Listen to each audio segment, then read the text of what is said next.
Oh, I know what video he's gonna reply to. Wait, what video is that, Tense? Yo, what's up, everyone? What's up, Zeus? What's up, Mohammed? What's up, Wolf? What's up, King? What's up, Sparrow? What's up, Napoleon? Let me, hold on. Let me log into Star Rail. I don't know why I wasn't logged in yet. Oh, so wait, hold on. Is my mic good volume? I keep fucking with it. Is this good volume? Hello? Is this too loud? Is this good volume? Also, I changed the lighting. You may notice I'm not as brown anymore. This is actually like more my normal skin tone. I can change it back.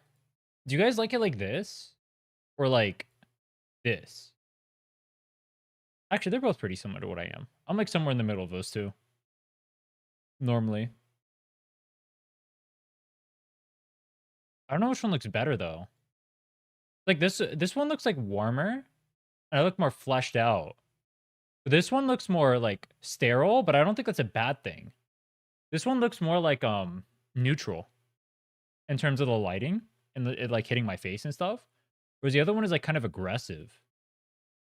You know what I mean? And it makes me look a little bit red. But it also makes me look a little bit fleshed out, but then it kind of like looks weird with the cyan in the back. Whereas this one, I think looks pretty good with the cyan. Cooler color tone is better to look at. Yeah, that's what I think as well. I think it blends better with the background. Because the other one, it's like, it clashes too much. This? You go this, you go this. It like clashes too much with the background. You know what I mean?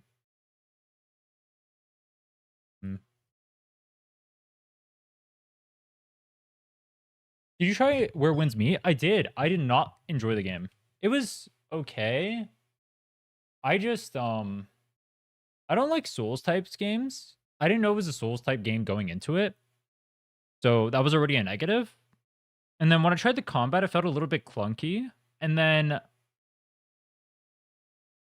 I didn't feel like there was anything that would be interesting for me to do. So I just dropped the game. I was watching some gameplay of other people playing. There's like some okay-ish combos you can set up, but I don't know. Uracha's really dying. I mean, viewership is definitely on the decline. Extremely heavily, actually. We'll get into that in a little bit. We'll talk about like the viewership decline. We'll talk about a bunch of things. We'll talk about why the scene is the way it is in a little bit. We're just saying our hellos for now. Let me get on Star Rail and do my dailies. Good idea.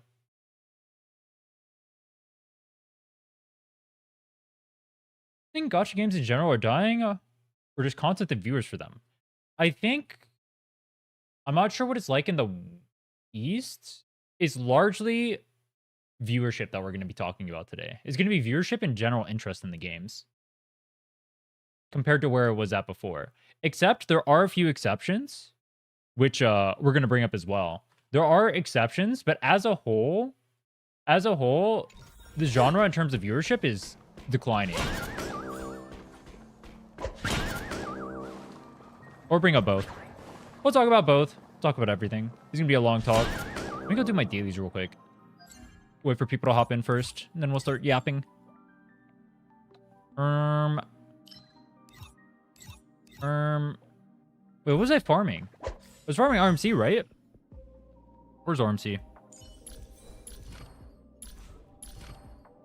Dude, this one says straight up progress the Amphoreus storyline to unlock. How long does the first one is Agalia, right? How long does the Agalia story take? The very first Amphoreus story?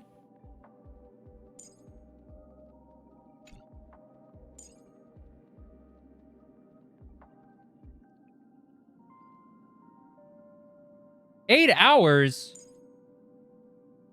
8 hours? What the fuck?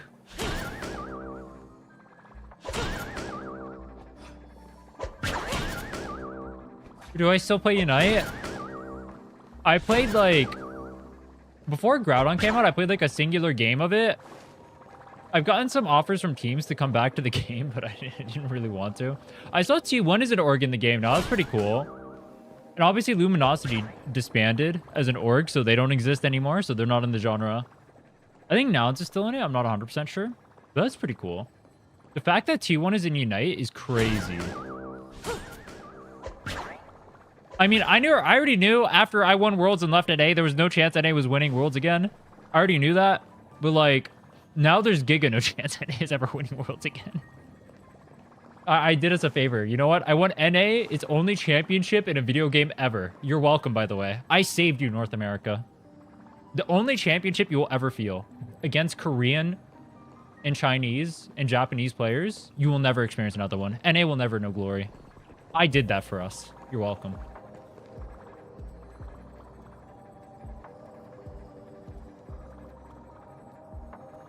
There's only so many videos on character guides or gameplay guides people will watch before they retire. They need more spice and gacha videos. That's one of the things I'm going to talk about, actually. One of the things I'm going to talk about is something other games do well.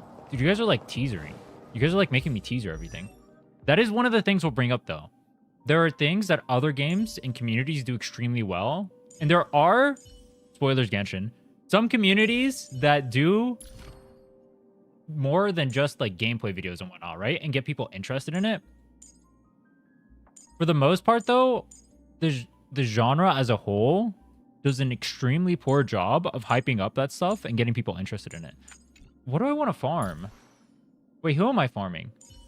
Wait, that's like enough traces, right? How many traces do I need per character? What am I looking at? Dan Hang, what's this fucker's name? Per Mansour Terre. Ascension Mats. The beginning of each story is 7 to 8 hours long, but it gets slightly shorter near the middle. 7 to 8 hours? I guess we're scattering that into 2 streams, bro. Holy shit. 7 to 8 hours. We're doing half of it today, half of it tomorrow, maybe? You can check in game? Wait, how?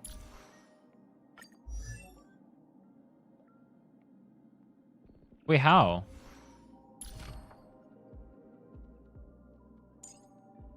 Wait, how?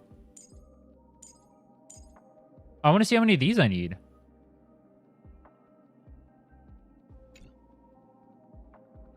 How do I do that? Actually, why am I even doing it? Dude, I'm just going to go farm mats. Hold on. Let's just go do some relics. Character guys top right. Oh.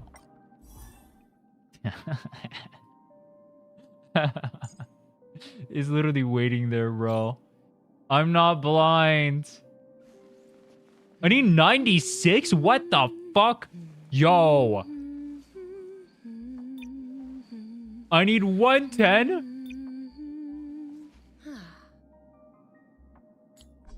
Oh my fucking god.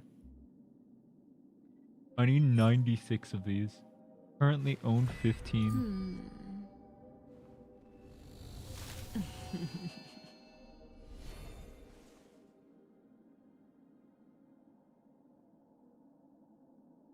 Kafka relic rating S tier? Oh wait, it shows in game my relic rating? S. That's me, baby. I'm an S tier kind of player. You see that shit? Look at this. A. A. A. S. Look at that, dude. My gear is peak. S. Wait, how? Wait, how? Wait, that's a good piece. Wait, that's a good piece. Wait, that's a good piece. Wait, that is also a good piece. Wait, that is also a good piece. Wait, what? That's... Is that a good piece? I don't know. Does she use break effect? Wait, she kind of has like goodish gear. Wait. Oh no, this thing is just glazing. S? Nah. No, this thing is glazing for fun. Does Himiko need speed? I don't know, does she? I have no clue. You think I know what I'm doing in this game? Use fribbles? I have no artifacts. There's nothing for me to fribbles. If I actually had like legitimately good artifacts, there would be something for me to fribbles. But there's nothing for me to fribbles. Dude, I remember fribbles. I remember 12. I remember there was this game once upon a time. It was a gacha. You may have heard of it. Its name, Epic 7.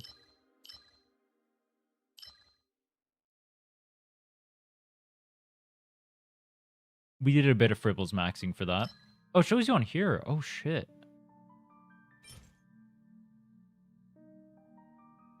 Lushaka. What was,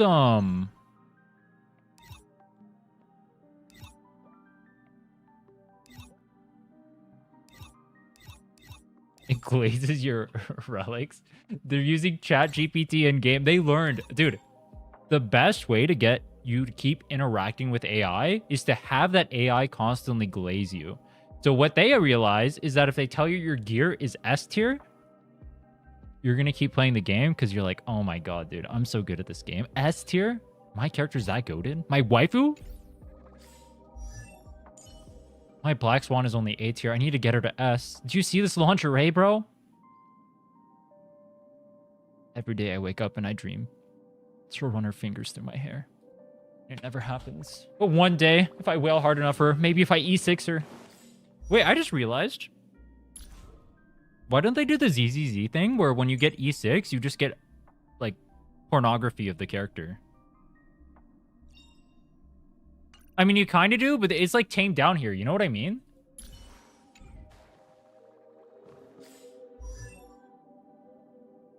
It's like a missed opportunity, I think. All right, anyway. Where is relics? I'll just spend it on relics for now.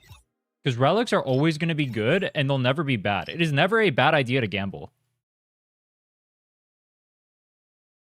Where is this?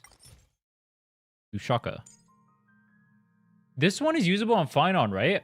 Should I farm this then instead of farming I mean Revelry is also usable. No, I farm this one then.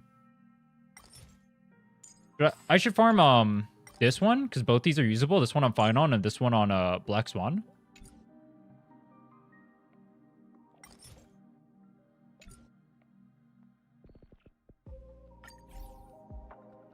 The other one is like, it's usable on Finon, but it's not as good. But this one is too. Support. How do I get support? I got a Heislands over here. That's pretty good. How much is this? Oh, it tells you down here. 160.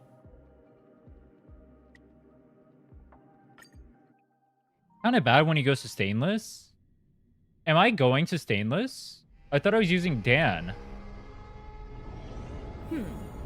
They don't look happy to see us. Any fish take. Dude, alright. I'm not gonna lie. I have not been impressed with Heisland so far. My experience using her. Her animations. Like, compared to... You have Cyrene in this game, right? And Cyrene literally is a 15-second cutscene where she waifu baits you the whole time and gives you the reality you will never experience. And it's like, you can live vicariously through the game with that. What am I supposed to live through with this? This is like budget Kafka. There's like some fishes swimming around me. Like, okay. High-key, that mob's animation looks cooler than hers does. Where's the Heislands popping off animations? I don't see it. Or maybe I'll take it off. Night to Fall. I still don't know what this does, by the way. Oh, but that music goes hard. Wait. Dude, Hoyo never misses music. That music is so good. There's no love for Dot. Dot is literally the strongest team on my account, bro. Wait, Kafka and Black Swan literally both have better animations than Heislands. And they came out a year and a half before she did. Does that make sense? No.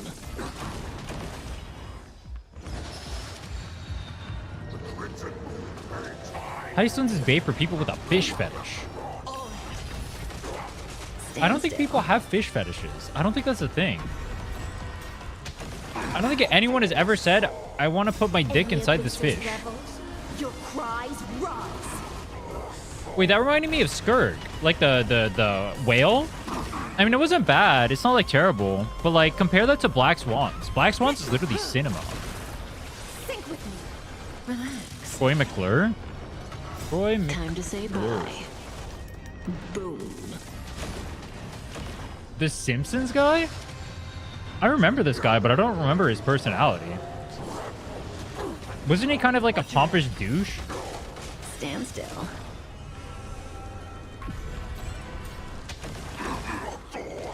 I thought you said he was dead. Nah, I said he sleeps with the fishes. Wait. Wait. Wait. Wait. Relax. In the abysses. No, dude, look at this ult. Look at this ult. Like, it's not bad. But how can you look at Black Swan's ults coming out a year and a half before that? And then even, like, say Heislin's is hype. Or maybe I'll take it all. Dude, I kind of don't want to pull Heislin's. It kind of kills my vibe. But I also, like, if I don't, my dot team is trash. So I get no choice. Time to say bye. Announce animations made every character look ass. Also true. Also true. Wait, I'm gonna have the aura farming comp. I'm gonna have Binon and Cyrene on the same team. Wait, that's literally just gonna be pure aura. Holy shit. Stand still. Wait, is there a Binon figure? Oh. Binon figure. H.R.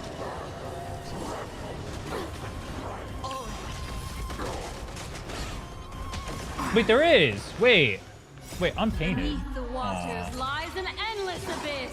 I'm painted.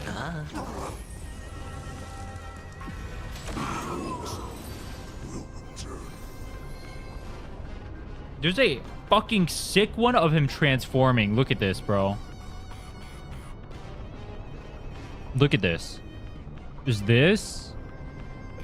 And there's this. But this one's unpainted. Oh, that's super blurry. Just show it on here. Why is it so blurry? You have this one. The Nendoroid. Dude, I don't want to get any more Nendoroids. I need one of, like, aura farming. Like, this looks sick as fuck.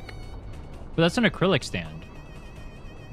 Dude, someone go find a good Final figure and I'll go buy it. Thank you.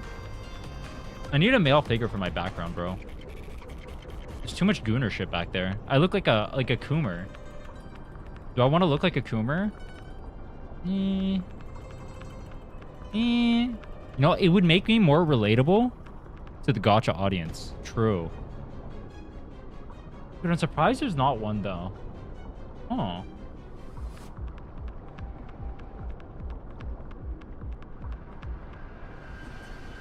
Isn't he a super popular character? Wait, the game doesn't auto-lock for me. Wait, that's troll. Is there a hotkey to lock? No. Wait, why? Since we're on Final Figure than upgrading PC, I'm gonna spend on upgrading PC, bro. My GPU is next. I need some Twitch Primes to help with that. We'll work on upgrading PC though. That'll be. Oh! Wait, this set's not usable on Kafka, is it? Wait, that is so good though. Potentially.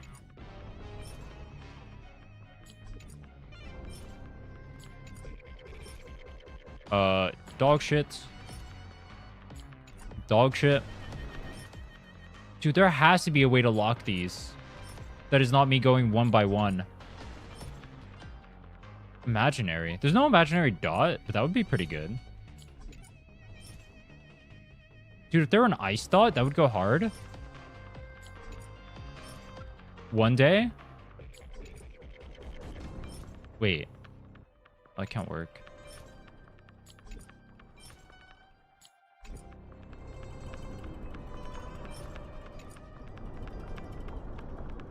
What, the energy regen? The 5% matters that much? Yo, what's up, Eric? Oh, is that a stain? I like this coat. Is that a stain? I like this coat. Ooh, woo. Iceland's is there to make your Kafka go burr. You don't pull her because you love her. You pull her because you love your other dot mommies.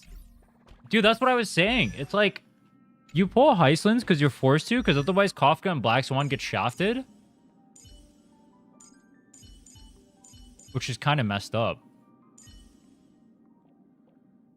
Dude, Himiko becoming OP? When? Wait, did you guys say we're getting a Himiko SP?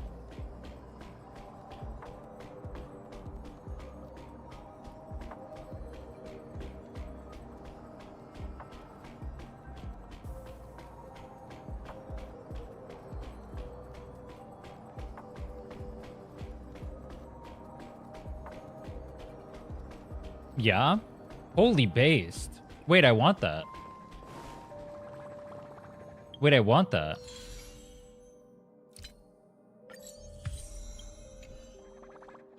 She's second main push.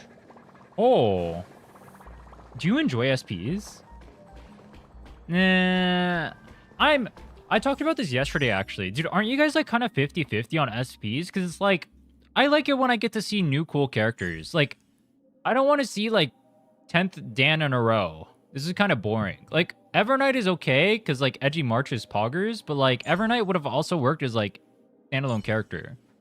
Like, when I think of Preservation Dan, Tank Dan, whatever you want to call this guy, non-fraudulent Dan, he's like, he doesn't feel interesting to me. Maybe there's like a lore thing that makes him more interesting, but it just feels like Dan. Like, I don't get a different vibe from this. This is no different from Imbibitor Lunai, which, I mean, they gave him for free, so they probably weren't going to do much with him, but nah. Like, would I want a Jingyuan SP that is actually not dog shit? Maybe. I mean, 5-star Sampo sounds cool, because just Sampo is a cool character. It can be fine. It depends how they do it. I don't like it when it's like... I heard they're doing like 5 in the next one, though. That's kind of crazy. Especially since some of the characters are already viable, like Silverwolf. And Sparkle. I don't know. A character development behind it? Yeah.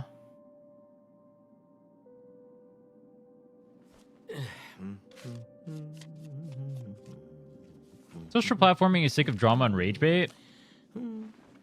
I don't agree with that. I actually heavily disagree with that. If you look at Twitter, the entirety of the platform is dominated by drama and rage bait.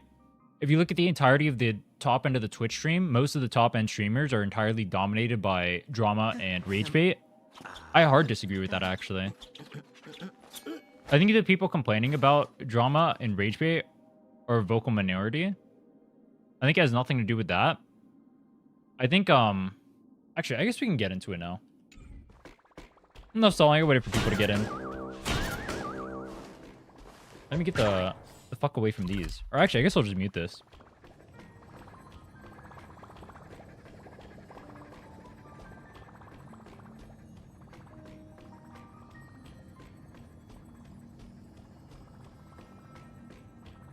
Probably is worse by 13% on Kafka.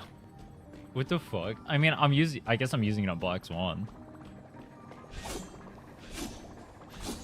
That's crazy. That's crazy.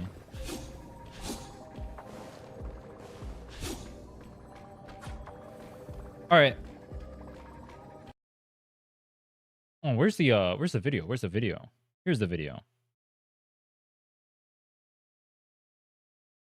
Lushaka. I had to farm Lushaka anyway. I will be farming Lushaka. It's just I was wondering where I spend most of my stuff on.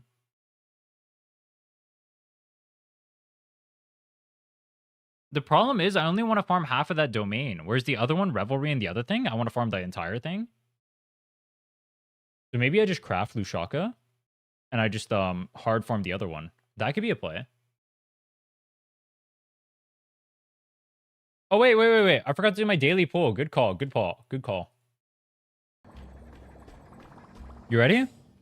One singular pull for Cyrene. The daily mandated pull. Will she come home? Or are we getting shafted? Surely. Mahoyo. It's another day, another no, Cyrene. It is what it is.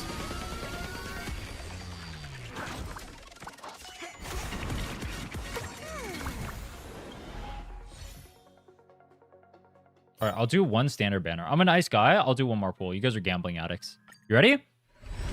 If this is the 5-star, I'll be pissed. All right, it's not. Skip. Collapsing sky. How close am I to pity? I'm at 37 now. We're like halfway there.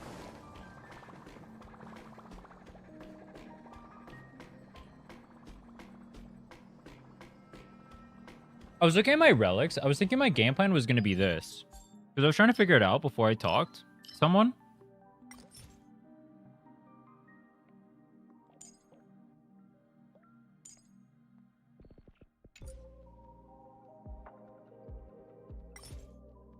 I was thinking this. Like, these are the two things I'm farming, right? But Dot can't use this, so only Finon can use that. So, like, I could farm this perma for Dot. For everyone. And then just give Finon this for now. Which is, like, not as good as the other one. It's, like, a little bit... It's, like, around 4% worse from what I saw from Docs. Which is not bad. So I could farm that. And then that's double efficient. Or I can farm this. This one's going on a Black Swan anyway. And this one's going on Finon. This is his bis. This is Black Swan's bis. So I farm those two. Those are my two options from what I think. And then my other option... Hold on. Wait, where... What? Huh? Huh? Huh? Wait, where's the sets? Wait, where's the sets? Oh, here's the sets. I was looking at these. I wasn't 100% sure. Because this thing looks like a Hyacine. Is this Hyacine only? We're pulling E2. We'll see. Probably not. I ideally don't want to pull. Because I want to stay as close to like E0 as possible.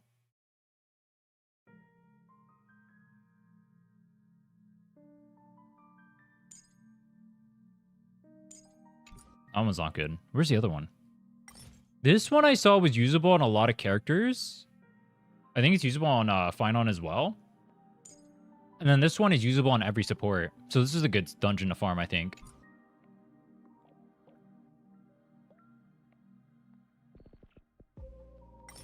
Oh, this one is 2-piece speed. Oh, so I can 2-piece that. And this one is fine on Bis. So I farm this, and I farm that, and I get 2-piece speed, and I can work on Dot as well. Okay.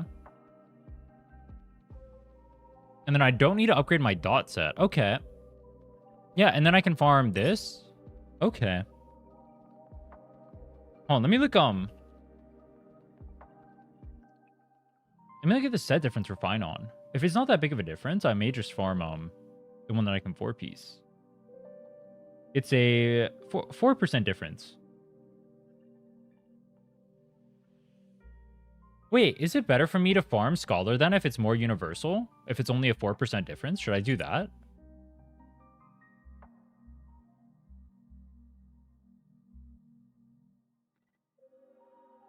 That might be the play. I just farm this and this only, because this other set is good.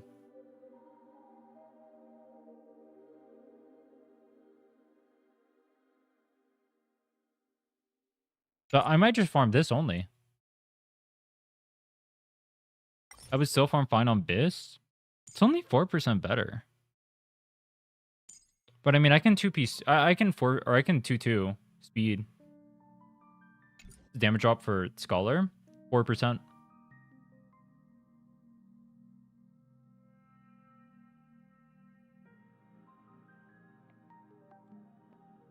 Then there was this one too. This set specifically for Aventurin and Dan would be good.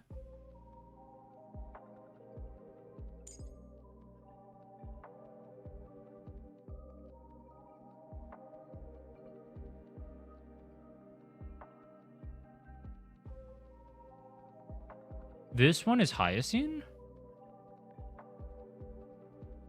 This is Hyacine. This one is Aventurin and Dan.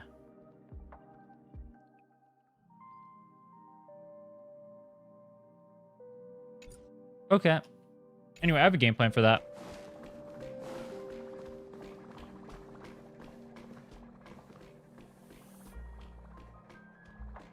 March and kinda Cyrene? Wait, March runs a support set? I thought she was a DPS. Is she a support? I thought she were a DPS.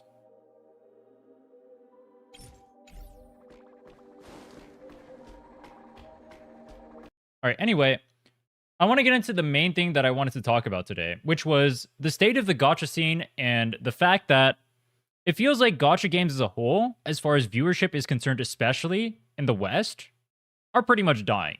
I think everyone can agree with that. If you look at most of the gacha games in the West, look at Wuthering Waves, you look at Zenless Zone Zero, you look at even Honkai Star Rail post 3.7, once the Amphoreus hype died down, the viewership for a lot of the games has started to go down pretty rapidly. I've noticed it personally. If you look at my Wuthering Waves videos, they perform absolutely terribly right now. Meanwhile, any video I make in Genshin literally pops off. I think there's a few systemic problems inside of the scene as well, but I saw a really good video on this by the homie himself, and so we're just going to react to it. Let's see what EO's spitting, and then I'll give my opinions as well. So guys, over the course of like the weekend, I was at DreamHack. I probably have a video about that already that you guys could have seen. I'm turning up the light here real quick. Probably have a video that you could have seen where I go over some of my experiences with DreamHack and whatnot. But today, and kind of going over it, I want to talk about like why gacha content is on a decline, or how it's on a decline. This might come off as, some people might say it's obvious, and then you'll probably like, oh yeah, Zenless is dying, or oh yeah, Star Wars. This isn't one particular game. It's all of them. Yep. I agree with that. I mentioned it earlier. It's Wuthering Waves. It's Zenless Zone Zero. It's Honkai Star Rail. It's all the games under that. Uma Musume even. The only game I've seen that isn't affected by it, and I know for a fact, I've talked to Io about this a lot. I know for a fact he's going to bring it up right here, is Genshin. Except Genshin, and I'm specifically saying I did not pre-watch. I swear I did not pre-watch. So I can like I've just talked to him too much. Like the usual Genshin haters. What I'm about to talk about in today's video, it's not about like a tribalistic thing. It's not about a gacha war. It's not about like which game is better than the other game, right? Right. I'm deliberately talking about analytics. I'm talking about analytics. I'm talking about the retention value. I'm talking about where the game state is. I'm talking about a lot of different things overall. I think one thing I want to point out here too with that is when a lot of discussions are had within the gacha sphere, people think that those discussions are purely made to dismantle a game or like attack that game, attack the player base for it, right? I have no interest in that personally. I know Io has no interest in that personally. We've talked about this a lot. We both enjoy every single game, right? We both play Genshin. We both play Wuthering Waves. We both play Zenless Zone Zero. We both play Honkai Star Rail. We literally play everything, right? We're just game connoisseurs. We have no allegiance to any of these games whatsoever. None of this video is going to be an attack on any specific genre. Just because we're saying Genshin has better metrics than everything else in the scene, that doesn't mean that Genshin is just like by default like a better game, or that like every other game is like shit compared to it. These are just purely metrics, and I'd imagine in a little bit he'll get into why Genshin is a standout. If he doesn't, I will. The reason I'm talking about that is because I, being the content creator, I've been watching this for months. Okay. Right now, I'm live on YouTube Short and I'm live on Twitch. Just so like me. If you guys see whatever, then it is what it is. Smart man. So I do hate numbers. I don't like numbers at all, which is why I've been looking into this. For the last like 3, maybe 4 months, I obviously noticed this was Zenless first.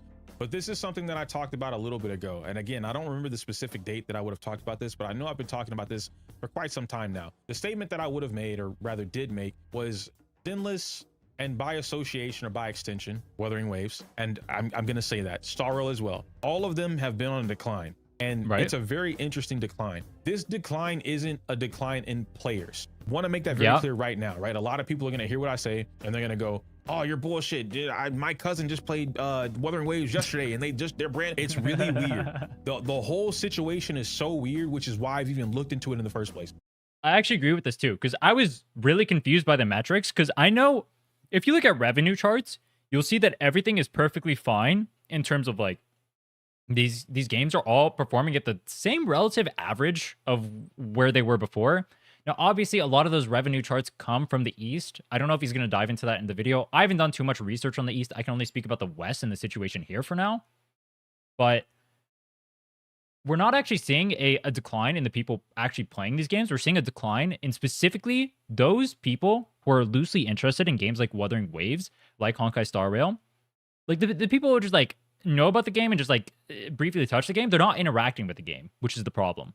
the player count is going up for these games. Star Rail is kind of neutral, but it's at a positive, not a negative. Wuthering is at a positive. Dailies is at a positive. Genshin is at a positive. All the newer games are at a positive. CZN, obviously. DNA. Like these newer gacha games are at a positive. What am I talking about when it comes to decline? The interest rate for content, views, Twitch numbers, YouTube numbers, whatever. Anything of the sort, it's going down. All of the numbers are tanking. And so what are some of the things that you as a viewer could look at in order to see a little bit more about like what's going on before we talk about like why this has happened, right? What are some of the things that you could see? Ooh, I really like the way that, yo, YouTube short, hold on, this kind of, if the chat wasn't right there, it's kind of nice. I like Bro's that. getting Anyway, ADHD sidetracked. Some of the things that you could probably That's look me, at, right? high key. I'm gonna open up real quick. We have YouTube open, and I think you guys should be able to see this too. So we're gonna look at ZZZ, and I'm gonna point some stuff out. All right, there are three, I think maybe LG. 4 particular creators that are like up. And that's crazy that I see my face right there. But anyway, maybe, and I'm so glad he used an actual good. Damn, he went all The fucking glue standing on business. No shot, bro. What is this glaze? Dude, I thought this video was me glazing EO. Nah, dude. Fox is going in. way back, bro. That's a Jesus. good fucking shot. Yo, shout out to you, man. Thank you for using a good image and not one where I look like fucking hideous. All right. I know a lot of Zenless creators. Okay. I would say I know at least 90% of the Zenless creators. I do too. All in a group. Most of us. If we're not in a group, then we have some form of communication with one another. I know about 90% of the Zenless creators. At this current moment in time, I want to say there are maybe like 4, maybe 5, and the 5th one I just can't think of. 4 that are at what used to be normal being view count. Let's pay attention to view count real quick. Normal being 10K plus. Now you'll hear me refer to this as double digits. I talk about I'm covering him up, dude. I just realized this whole time I'm doing him so dirty, bro. No one said a word. I was covering him up, bro. All right. Look, I'm fine. I know you guys want to look at my webcam. You guys gotta say something. It's easier I did to say him dirty that because this means that it can be 10K, 15K, 20K, 30K, whatever, double digits. The 4 creators that I'm currently in my head out of like the 10 or 15 that we have tops that are still comfortably pulling in double digits. ALG, Kate, Rivenous, but Rivenous is a slight exclusion. And the only reason I say that is because damn good guides. A lot of effort goes into those guides. Right. Pretty much. Shout out to Rivenous. He's a homie too. And currently the 4th slips my mind. Definitely not me. No. The 4th slips my mind. I want to say Jay Stern. So before let me just double check. I think Jay Stern's about average for where he's at. Yeah, I'm right. And Jay Stern. Okay. So these are the 4 right now. There might be a 5th that's pulling in the double digits. What does that mean? Why is that important? It's important to represent where the baseline for views and interest were with Zenless Zone Zero just a couple of months ago.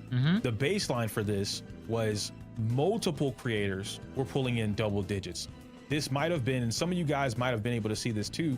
You guys might have been able to see this with Lawson's video during the Sambi run, right? Where he was talking about Sambi and where she was able to go. I remember you see this. the view count here just a couple months ago, very high. Even 18K, 33K, 16K. Yeah, this mirrors pretty similarly. If you look at my channel for Wuthering Waves specifically, this mirrors pretty similar to mine. If you go back, like videos I was posting for Wuthering Waves, it didn't matter what it was getting like 10K at least every single video. So I'm going higher. Like I think I have one that's like 40K, I think, for Wuwa. But then even recently, ooh. Actually, I'm gonna save talking about that till later. I'll let him make his point. Without like drama being attached to it, because these really aren't drama videos. But like you see, the interest is pretty high. Players are interested in these topics. They're interested in the game. They're interested in what's going on.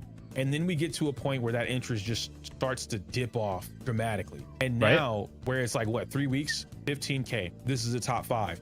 This is a top 5 video.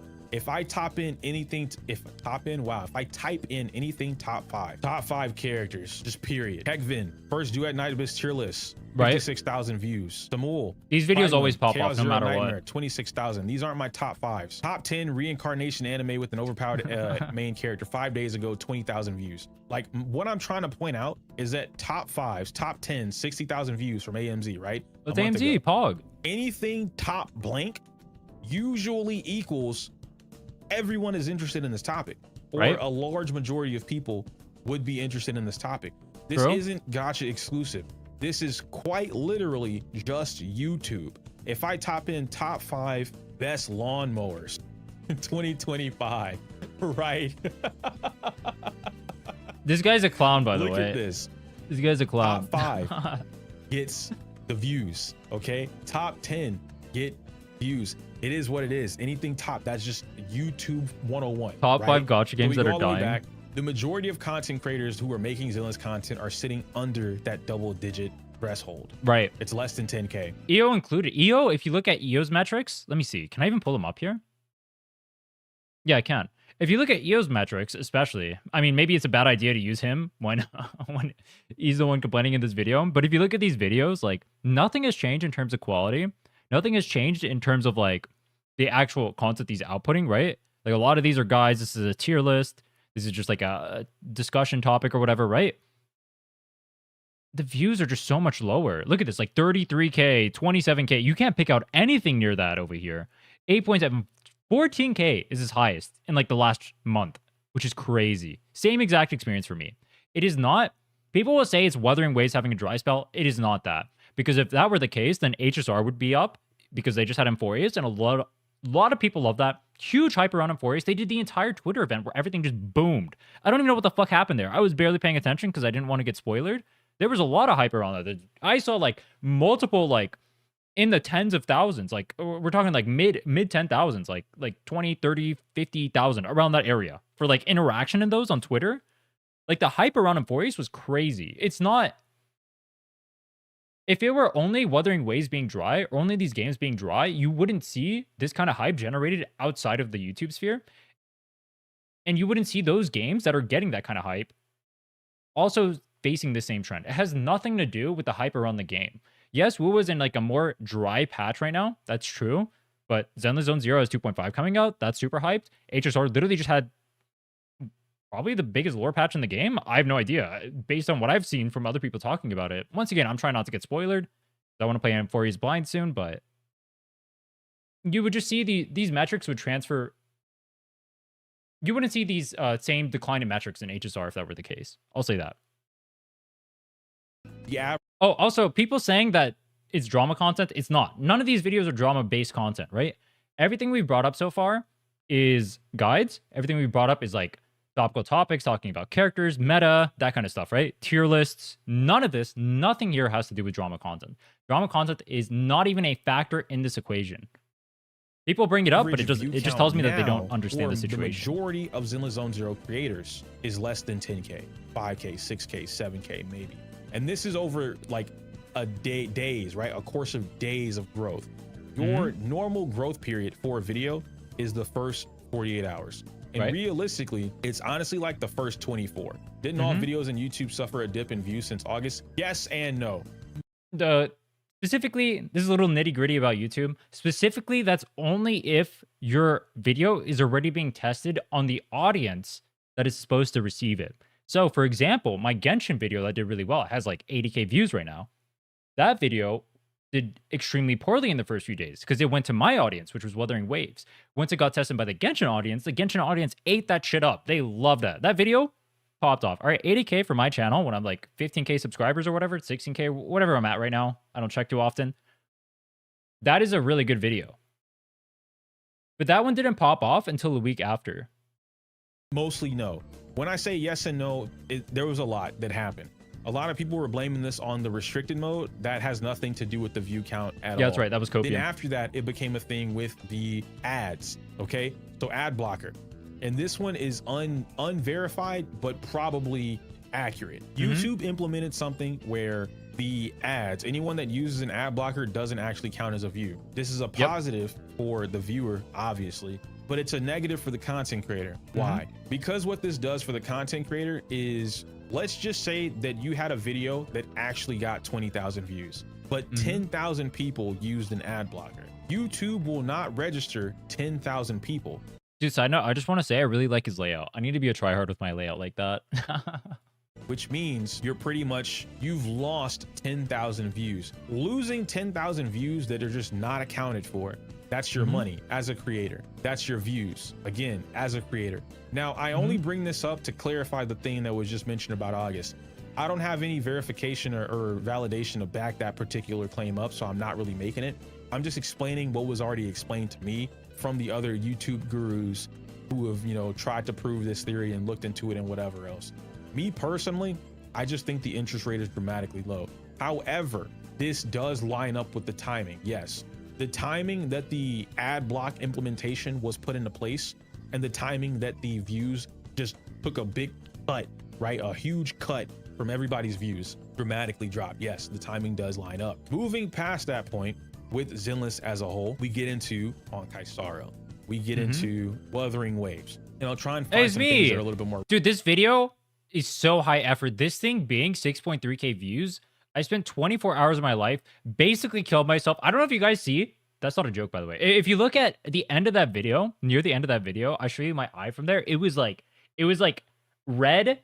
It was like puffy. It was like inflamed. It was pretty bad. Recent, but the same things for that the should be a most higher part view video. Apply. This is Sevi. Now, Sevi doesn't normally make Wuthering Waves content. Lately, she's been making Wuthering content, but Sevi is That's a good ass thumbnail too. 300,000 I like my thumbnail. Her natural audience is well above 12,000 viewers. Now, she did take over a year-long break, to my understanding. I'm not here to specifically pocket watch. You guys can go look at her own views, because I don't want anyone to take this in like a negative light, right? I'm only using these to reference exactly what I'm talking about. 12,000 views on her video after a day. Dude, don't do it. Rate He's zooming in on my views. You are such a dick, bro. for these things has dramatically decreased. Zani is badly designed and it kind of hurts. Retrospective videos in any of the gacha space usually do very well. 10,000 I should start making those 5 days ago. This should be higher. The interest for this type of stuff should be higher. Now let's ask why. Why should the interest for these games be higher on these viewing platforms? YouTube, Twitch, TikTok. I don't have the TikTok number, so I'm not really gonna mention that, but whatever. YouTube and Twitch, right? Why should the interest rate be higher? Why should views be higher? Because the player count is still increasing. The player count is steadily increasing to the point where it's crossing that hundreds of thousands, possibly millions. Genshin, I know, is over 1 million. Or millions. Zenless and Wuthering, I'm not entirely too sure. Somebody else can come up with the numbers for that, but it's up there. It has crossed that threshold. It's growing every day. All of these games are still growing every day. So the interest in gacha gaming is still up. It might not be as quickly as it used to be, but it's still up. So the fact views are not even, I don't even want to say up, normal. Views are not normal right now. I can't blame this on the ad stuff because I don't know it. There's no accurate information to even say something like that. I can't blame this on the restricted mode because that's just bullshit. And I could even go as far to say I can't even blame this on the usual thing, right? The drama, the rage bait, whatever. I can't even say that's the reason. Now, I do believe that might be part of the reason as to the decline overall, but I don't think that's the reason of what's going on right now.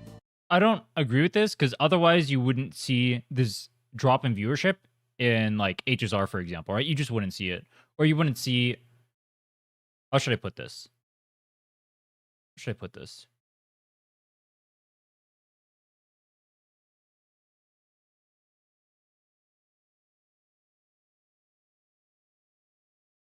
Maybe I'll talk about it.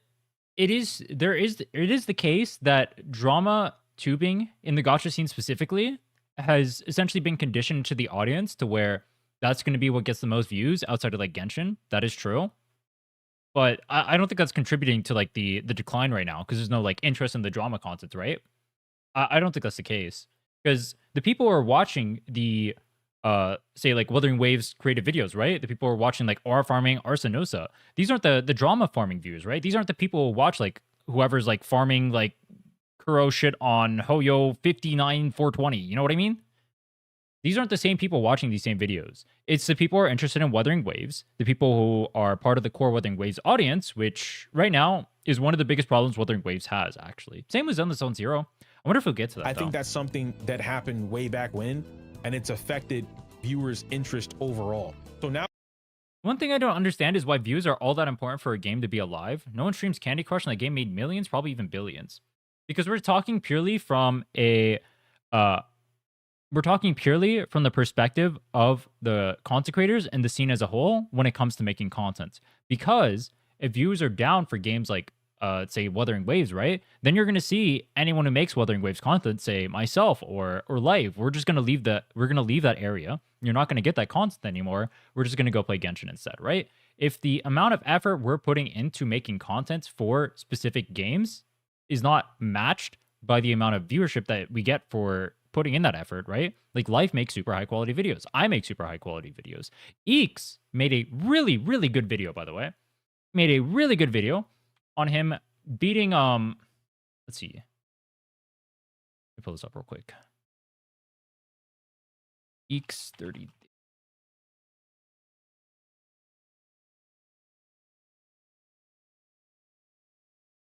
Eeks made a really good video right here. How I beat Wuthering Waves in just 30 days. 68k views 2 weeks ago. This video, his Genshin version of this video got 1.7 mil. It is the same exact quality. I watched this video actually. It is the same exact quality as this video. Nothing changed about it. He's only able to get this amount of views. You're just never going to see someone like this ever make a Wuthering Waves video again. There is no reason for him to put this amount of effort into doing this challenge when he gets 1/100th of the views. You will just never see it. That's why it's a problem. Now you will never get this.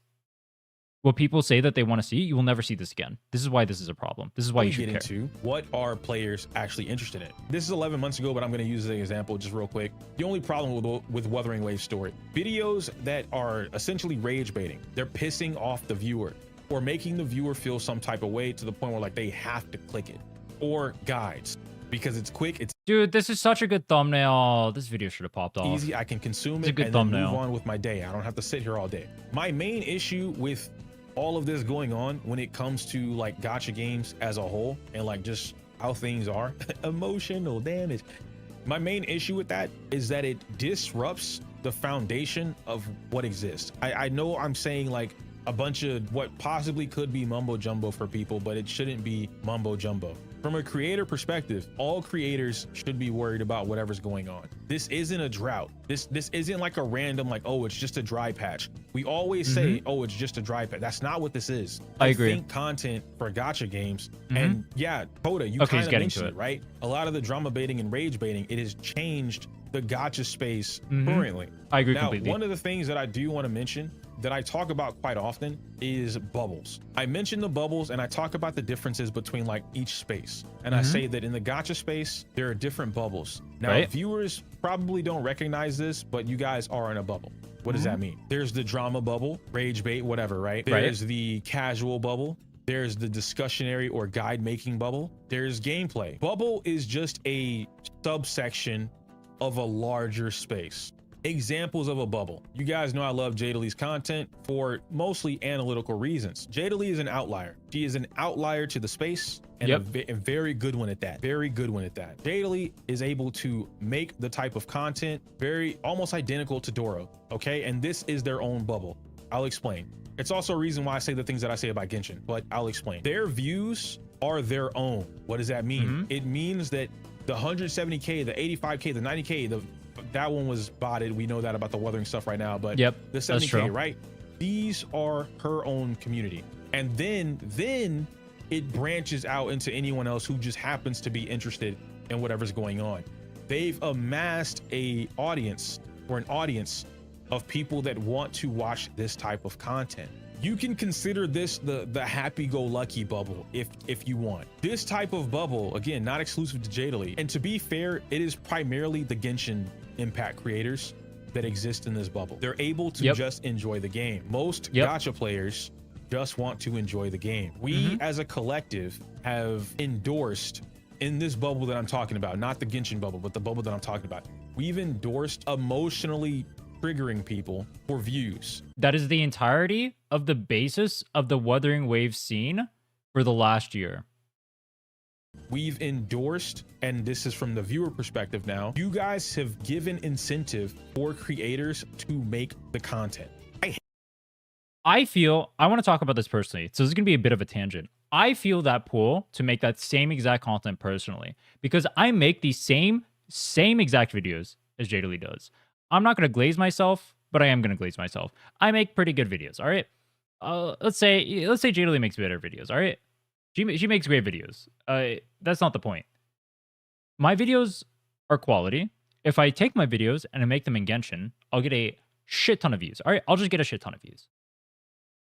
But if I make that same exact video in Wuthering Waves because I enjoy playing Wuthering Waves and I want to make that content for Wuthering Waves, or I want to do that content on Wuthering Waves, I don't get that reward. Why?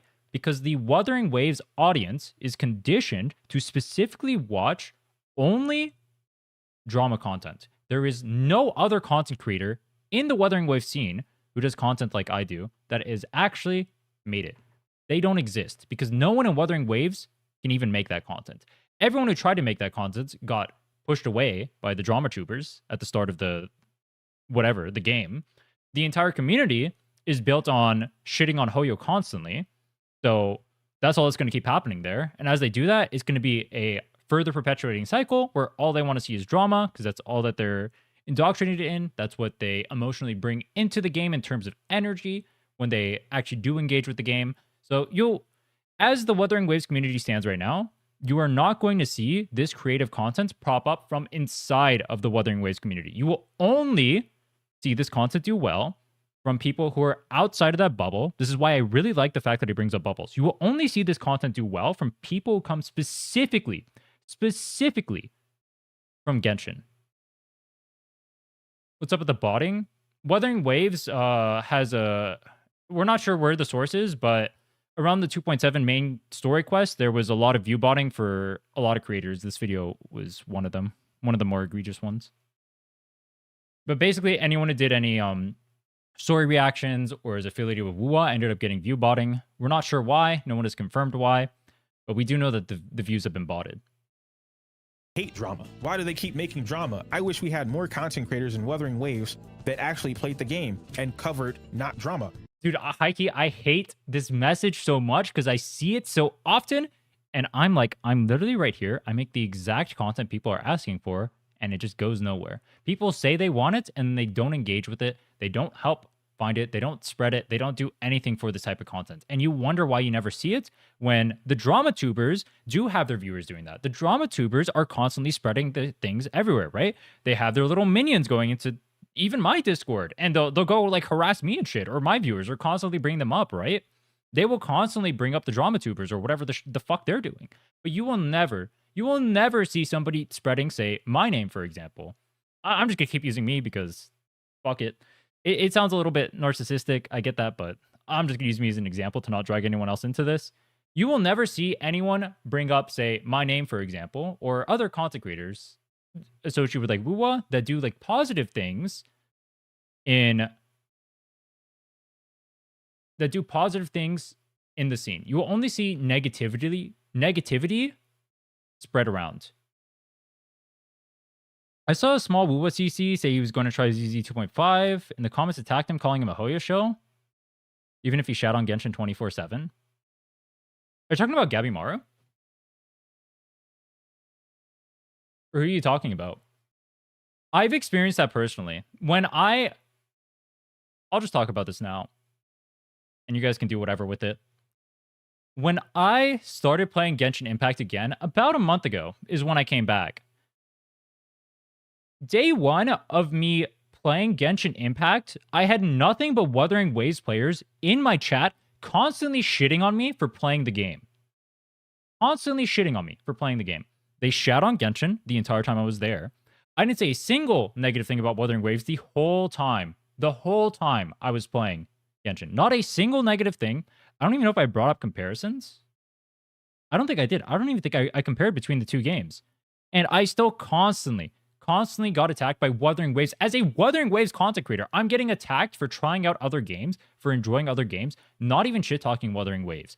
I am the only Wuthering Waves content creator who makes this type of content, who puts this much effort. I've spent the last 7 months making Wuthering Waves content, and I get attacked by the Wuthering Waves community themselves, all right? The WUA community is rabid. And honestly, I feel I should have called them out on it sooner. I think I made a mistake by not using my voice because I didn't want to get harassed by certain communities that have already harassed me multiple times, but I think it was kind of cowardly not to. I think I'm just going to start calling it out. You know how you get that? By endorsing the creators that you see who don't cover the drama or rage bait, if that's what you're against, right? And this is something, again, I talk about this all the time. That's what we just talked about. On YouTube, in order to curate an audience or fix whatever's going on, it's viewer first. A lot of people like to blame the creator. Oh, well, if the creator was just a better creator, then that would, no, that's not how that works. YouTube is an algorithm, and it shows you repeatedly what you're into. I hate this idea too, because I played into this as well. I thought that it was my content that was the problem. I thought that I just wasn't making good enough content. Then I make one singular video for Genshin and it pops up. One singular video I make for Genshin, nowhere near the quality of a lot of the videos I've made for Wuthering Waves, actually. And it just pops off infinitely more because the Genshin community actually wants to see content centered around their game. They legitimately care about the game. It's one of the things I love the most about the Genshin community, which, dude, it sounds like I'm glazing them heavy right now. I kind of am. Don't get me wrong. I enjoy playing WoW. I like WoW a lot. The state of the community actually pisses me off. The point I'm getting at is this. The Wuthering Waves community, if they want to see this type of content, needs to get better at not only accepting, embracing this type of content, they also need to help spread it. You need to help spread the content creators who do it.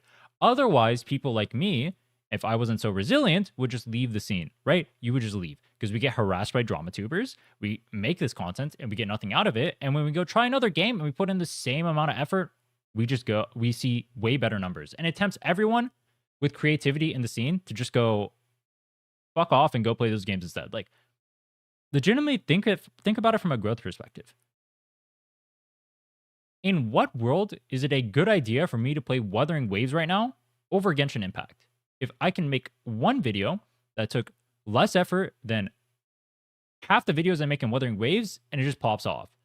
And the cap is higher and there's more people playing the game, there's more general interest. If people actually enjoy the game, there's not drama over there. It's something I've thought about a lot recently.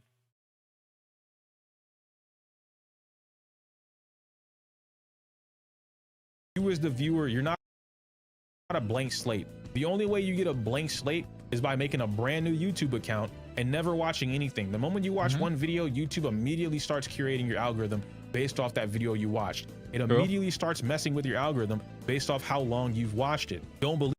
I've talked to Eo a lot about YouTube. Dude, he knows a lot about YouTube. He knows a lot about YouTube. He's very right about like a lot of... Dude, we're only how long is this reaction, by the way? We're only 14 minutes in. How much have I yapped? Believe me, make a brand new YouTube account and then go do it. Even do an incognito YouTube, no account, or sign in on your TV. Go to a YouTube TV or your TV, sign in on YouTube as a guest. It'll be blank. It's only going to show you whatever is like, trending. Click on something and watch your feed immediately change. Watch 2 of that something and watch your feed change into only that. So when a viewer or a community says that they're so tired of drama, all they see is drama, it's because you've endorsed it. You've clicked on it. The reason that it's so popular. I do not get any drama content on my feed whatsoever. I actually tested this specifically on my new account, on my second channel. I went to go like click on various videos or whatever.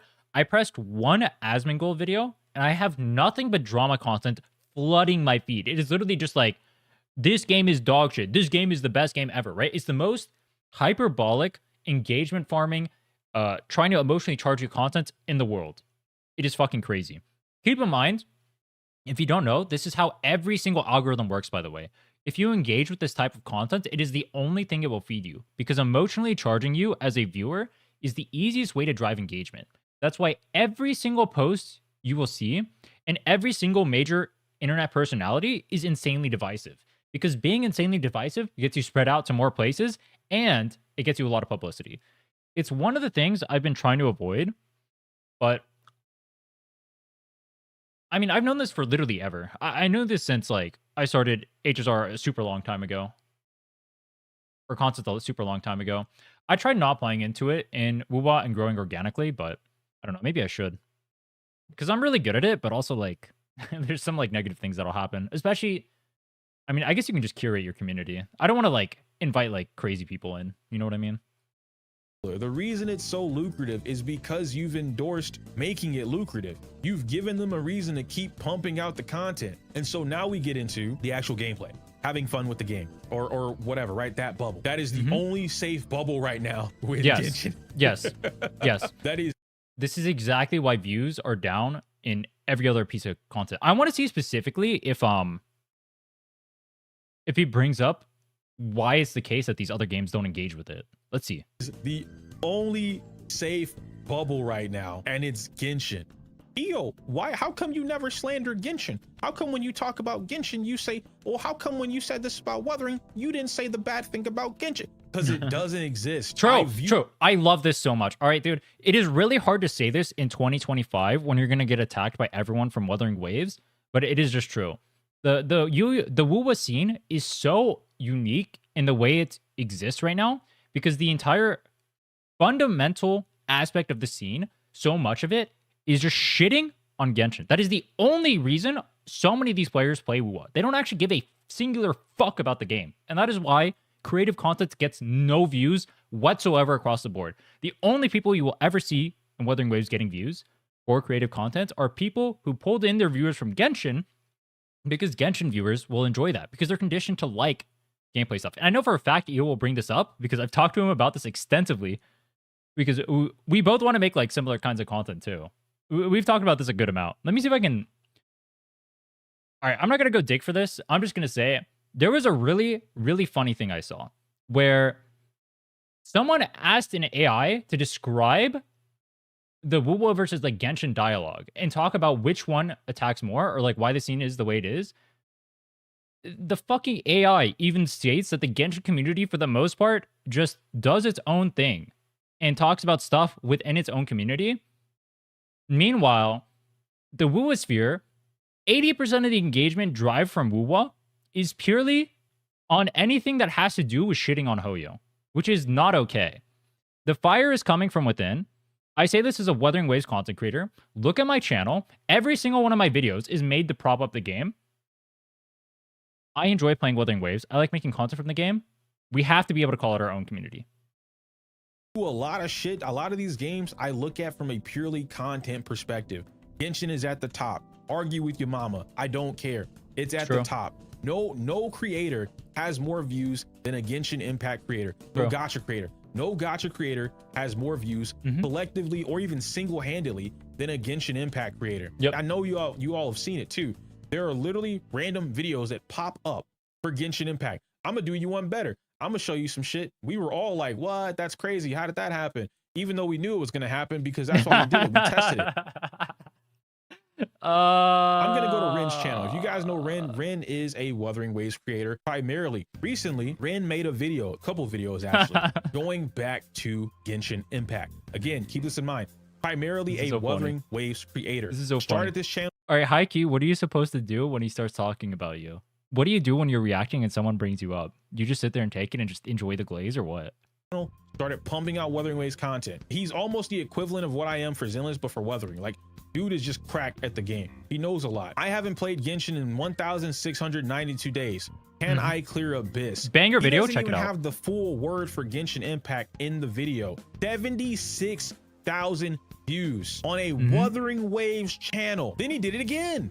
Why I'm returning to Genshin after a year of Wuthering Waves. 16,000 views. But let's look at the Wuthering Waves content. The strongest Galbrina combo ever discovered, 3.7K. I tried to 100% Wuthering Waves map in 24 This is so hours, tragic, by the way. 6.3K. And I've seen these videos. A lot of his editing style does not change between each video. He's very good at constructing these type of videos, whether they be from stream or directly from YouTube.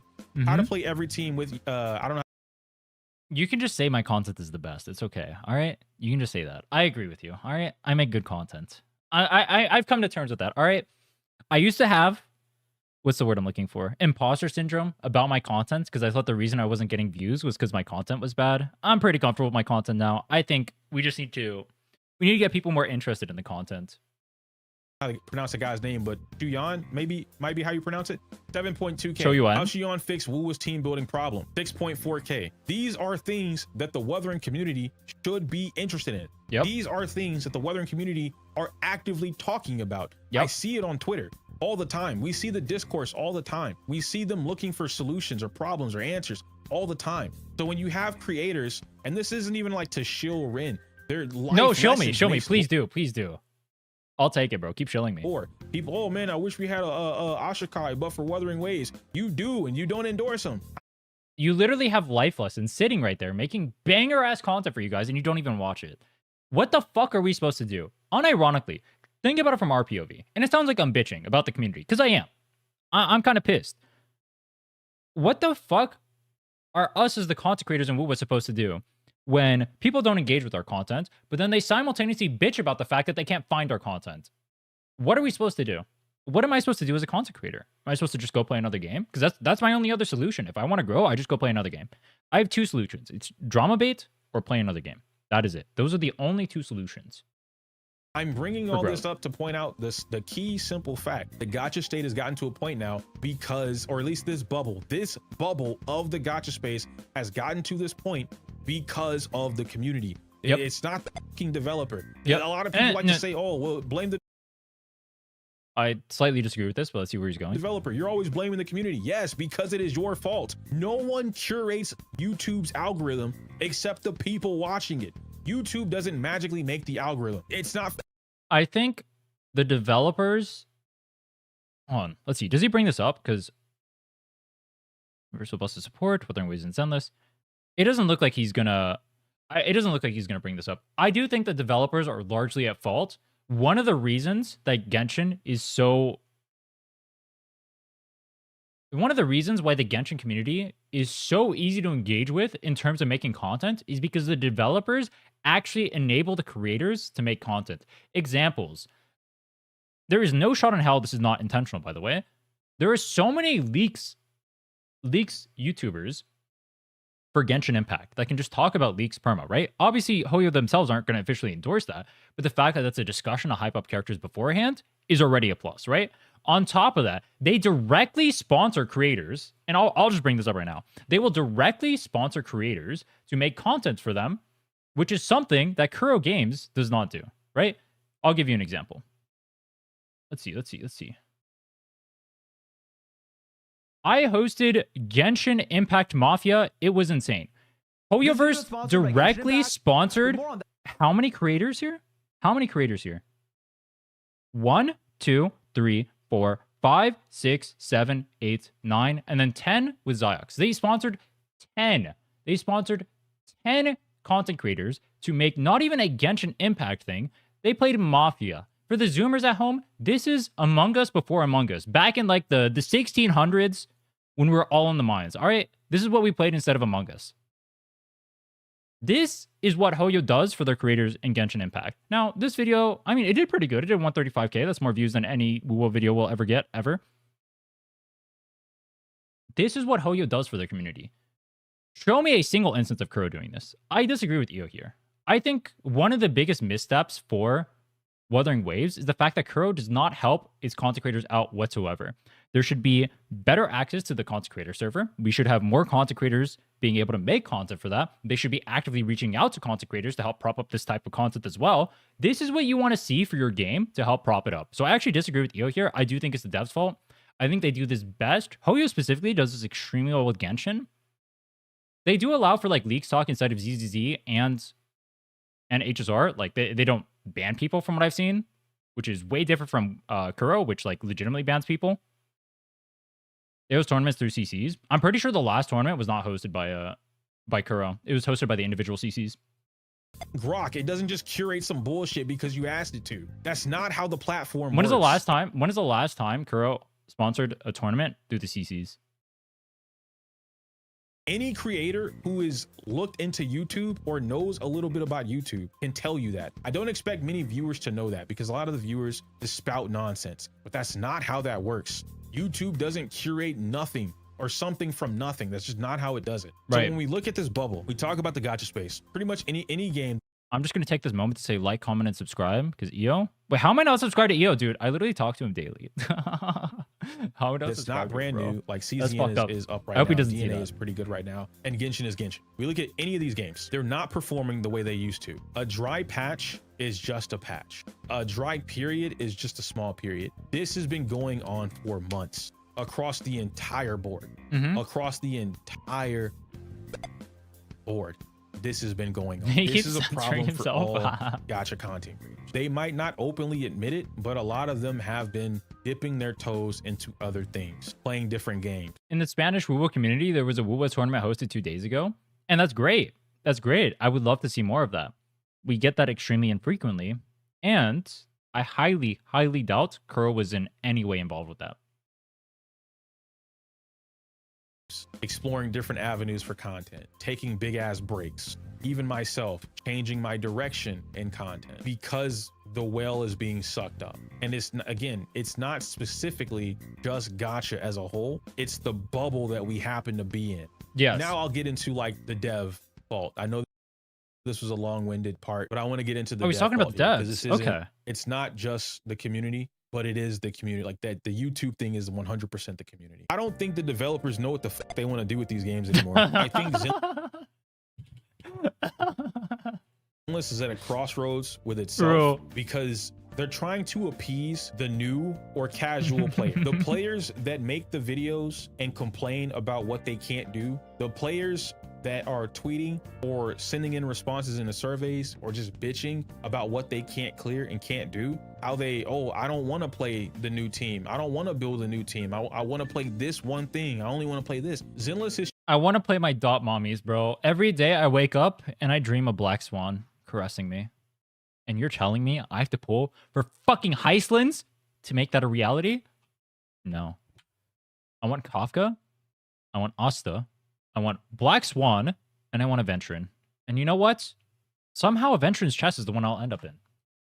trying to fix that problem by addressing the needs of those players. The issue is that Hoyo developer, Hoyo, right? Big Father Hoyo is saying no. The literal developer, the house, is telling the Zenless team no. They're telling them make money. You were on a decline for like the last 2 months. Make money. Oh, that's a great character design. Make money. That's what they're going for. So it's a conflict of interest. At the same, and yeah, Curse of being a gacha, exactly. At the same time, we now get into the whole thing about in-game or the direction of where the game wants to be. Every developer note, every developer live stream, every live stream that we've had the actual developers talking about Zenless, it's very clear what they want out of this game. They want a game where the player can explore a lot of different options, they can have a lot of fun, they can get creative with their teams, and they can show off their skill at the game. They have very intricate moments or things in the game. It does have a lot of depth, despite what, you know, if you just don't like Zenless, that's okay. I don't really expect people to register what the depth is. If you don't go looking for it, it's fine. But that's what they want, right? They know exactly what it is they want, how they get there, how they appease the audience, how they keep players interested in the game, and how they make money are all conflicts of interest. And even Kimbu, what's funny about that, right? The state of Hoyo games are not good this year equals Gacha is dying. You know, Wuthering Waves is suffering the most out of every single one of them, right? over-sexualization is hurting them money-wise. Wait, what? Right? Wait, did about that, right? The over are all conflicts of interest. How they keep players interested in the game and how they make money are all conflicts of interest. And even Kimbu, what's funny about that, right? The over-sexualization is hurting them. This is an impossible topic to have a discussion about in the gacha scene because there's so many fucking gooners here. But yes, I want to hear what he says about this. It's literally true. Sexualization of characters legitimately kills your game. It'll give you money, but there's a reason why Genshin, there's a reason why HSR are so insanely popular despite ZZZ being a better product. ZZZ is a better product, but the sexualization they have for their characters legitimately kills the game. It kills so much interest for it. Despite the fact, I would argue ZZZ is better made. Money-wise, right? Because like, oh my God, your hard tentacle lady, hot, big-ass titties, I want to pull. This is so ironic, by the way, because EO is literally a gooner. He's literally gooner deluxe. Obviously, we're pulling on women because gooners are gooners. Public reception-wise, bad. It's not a great thing to be an over-sexualized game. True. I agree with this 100%. I didn't know EO was based like this. I've never actually had this conversation with him. I was going to try and put him on game. I didn't know he was like that. Okay, bro. I see you. I love women too, exactly. Right, Kaya. But that's not a positive thing. I don't think get hard. I love women. That's not a positive thing. Yo, someone clip that out of context. Yo. Is over-sexualized. Yo, wait. Kaya. But that's be an over-sexualized game. I love women too. Exactly. Right, Kaya. But that's not a positive thing. I love women too. That's not a positive thing. I don't think Gage. Githari is over-sexualized, but I think they over-sexualized her, right? And I think that's just a thing that they're doing repeatedly. Guys, I don't think Githari is over-sexualized. Design-wise, again, we'll jump in the game and we'll talk about it. Githari is not an over-sexual character. If I was looking at an over-sexual character, I'd look at a fucking hentai. Like, you didn't know like he was like that because you weren't subscribed? Dude, I'm literally... Every time I talk to him, he talks about... I've asked him about his favorite characters multiple times. He'll always talk about how caked up like Zhou Yuen is and stuff like that, right? He is Gunnar Maximo, bro. You look at this stuff, he's interested in this guy. This guy's Gunnar Deluxe. that's not what I mean. You hear him talk, he's Gunnar Over-sexualizing something Deluxe. is like, it's... But I like that he can separate what he likes and what he enjoys from what's legitimately good from the game. Because I can say, I like... Where is this? I can say I like, for example, when Kafka starts moaning in the background and I turn my HSR sounds on, right? Or like every time Black Swan autos, she literally moans. And it's like, bro, if I just weren't streaming. But if every character was Black Swan, and this was the main thing that they advertised for the game, and this is what people thought about the game, and this is what people see going into it, you alienate so many people, especially, and this is one of the things that Genshin does the best, the female audience. The female audience comprises up a lot of the people who are in that bubble specifically that he mentioned earlier, the gameplay bubble. The female audience is exactly who feeds into that so much. If I look at my metrics for the... Can I bring this up? Actually, I can just bring this up on stream. Wow. Look at that. The streamer. I will show you guys something. Let me show you guys my... Let's see. Where's the Genshin video? Do you guys like talks like this, by the way? Did you guys like, comment, and subscribe, and hit the notification bell and tell all your friends about me? I need the attention and clout. Let's see. Where's the video that popped off? Oh, it did like pretty well. I wanna find like a... Oh, let's do this one. Let's see. Engagement, audience. Does it tell me the audience on here? It does. Okay, here. I can just show you metrics. So, look in here. Look at this. Only 12% of you subscribe, by the way. Fuck you guys for that. This right here, my Wua video, this thing has 22k views-ish. All right, 22k views. This thing has a 3% female audience. 3%. This is not even like a... There's nothing about this video. This is just, this new player couldn't beat endgame. I saved their account. This can't even garner female viewership because of the state of Wuthering Waves and the audience they've tried to cultivate. Now, I will show you this relatively similar video. Look at the Genshin video metrics. All right, here's the Genshin video. 25.7% female audience. Do you notice a stark difference between 3% versus 25.7% on this video? There's only 3% subscribed, dude. All right, dude, more you guys got to start subscribing. That's messed up. Look at this.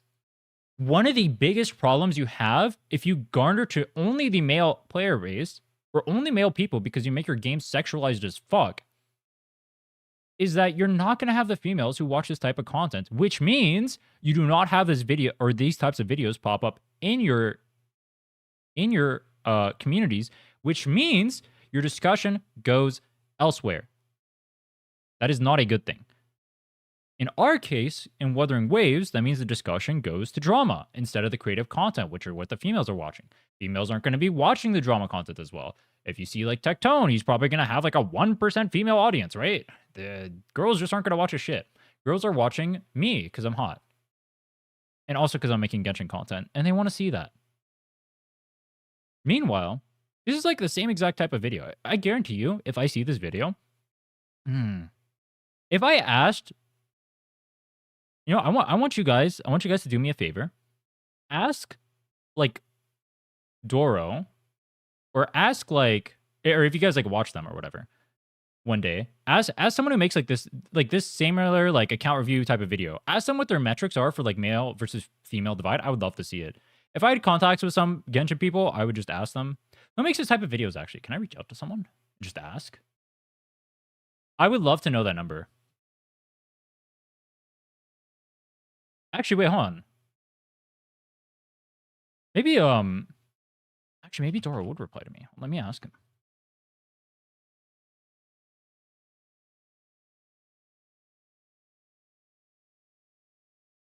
Hey, I had a question. Not...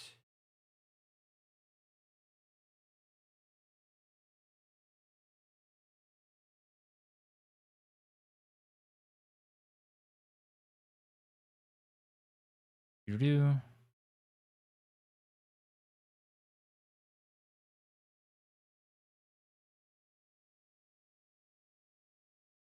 Actually, wait, Dora's not a good example because he doesn't. Actually, wait, no, he does.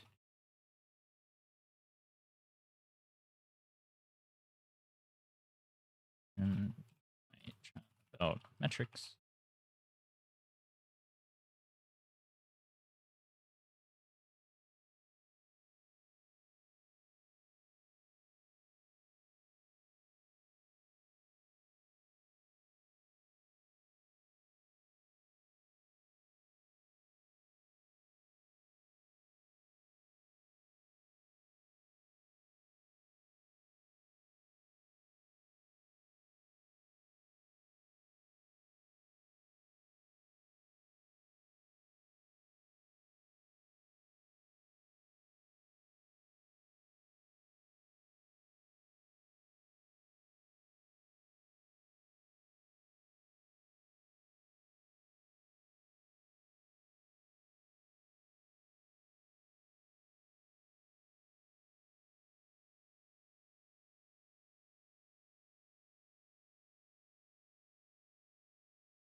Oops. All right. I just sent them a wall of text. I should not have sent them a wall of text. Anyway, I got distracted. Let's go back to the video. What was I talking about? Lads, it's sexualized as fuck. People think that like the counter to having a bunch of sexualized characters is just have more husbandos. But what if we just made normal characters that stand on their own without making me need to touch my dick? Wouldn't that be cool? Like, I'll sexualize Finon or whatever, and I'll say like, oh my god, dude, I want him to plunge his sword into me. But do I need Finon to be a sexualized character? Or is it like, if I'm a horny motherfucker, I'll sexualize him, but he doesn't need to be. It'll just happen regardless. Clear as day, the intent for you existing on my screen, your intention is to make me horny. Yet Hari's character at a design level is not intended to make I forgot me what we were horny, talking about. but Holy the shit. promotional material that they use is intended to get you riled up. That is what I mean by they're over sexualizing her, but it's not so much her as a character is not over sexualized. The same exact thing actually happens to Cortetia and Zani. Well, I do think they're pretty sexualized, but Zani specifically, the way that they advertised her, like, I will never forget that one advertisement. Do you guys remember? There was this advertisement where or who was it? Zani. Zani was taking on like a bunch of dudes and said, 3 men, I can take you all on or whatever, right? In like the most sexualized way ever. It was so funny. And this exists across. You're gonna tell me no gay men play lads? Or if we're talking about trying to garner as much viewership as possible, like gay men are only like what percent of the universal percent of gay people? What percent of people are gay? That doesn't mean don't cater to them. 2%, bro. You're going for 2% of the population of the world. You gotta have a little bit more appeal than that. Also, not every gay person is a gooner, bro. To take blood away from the brain. Facts. Do we not consider that part of the character? No. Think about it this way, right? Cancerella from Wuthering Waves. A lot of people would say, and they always say it, Cancerella is over sexualized because she has big ass titties and she's wearing a like V-cut corset or whatever, right? Or the tongue thing. She's an over sexualized character. I'm gonna bring up some art.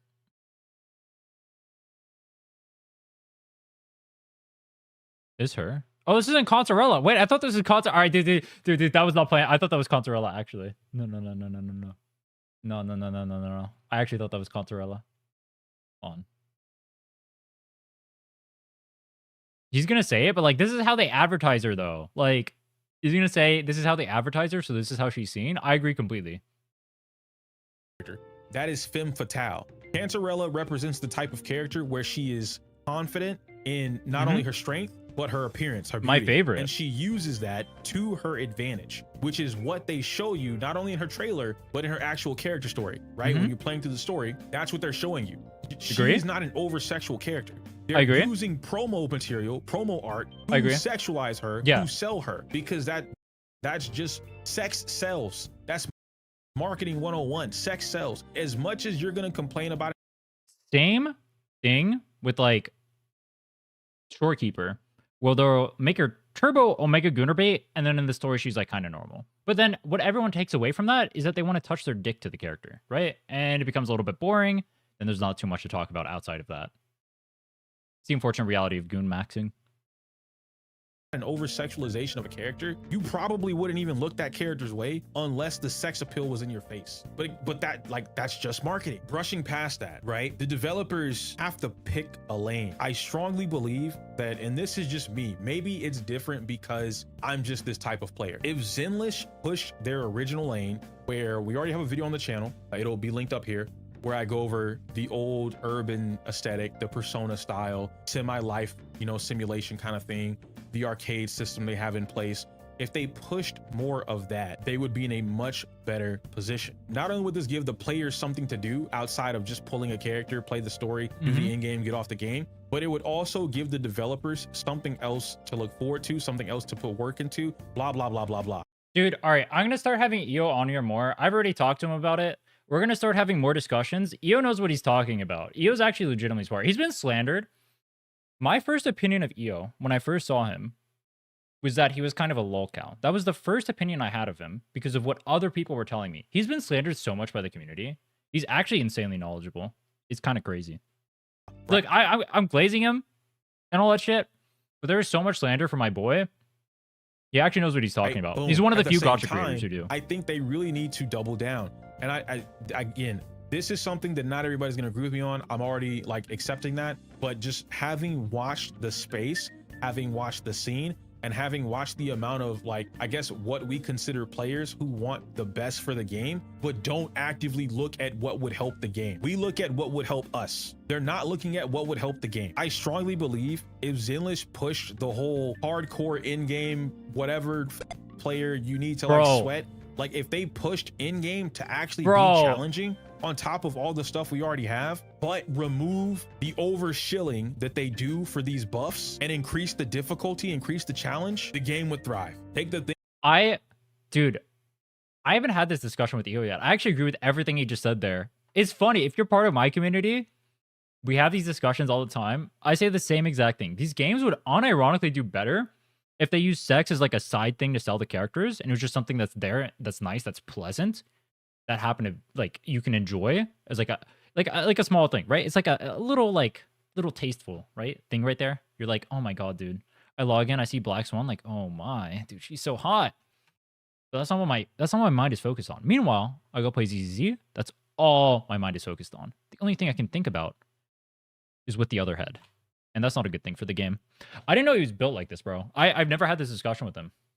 Things that I mentioned, and then add those into it, the game would thrive. That's what I believe. And yo, you know what? Sarp, great point. I don't think players are ready to be challenged, at least the current player base. And this is why I said earlier, they're trying to appease too many audiences. They're trying to fix the new player or casual player issue. Learn how to curve and ease your casual players. Encourage your casual players. I like that word a lot better. Encourage your casual players to become more veteran or seasoned players. The best example of this so far, unironically, Genshin. You have the casual players who will aim for not even like the casual players. People can aim for like MOC, and if you're not as like hardcore or whatever, you can aim for that. But then the hardcore players have Stygian to aim for after that. If you want to sweat, if you want to learn the game more. And not only that, because there's not as many things, you don't like lose that much from not having done Stygian. It feels less committal to have to go for it, right? Like, I feel bad if I don't clear MOC. This rotation, I don't know if I'll even be able to, because I'm not Krylus Nefer, right? I'm not Krylus Nefer. I know used my Flint's team. Those are my only 2 good DPSs because I just returned to the game. I can't even attempt Stygian. But I don't feel too bad about not being able to attempt Stygian. Unlike I would MOC, or Abyss. Abyss. Because if I don't do Abyss, I don't get the Primos, right? So I'd feel bad about that. They added an extra endgame mode on top of Abyss that now encourages you to get better. So the community as a whole in Genshin is actually better. Now, I've actually brought up something that I don't know if you will talk about it. Legitimately, what this caused, the Genshin player base is unironically more sweaty, more in tune with meta knowledge than the WoW player base. The people who say that they're interested in combat, the people who play WoW specifically for the combat, they know less about the meta in Wuthering Waves, less about how to play optimally because the game is too easy, because the game doesn't challenge them, because they never need to, because they log in, don't even do their basic 1-2-3 rotation, and then dip out, right? They don't have to learn quick swap. They don't have to learn how outro skills even work properly. They don't have to learn how to build their concerto. They don't have to learn proper rotations. They don't have to learn shit, which is fine if you want to do that. The problem is, by doing that, you make it so people don't get invested into those systems you want them to in the game. Specifically, there's so many people in Wuthering Waves that will never learn quick swap because of this. Which is why you should check out my guide, because it tells you how to play quick swap. Souls is a Always great sell out. example. Thank you for mentioning that, Kindred. Dark Souls is the complete opposite of these gacha games. I'll explain that. Why I say it's the complete opposite is because Dark Souls holds your hand for like 4 minutes. After that, you're on your own. If you that die tutorial is filtering the because fuck out of you. You refuse to learn, that is your fault. You died because you refused to adapt, that's your fault. You can't blame the developer because you know what the developer said? I don't care. He made that game with the intent to piss his friend. Isn't Stygian more will and not sweat? If you sweat and you play well and you have the meta teams, you can clear without wailing. That's why it's not only a whale game mode. You have to be good at the game. You can't suck ass at Genshin Impact and clear Stygian without wailing. That will not happen. You have to be good at the game. Not even decent. You have to be good at the game in order to clear without wailing. But you can still technically clear without wailing. You just have to have newer units or the strongest units. You're not going to clear with like Ganyu or some shit. You're gonna have to use Mavika. You're gonna have to use whatever's like good against a specific boss. So it is a bit of a matchup check. That is a downside of it. Never said otherwise. But you do have to know your stuff. If you know your stuff and you have like a decent matchup for your thing or whatever, you can push and clear that content. It's not a whale only check. Hands off. I know that I can beat it, but I don't want my friends to easily beat it. I want to challenge them. So he presented them with the game and then we got that game. It's okay for these games to go that route because you cater for that, right? Chaos Zero Nightmare is a perfect example of this, and Smack has an amazing video that he goes over that and pretty much says almost bar for bar how I feel about that game. For a week, I couldn't figure out why I liked the game the way that I did, why I was so addicted to the game. Because during the beta, I wasn't impressed. I was gonna skip it. Wasn't really intending on playing the game at all. But why that was so important was because of the simple fact, once I realized this game was basically like Yu-Gi-Oh mixed with any other turn-based RPG you want to think of, right? Like it's basically just Yu-Gi-Oh. My ability to play well is on me. There's some RNG on whether or not I get a particular card or not. I might play this game. The whole thing, the in-game loop or the loop. It's getting giga shelled by building everyone, bro. the deck so that I have complete control, just like in Yu-Gi-Oh, just like in Magic. My game plan, or even Pokemon TCG, building the deck so that I have as much control as possible. So I always. I'm a third of the way done with this video. And we've been on it for an hour and a half. Win. The game is curated that way. It has a whole Holy nightmare shit, mode where like you will get fucked up. It's not holding your hand anymore. It's okay for these games to do that. If Zenless took that route with what I said earlier, right? You keep the or you add more of the arcade stuff. You give give casual players something casual to do. Make in-game for players who want to play in-game. Yes. Stop trying to appease to both audiences. Insert before we even finish this point. So you don't want the casual player to get the reward? I don't give a f, bro. No, I don't care if they have rewards. I don't even play in-game for the rewards. That's not the point. It would be better if there were no rewards and you just did this for the love of it. But you can throw like some like the skin, like it's some bullshit reward that no one cares about. Like the only people who give a fuck about the skin from Dire are people trying to farm Genshin for lols. That's it. That's the only people who care. No, I've never seen an actual Genshin player talk about the skin. No one gives a fuck. Literally 0 people. I've never seen anyone flex a skin. I've never seen anyone talk about how they want to get the skin. I've never seen any of this. No one gives a fuck. All right. The only people who care about the stuff are people trying to sell you an agenda. Point of me playing in game.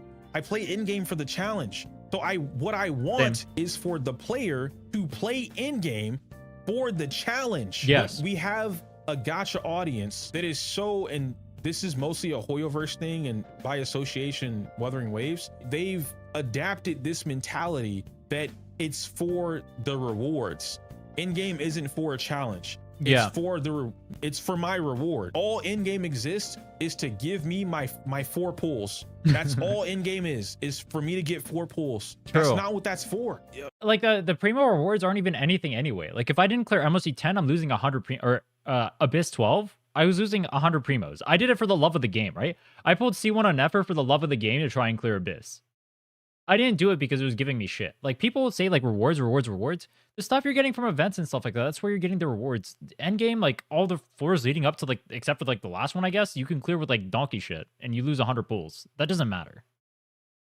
Oh, you can't mention a competitive game because that's not fair because Gacha. No, yes, I can. Fuck you. You're not going to jump into Marvel Rivals in Grandmaster tier, I like right? this You're new not going to York. go to the Grandmaster rank, play the fucking game, and then bitch at the team or bitch at your opponent for being better than you. Well, that's Wrong. Wait. not fair. I got carried all the way to Grandmaster rank thanks to my ability to buy my teammates. You should let me win. I deserve that win. What? Why? Because I'm in Grandmaster rank. I made it here. So You know what's interesting? Other gachas don't do this. Like I don't think the Fates FGO scene is like this, right? Like I don't think E7 wasn't like this when I played that. Sinnoh Alice wasn't like this when I played that. What else have I played? I don't know. I deserve the win. No, you don't. Rin cleared Abyss to impress the 25% female viewers. Dude, I gotta get a girlfriend somehow. I'm lonely over here. I have a queen size bed, but I don't have a queen. Just trying to hit up my DMs. Work for it. But again, How do you do the wrist thing? I'm different. What I think Zenless should do in order to save it, if you will, is so far beyond what a lot of my peers think that we will never agree. And I've accepted that. But I strongly believe that is the play. I think if Zenless continues to cater towards the casual audience, it's gonna lose more than it gains. And it's not because the casual player doesn't deserve to have fun. It's not because they don't deserve to do in-game or get rewards or play the game. Nope, it's none of that. It's because currently the game has no casual content. So except the story and whatever event exists. So Wu has the same issue. Surprisingly, actually, I'm pausing it too much. Let's just let him continue. Because of that, the player, the casual player, assumes that the end game should be for them, and it's not. Zenless has not established a clear line of separation. Hey, you're not ready for this content yet. Here's how you can work on it and get better. Let's introduce some new tutorials to help you get to that point. You guys need to help me level up my background, by the way. I need to level up my background game over here. His setup looks, I mean, this is like his dirty clothes and shit. Just close your closet, I guess. But like this setup, stuff over here is like camera, his whole setup. It looks really good. They I want to improve mine to do this and then drop the ball. I know why they dropped the ball. Do you guys know why they dropped the ball? Probably not. Let's talk about it. Why has Zenless not implemented more advanced tutorials since whenever the fuck it was, like 4 or 5 months ago? Because they don't give a have fuck. Not seen or taken something from the top level players in the community. The top players in the community, or just strong players in general, have not given them new tech that's universal for them to teach the rest of the players in the game. That is why. It's not that it doesn't exist. It's not that they can't make it. It's because they can't take it. Nice water bottle. Thank you, bro. Thank you. Training room should be massively updated. Can you compare the amount of traction on views for Wua from Western and CN on Bilibili? I don't have enough knowledge about the CN side or whatever's going on over there for me to actually do that. I'm not the right person for that. If someone else understands Chinese and can actually navigate those places well and actually understands the context for it, that would be better. The HIA training system should be massively updated. There should be a whole new floor for the Mr. Happy. There should be an entire new floor for Mr. Happy training. I think the status quo for gacha games is that buying of power, especially in Hoyo games, or is the buying of power, and it works to print the money. I agree. And so now you get into, right? Let's talk about Genshin just for a brief period of time. Weathering is getting to this point, but we'll talk about Weathering after. Genshin is able to sell you a character just for you to buy the character. Doesn't matter if they're top tier or not. Doesn't matter if they're meta. Doesn't matter if they have traversal options. Me, when I pull Nefer, because I see her splash art has 3 copies of her, and like, even 1 copy is enough. You know what I'm saying? If they like the character, they will buy the character. Or I don't even have the non-cry buff on Nefer. You know how many people told me not to pull her? I was gonna do it anyway, bro. I'm down bad. I don't give a fuck. Or pull the character. Why? Because Genshin does a much better job at 1, world building. Yes. 2, agree. Character development. Agree. 3, they create something for the player that makes it so like, I don't care what this character does. I love it. I want it. So you pull. And that's the way characters should be. Yes. But they're not. Agree. HSR Agree. is really good at that. So many people Agree. are pissed off that Sirene's not broken because everyone wants Sirene. They also True. understand HSR is a meta-driven game. Making a character that everyone wants that is not meta is a problem. We're going to riot. We're going to bitch. You can't, it's not smart. You know how many Styrene Doom posters I saw? Prid wouldn't even put her in T.5, even though she's literally part of the strongest team in the game and works with every broken unit in the game. But they still did that to try and push it down. Dude, the Cyrene situation was fucking crazy, bro. You know what? I'll do one more pull for my Cyrene homies. You ready? Show it to me. It's never a fight. Dude, I can't even clip farm. This game is shit. Okay, whatever. It is what it is. I'm a Cyrene Doom poster. That's because you're going to say that she doesn't age into 4.0 with the non-airs getting chilled. It's not a smart idea to do that. And I'm somebody who, like, I don't care that Cyrene She's doesn't T0 work now, with yeah. everyone. I don't think she should. You guys know how I feel about Astra and Shorekeeper and like I don't like universal busted ass support characters. I think they ruin the game. Ooh, that's a hard one. I think Cyrene, from what I understand about her, remember, I'm just back into HSR. I'm talking a little bit out of my ass here, but from what I understand, she works with every Amphoreus character. So that means she has like, what, 7 different viable teams? That sounds fucking crazy, bro. 7 different viable teams? The only character we have like that in Wuwa? The only character we have like that in Wuwa is Shorekeeper and Verena. That's it. Maybe Relova. Maybe Yuna. That's it. Now, the thing with her is that you're going to have other options or whatever. Obviously, you only go for her because, like, pink waifu and, like, perfection and, like, holy fuck, I need you to... All right, never mind. I'm not going to be down bad right now. Every single fucking time that I've said it. No one can prove me wrong. Oh, what about the free-to-plays? It's good for the free-to-plays. I don't care. It's great for the player until it ruins the game. What does that mean? Okay, let's talk about Astra. Astra's an amazing character, right, guys? Super awesome support. Everyone loves Astra. Every team can use Astra. I literally have the video on my channel. I like it when the Astra Shorekeeper characters are Verena tier. If you play Wuthering Waves, you know what I mean. Where it's like, you're not at the top, but you're good, and you slot into a lot of teams, and you help fix team building options in case you run out of characters there. But I don't want them to be the top tier, like Shorekeeper was for so long. Shorekeeper is bad for the game. I agree. I agree with what he was saying here. I think Verena is amazing for the game. I think having characters like Verena, or like what they're doing with Shorekeeper now, where she's like the second best option for most teams, is good for the game. I like that. This is a better way to handle it, I think. Going over the exact same shit that I said. I'm going to show you. Then I'm going to get up to go pee and get more water. Astra Yao is the worst thing to happen to Zenless Zone Zero. I knew it. The moment they introduced a character like that, when she was in beta, I said, this is a problem. When she was in her second beta, I said, this is a problem. Then we got CE server, and I said, this character's fucking stupid. She's dumb. She's too good. The ability to hyper buff your entire team. Shorekeeper. She's better than most characters M1s and M2s. The ability to do that while she does nothing is broken. It shouldn't exist in any game. Boom, they did it. Yep. It's never a problem. No one ever sees this as a problem so long as they can benefit from it. And they'll I agree.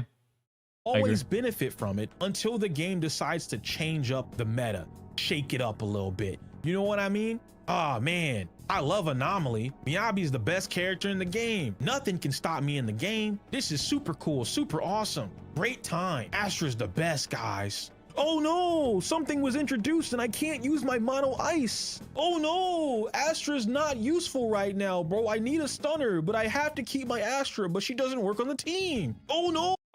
Doro responded. Doro said his things are 30 to 40% female. Oh, banger.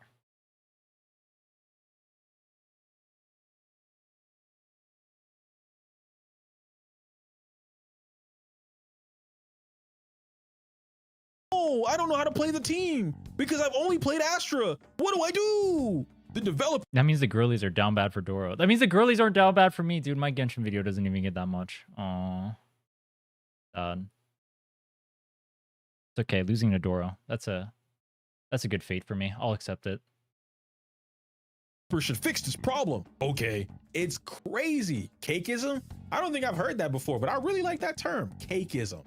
They want broken units and universal supports, but bitch about power creep and inflation that come as a result of that. I like that, you know? And True. again, this isn't, I know I come off that way, guys. I know. I'm not making this to shade players. I don't really care, like, if the player feels some type of way. I'm just stating these things because now we're finally at a point, as I said, going all the way back up, looking at the views and the differences between literally a few months ago, things being pretty consistent, not even high. Like, I think people, when they hear what I'm talking about, they'll probably take this as like, oh, you know, your views were never 50K, 30. I'm not looking for high views. I'm looking for consistent views. The drastic drop in interest for these games, it's too big. And so this is why I'm pointing that stuff out. The same shit I've been talking about, why this was gonna hurt the game, why it's not good for the game, why players should be more adept at learning how to play the game, and why we shouldn't promote, what's the word? I can't think of the word, but we've promoted, obviously not me, but like just as a collective. So I'm gonna include myself in that. I'm not gonna isolate myself because collectively, as an English-based global Dailies Zone Zero community, we have promoted not learning the game. Collectively, we've promoted dumbing down the player's ability to get better at the game. And no one wants to call that out. No one wants to own up and admit that. No one wants to point that shit out. But I know that he's on, like, this is his fight or whatever. I don't know if this is my fight. I do agree with what he's saying. Those, for Zenless Zone Zero and for Wuthering Waves, I agree with it. But, I don't know how big of a problem it is, I guess. Like, no, it's kind of a problem. I think maybe from my POV, I just want someone else to champion it. I don't want to champion this fight. I'll let him champion it. But I agree with it. I think it means when you don't have your end game, or when you don't have your veteran players engaging with that end game content as much, or you don't have people like constantly pushing for whatever, it makes other people feel less invested in continuing it, right? Like me, myself, as someone who can quick swap, as good player, as Wuthering Waves world record holder, by the way, as world champion, by the way, as all that shit, right? I can't justify playing endgame constants and Wuthering Waves and grinding it out and getting better at it and enjoying it because, well, at least it's from a content creator's POV, other people don't want to see it. Meanwhile, you do that in Genshin, the account reviewers in Genshin get more views than everyone in Wuthering Waves. Literally everyone, just the account reviewers. Limbo Sauce, Steven Even, I don't know who else. There's Jeff for like theory crafting and stuff, right? Gameplay specific, not even like entertainment based. Gameplay specific content creators get more views than anything in Wuthering Waves, period. Because there is no celebration about the actual gameplay in Wuthering Waves. We say we enjoy these things, but then we don't promote these things. We don't talk about these things. We don't engage in these things ourselves.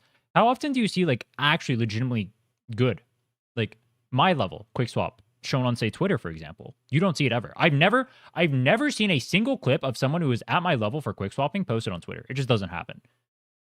because there is no one who cares about the game at that level to actually get good because no one gives a fuck. You don't see like Mavwika charge attack combo getting promoted over here. You don't see that being discovered because no one actually invests in the game that much. Collectively, we've done that. It's harder to build characters in Genshin. What would that have to do with anything? That is a problem. It's bad. It's one of the worst things you can do. Yeah, apparently people will see it for Wuthering Waves in like the Eastern sphere, or like, yeah, I hear the Russian players do like have like tournaments as well. I've seen that. Someone was saying earlier there was like a South American tournament, I think, if I remember correctly. Yeah, those. But for the most part, at least in the West, what we're talking about, we don't see it at all. For a game, who's good, like Yumi and Wallenstein? Yeah, like those people. Like those are people I would say roughly around that skill level, right? That like we're all in like the same tier of skill level, right? Like at the top. Both of them are really good. How often do you see clips like that posted on Twitter though? You don't. That's actively told you since CBT2 that it wants to be blank type of game. Blank type of game being like the challenging and the content, the difficulty, whatever, right? It's told you that. The Pride Win tier list is a perfect example of that. Combining this category is verbatim doing what I said was gonna you are dumbing down the player's ability to fucking learn. Then what's gonna happen, right? Dailin is gonna come out. This character's gonna be cracked out of her mind. What are we gonna do? Split the category again? Oh no, Dailin is still a support. This bitch is a better Qingyi. She's a better Qingyi mixed with all the other fucking stunners in the game, and she does damage. She's not a support. So what, you're gonna put Dailin in DPS category? I said it was gonna happen. It's bound to happen, and now here we are. You combine the categories. The moment they start making actual stunner characters, you're gonna have to split them up again anyway. There's no point. Dailin does damage. Dailin's whole thing is being an on-field DPS, beating the shit out of shit, and then enabling her actual DPS to follow up and beat the shit out of shit. You know what I talked about with Anomaly in my previous video? With Anomaly characters, right? Or Anomaly teams, there's not really like a one-on-one, right? Your Anomaly teams, a proper Anomaly team is always jumping something. It's never a one-on-one. Miyabi and Vivian, Jane and Alice, Miyabi and Yanagi and right? Doesn't matter what it is. There's always two. He's losing me right now. versus one thing or one group of enemies. Right? I haven't played these in a while. Always jumping something. Dailin is what the rupture or attack characters, depending on what her kit is gonna finalize as. She is that, but a stunner. She is helping you jump them. Like that is her whole purpose. Dailin is the big sister. You guys know that anime trope where you like in martial arts anime or kung fu anime, you have the big sister with big ass titties. Dailin doesn't have big ass titties, but I'm explaining the trope. She has a big sister, martial arts, big ass titties, and she protects the little brother, right? And the little brother knows martial arts. He's just not as good as his big sister. His big sister don't take shit. But she I'm trying to follow this right now, and I'm not. You mess with her little brother, able to. and she just beats the shit out. That is Dailin. Dailin is I don't know what he's trying to get at. Literally that type. Me, you from Kani. Yo, talk about it, bro. You know ball. You know ball, man. Updating the standard banner would be great, but I don't think they're gonna do that. Yeah, I don't think they're gonna do that. I don't think they're gonna do that. They should. What else does he talk about? A lot. There's a lot of things Zenless can do to make it. I'm gonna skip this part because I'm not up to date with Zenless. All right, let's go to this. Wrap up. I spoke a lot about Zenless because that's my home territory. Bro just said let's wrap up. He has 30 minutes of video left. I know a lot about that. Woo is not off the chopping block. I want to talk about weathering, and I want to talk. What up, Inari? I want to talk about it in a way where I feel like everyone should be able to come to a solid consensus, but I know this won't happen. Weathering is also on a decline. I can't tell you the analytics behind it because I'm not the one making the weathering content. So we already talked about it. I'm going to go off of what I've observed, what I've talked about with other weathering creators like Life, for instance, or Rin. And I'm able to see their analytics, but I'm not able to see every weathering creator's analytics. They're the same. I believe weathering's on a decline for similar reasons to Zenless, but not exactly the same things. One, I think the massive decline for the weathering space viewer count wise, right? And again, let me re-verify just in case for anybody that might have found this, seen this, clipped it, and jumped straight to this point because you heard me talking about weathering. Oh, you talking about weathering? Oh my God. One, this is from the perspective of a content creator. And I'm purely talking about this from mostly a content perspective. I forgot the second thing I was gonna say, but it was an important disclaimer. If I remember it, I'll say it randomly. That's on me. That's on me. That's on me. But speaking on like everything with Wuwa, okay? Wuthering's problem it's a combination of things. I'm trying to remember how I said it to Life earlier, but TLDR, when I talk about Wuthering and I talk about the decline, like I said, very similar to Zenless. What I'm getting at here isn't so much about like Wuthering as the game itself, but it's a combination of things. And so the main thing is definitely going to be the community. I know, again, same thing that I said with Zenless. A lot of people like to blame, oh, you should blame the developers. It's the devs' fault. They made the game. You're still playing the game. And I want to make that very clear, right?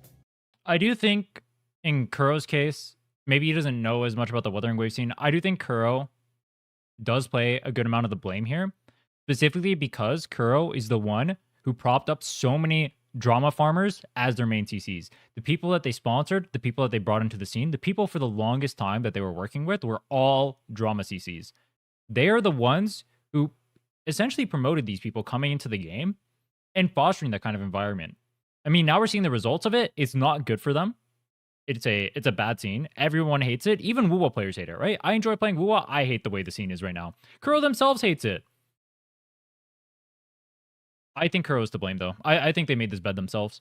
I have a mentality that I try and explain to people, but it always comes out very blunt because there's no other way to say it. Quit or submit. What does that mean? It means that if you aren't happy with what you're doing with your time, quit. There's no way you can shake that up. Like there's not another way to say that. There's not another way for me to get that message across to anybody, right? Time is invaluable. You will not get it back. You just won't, unless you're a time manipulator. And if you are, come holler at me. You just won't get it back. Because of that, wasting your time is always a net negative. It's a problem. No one on the face of the planet should want to waste their time ever. So if you're playing something uninstall every or you're gacha. doing something that you're genuinely not enjoying, you consider it a waste of time. Stop doing it. I've said this same thing with Zenless and the players who threaten to quit the game if the developers don't do what they want, or if they go in a direction, then just quit. It's okay. You can always come back. There's not a point in time where like, oh my God, bro, I quit Zenless and now I can never come back. You can come back. Oh man, Starro introduced Castrus. I hate them. You can come back. It's okay. Not having fun. Stop. Can't Kuro just clean house with the CCs? Well, one, Kuro's not interacting with the CCs in a meaningful capacity anymore. At least not in the way that they should be. They're not involved in the community, at least in the West. I don't know what it's like in the East. In the West, Kuro Games is not utilizing content creators properly. They're just not. I'll just say it. They're not using content creators properly.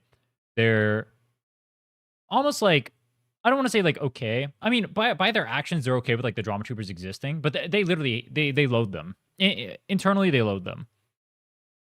But they won't do anything to actually fix the situation. They don't try to prop up other content creators. They don't try to create events to help other content creators. They don't do things inside of the game itself to help the content creators. They don't promote the type of content they want to see.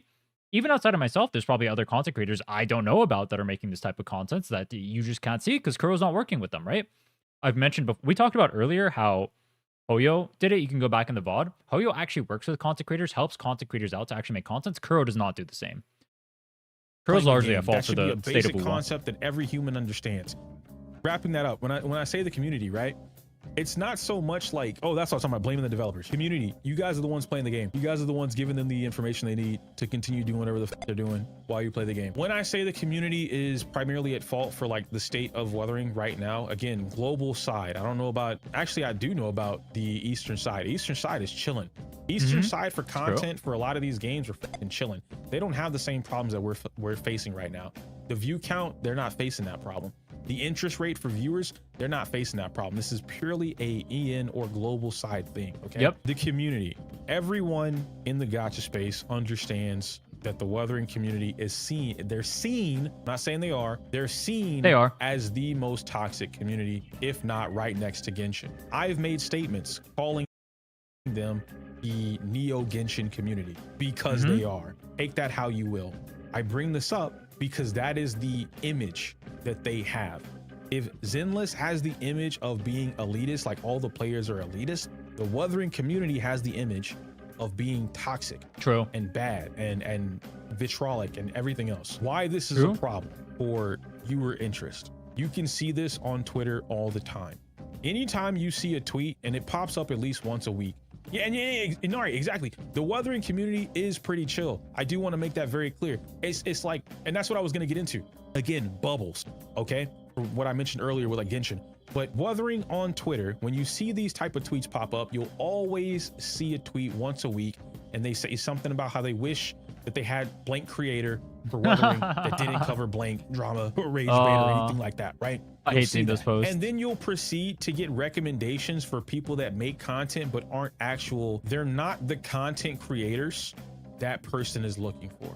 Let me elaborate, because it doesn't mean a specific person, even though I know that might be what somebody thinks. When someone on Twitter, usually, and this is just based off reading the rest of their comments and responses, when someone says they're looking or they wish there were certain creators, what they're looking for is Genshin Impact content creators for Wuthering Waves. Yes. What does that look like? They are looking for a Doro. Yes.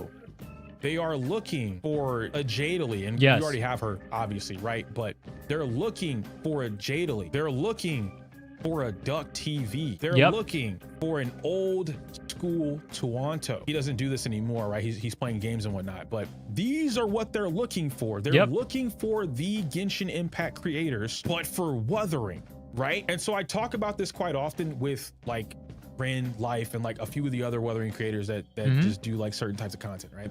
And I told them they were on a timer. That timer is already ticking and the bomb is about to explode. But the thing that I mentioned was that once these creators start making content for Wuthering Waves consistently, all of you lose. As a content creator, all of you lose. And I know that sounds pretty harsh. I but disagree with this slightly. This is a positive for the algorithm, because these creators in particular would be able to pump up Wuthering Waves gameplay. I built so-and-so in 24 hours. I did this challenge in whatever time. They'll be able to pump that type of content up, the interest rate for it in the algorithm. That's just how YouTube works. That's a positive. Here's why it's a negative. And why I said they would lose. All of them have already established communities that are interested in their content and content like their content, but still primarily from them. So if somebody from Doro's community is watching all of his content, they see him play Wuthering, that doesn't mean that that person is now going to go look for other people making Wuthering content that almost may be like Doro's. You have not passed the vibe check. For them, Doro is the vibe check, and you kind of move on from there. It's a very weird, finicky thing, but it's how these communities are. A good example of this, if you're looking for this like currently in the drama bubble, whatever, right? If you're looking for an example of this, look at how many people, and I'll mention him just for the explanation, no ill will with me mentioning his name. Tech has a community, right? Tecton has a community. Look at how many people that if he collabs with them or endorses them, all the people from his community or a chunk of them magically find themselves in that community that he's endorsed, right? The creator that he's endorsed. This is just content creation, like tips or rules or whatever, like unspoken rule. It's just things that content creation does, viewers do. They trust a creator, and so when he says, you know what, yeah, I'll do it, and then they move on. No ill will from you, maybe. Yeah, I know, right?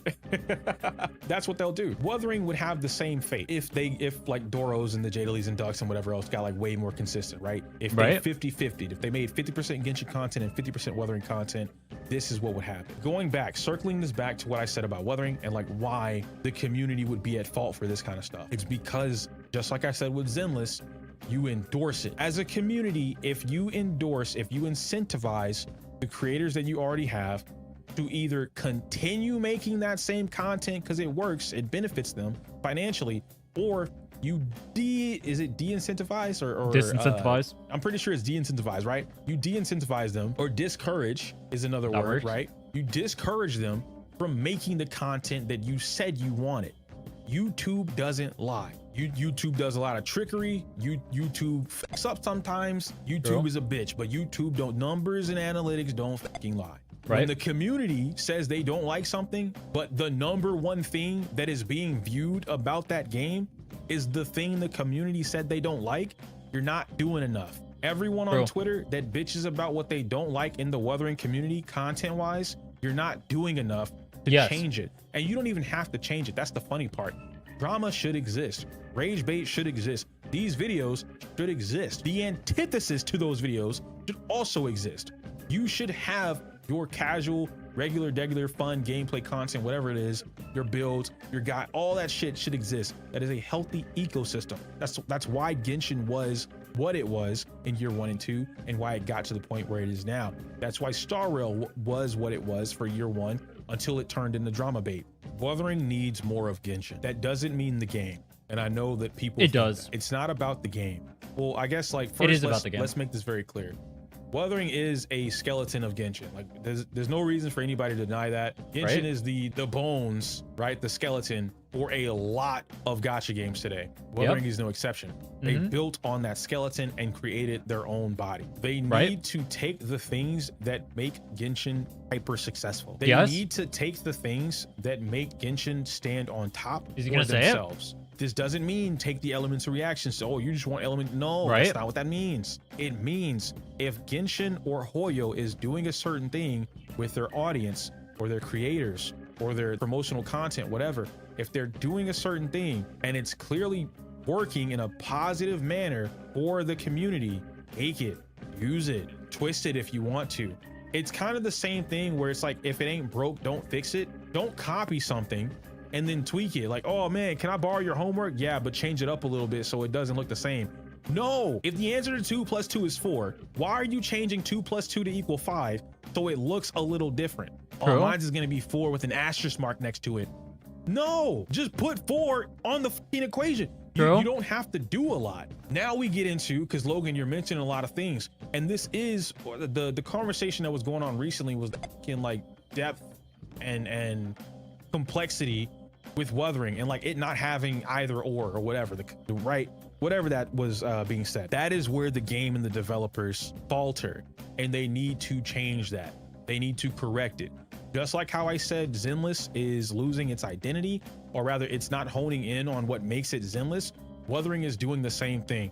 I'm I gonna agree. mention something, and this is very funny observation that I've had for over a year. I've spoken with this for a few different people. Everyone pretty much agreed. Obviously, when I say this, everyone's not gonna agree because people just like to disagree with me, but Wuthering has 2 different communities, possibly 3, but for now I'll stick to 2. Wuthering has 2 different communities. One community wants the CBT2 version of Wuthering Waves. The other community will not admit this, but this is the reality of what they're asking for. They want a reskinned Genshin Impact named Wuthering Waves. That's it. Those are the 2 different communities. What does the CB2 community mean? Like, what do you mean by that? Originally, Wuthering Waves was a much darker themed game. Gothic aesthetic or goth era aesthetic, dystopian, desolate type of land. It was a much more punishing game. The games, it was very similar, reminiscent, if you will, to Souls-like. That is why if someone randomly sees you playing Wuthering out in the street, right? You're on the train, you're playing Wuthering. If somebody saw you playing Wuthering and they had no idea what a gacha game was, their first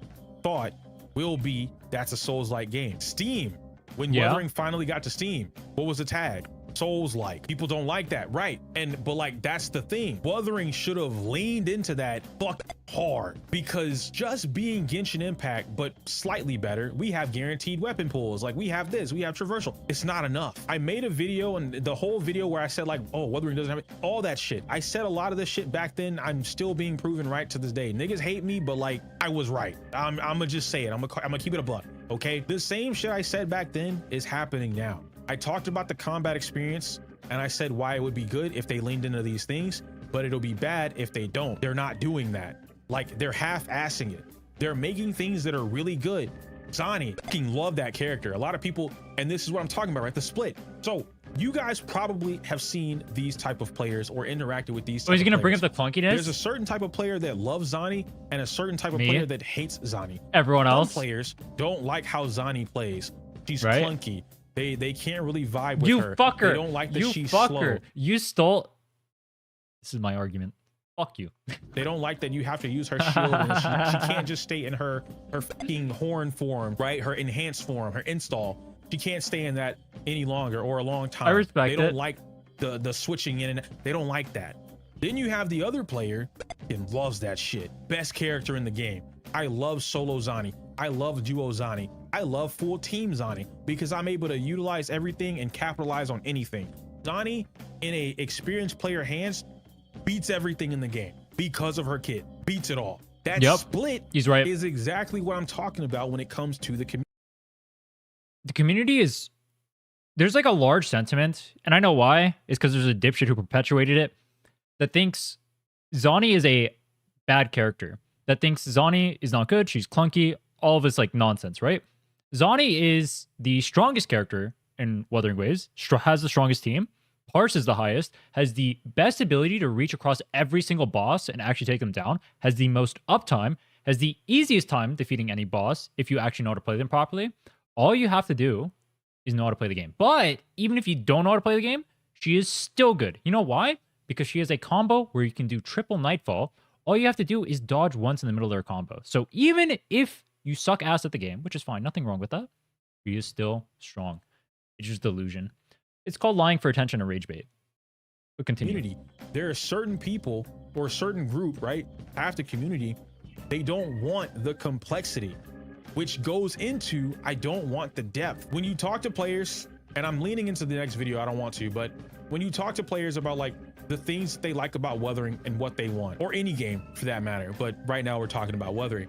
If you were to ask them the things that they like about the game and what they want from the game, most players are not going to tell you that they want the enemy to beat their ass. They're not going to tell you that they want the enemy to fight back. They think already the enemy fights back, which to a degree, the enemy does fight back. I'm not saying that the enemies in Wuthering just stand there. That's not what I'm saying.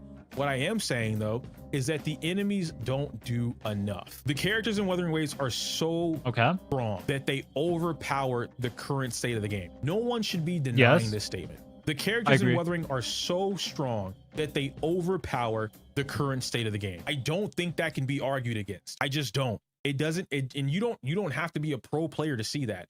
You don't have to be a top level player to see that. It's quite literally a thing that exists in the game. There's a difference between a character needs a certain character and a character is bad. If you're saying that Zani needs Phoebe, I will never disagree with you. I think that's cringe. But that's a completely separate conversation. And anyone who pretends it's the same conversation is trolling for attention or rage baiting. I will never accept any other answer.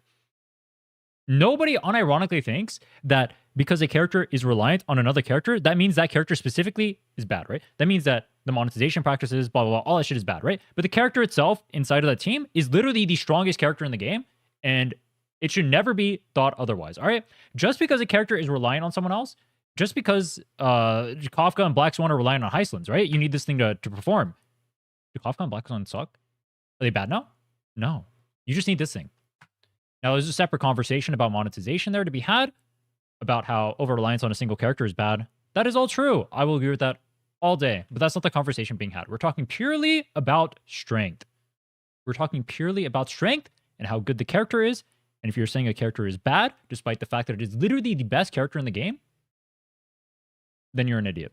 The half of the community that I talked about, they like that their characters are overpowered. They like that they feel like they can't be power crept because it is a gacha game. And they like that they can just slap on whatever, play whatever, and like have a great time. In the midst of doing all of that, they'll most often say some things like, oh man, Cartithia is not easy to play. How about you try and play Cartithia with no stacks? See how that goes for you. Oh man, you're playing Cheng Li? Well, I bet you can't quick swap. Zani's team is actually one of the lowest cost teams in the game because you get free Rover. If you're talking about the strong teams, Zani's team is actually the lowest cost in the game relative to performance. That's actually just untrue. It's misinformation to say otherwise. Zani's team is her, Phoebe. She is relying on Phoebe, yes, and Rover. Inside of her team, she's not relying on Phoebe's signature, so you don't have to pull that. Technically, she's not even relying on her own signature, and Rover doesn't use the signature. So unlike other teams that are parsing, you don't need the signatures. And she's still parsing that high. She's technically one of the lowest cost characters you can actually build and have like an amazing pop-off team. Learn Mono Fusion quick swap, and then you'll see the game's true potential. You're encouraging more players to play the overpowered thing, to learn the overpowered mechanic. This is what I mean, though. Like, people will say these things, but they're just wrong. They don't know what they're talking about. But that's because they get their opinions from other people who also don't know what they're talking about, but have such a large voice in the community that their misinformation, their idiocy spreads as fact. And it kind of pisses me off. I made a mistake on not calling it out. I should just call it out every single time I see it because it's just misinformation. It's just lies. And no one will ever be able to prove me wrong because I'm right. And anytime you'll ask someone for evidence, otherwise they will never be able to provide it for you. Mix or gameplay, whatever, so that they don't have to engage with the already underpowered enemy. But that's what's happening. And again, two different sides. It's not that one side is better than the other. I guess I should have said that earlier. And it's not that one side is wrong, right? And one side is right. It's just that they both exist. This creates a split, just like I talked about in Zillins. That's why I said, and I've said this a while ago. Yo, Zoomin, thank you, man. How old am I? 42. But I've said this a while ago, and I said that Zillins and Wuthering are very synonymous with each other. They're very close together, very close together.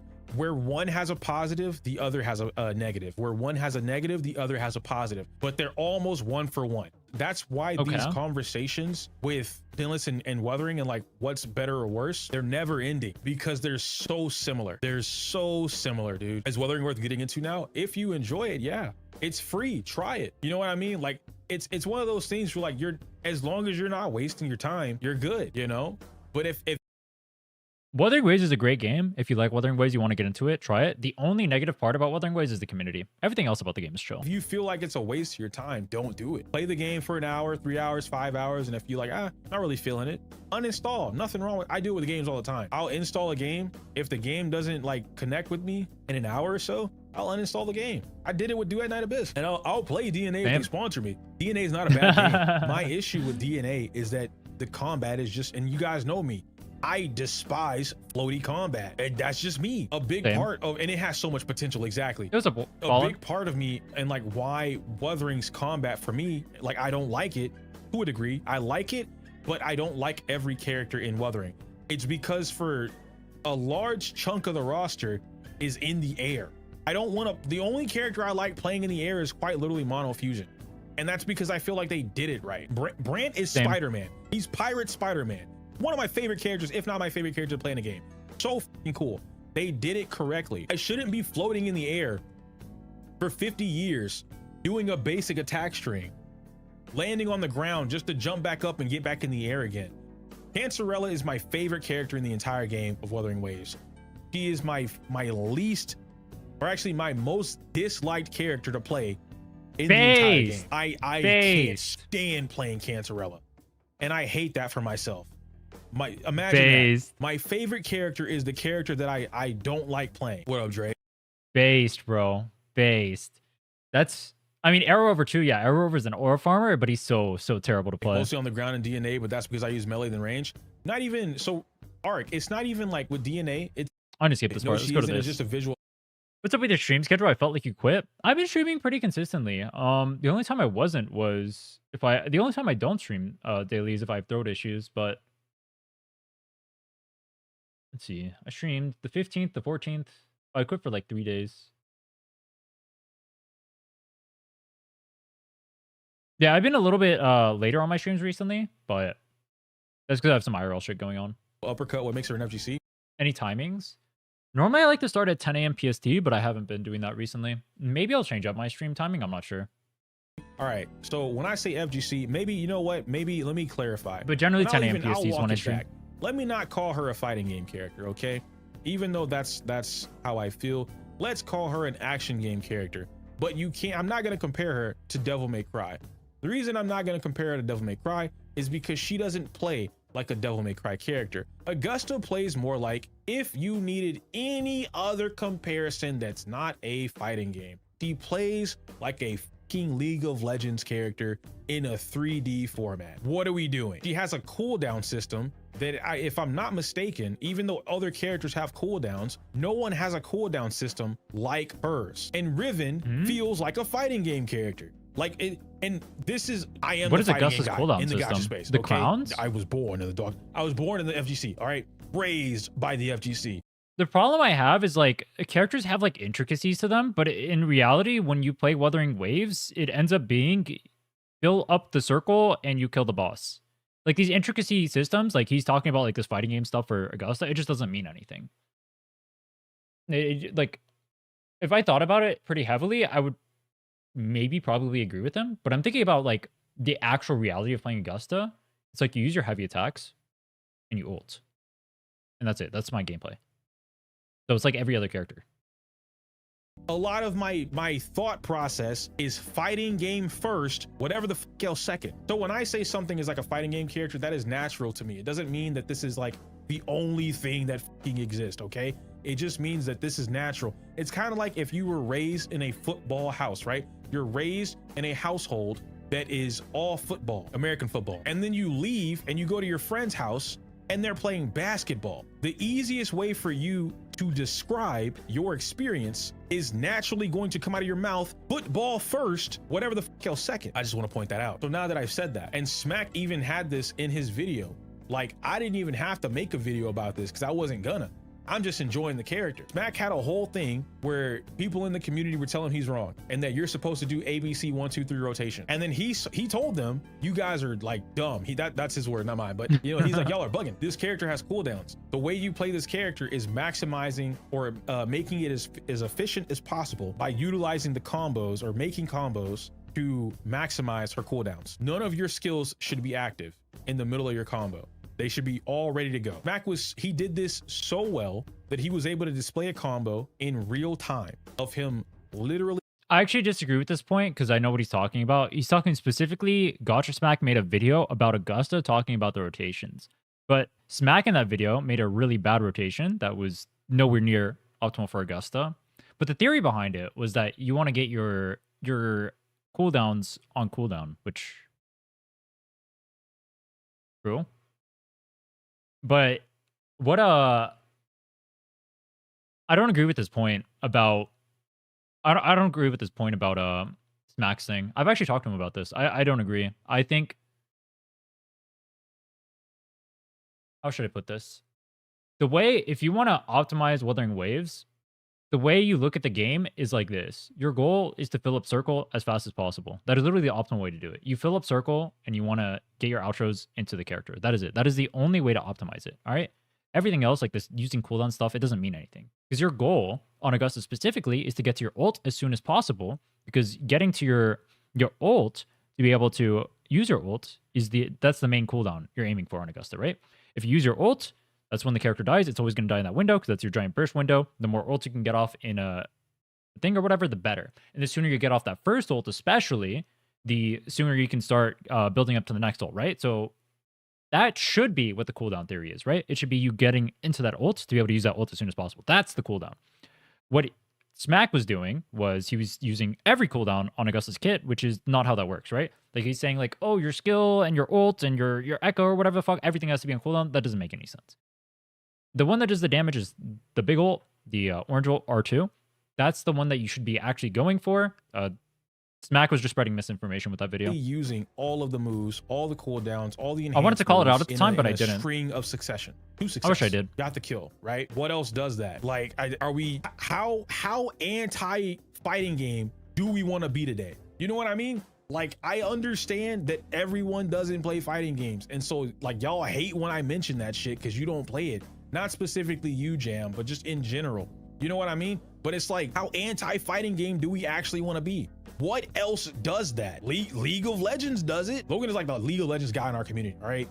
Dude is cracked. Well, he will smoke your shit in League of Legends. If he's agreeing, why are we arguing? Like, why are we so off put by that? He only plays arena? Nah. That's just not true. It wasn't to harp on the fighting game at all. That wasn't even my point. My point was that Wuthering keeps implementing these really sick ass characters. Cool as characters, they're awesome. But if they're going in a more casual route, Smack's whole thing was spam all your abilities is the best move. Yeah, his idea was that if you have a cooldown, you want to put it on cooldown, which can be true, but the way he approached it is not even true because he forgot the entire time. Like, the one cooldown that matters on Augusta is your R2. That's the thing that matters. The only thing that matters is building up everything into that R2 so you can get your R2 off, right? And getting all the outros lined up to that. So then he ended up doing an inoptimal combo with flawed theory that ended up being bad, but because he's a big content creator, it gets like a lot of traction, so people believe it. It's kind of an annoying cycle, honestly. The casual player is not worried about doing this, and they themselves have admitted this. So it doesn't really make sense to do that, and that's why I say they're kind of like, they need to pick a lane, pick what they want to do. But it's up in the air because that's not their only issue. I've seen some leaks. I don't really want to talk about the leaks because I don't know if they're real or not. I don't want to be on Kuro's bad side, but I will say, if these rumors about 3.0 are true, if he's talking and it's leaks, nothing to do with like secret characters or like whatever, or the story, it's purely mechanics. The rumors that Okay, I can't no leaks for Kuro for me. Overall though, I would say I would agree with like 90% of what EO says in here. I think the Gacha community as a whole. Actually, hold on. Oh, one topic he didn't get to bring up that I'll bring up at the end.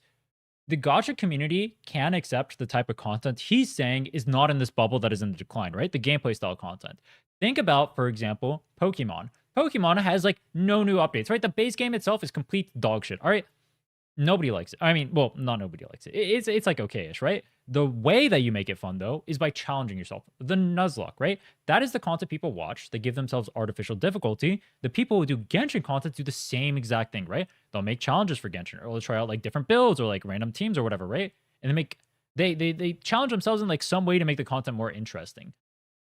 This does happen a little bit in HSR, and you will see people who get like a pretty decent viewership doing this in HSR. So HSR is kind of adopting that model, but Zenless Zone Zero and Wuthering Waves specifically need to learn how to prop up content creators who make that style of content, because it is the best way for you to squeeze more out of a game that isn't giving you more, right?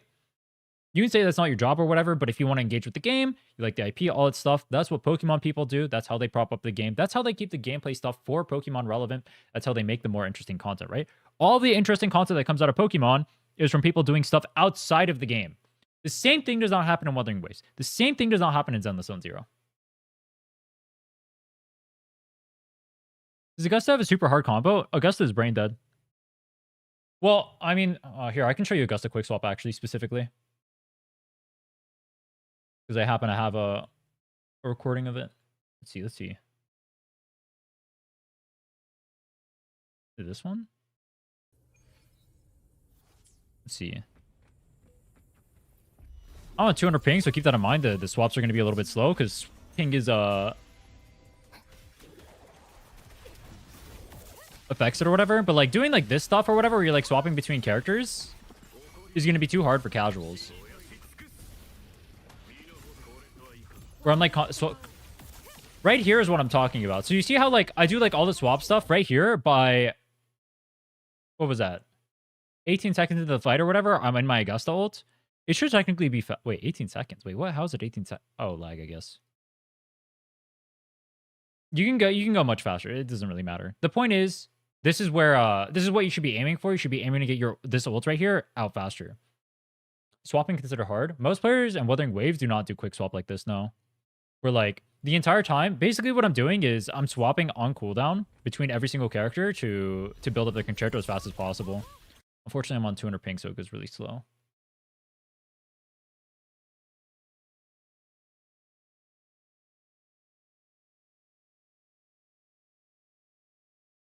Everyone that's not on ship ping? No. Everyone is on ship ping! My life is piss. Hit. Let's see. Is this one a better video? No.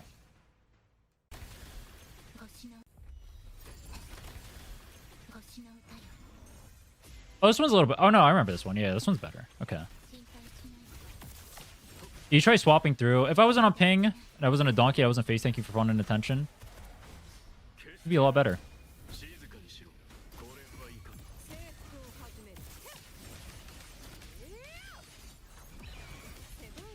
When do you have good ping at Wuwa? Never.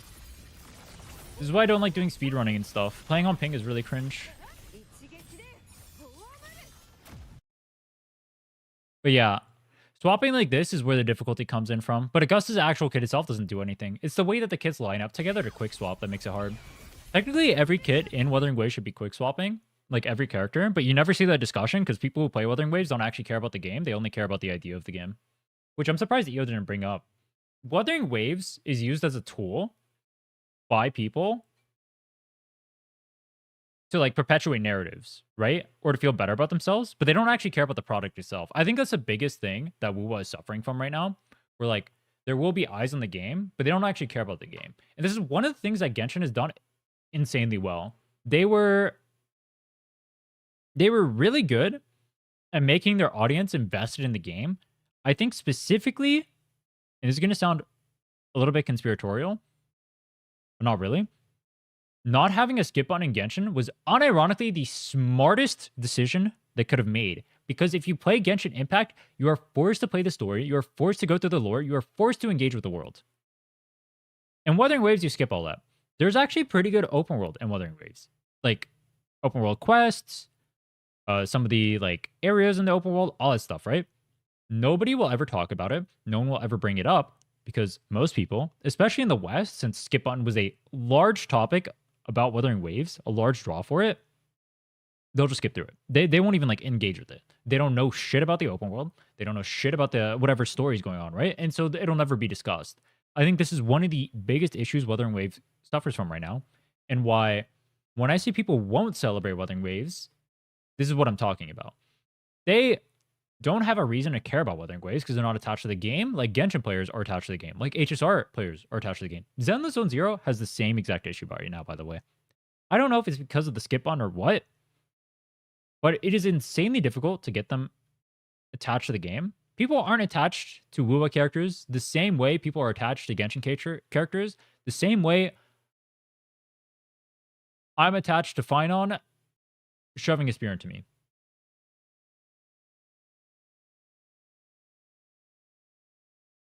I don't think the open world's good. It's a streamlined, basically, checklist to go through. I think Genshin has a better open world than Wuthering Waves if you value the experience. If you want the primos or the money or like better resources or whatever, Wuthering Waves is better and faster. You get more rewards. But I think for the actual open world experience itself, Genshin's is better. I think it feels like I'm actually engaging in doing the open worlds. In Wuthering Waves, I think the open world feels a little bit hollow. Like if I compare my experience in Natland, for example, compared to say, even like anywhere in 2.0, like Renacita or whatever, I fly somewhere, I go do like a palette, like the palette is cool, I guess, that's it. I don't actually engage with the world at all. It is one of the biggest issues with it.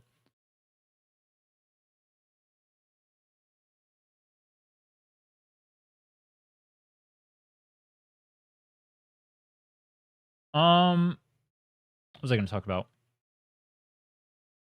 Good video from EO. Shoot him a like, a comment, a subscribe. Hit the notification bell for me and for him. Both of us. He's kind of the GOAT. We'll have him on to talk about some stuff. Are there specific topics you guys would like to hear us talk about? I may get I want to start having more discussions on stream. I'll start inviting more creators and stuff to do it. Are there topics you guys want to hear us talk about? Also, what do you guys think about me trying more reaction content like this in the future and just giving opinions and stuff like that? That was kind of a big yap session. We're kind of here for 3 hours on a 1 hour video. I've mastered, I dare even say, how to farm the content. I'm gonna go take a piss though. I'll be right back.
Fuck.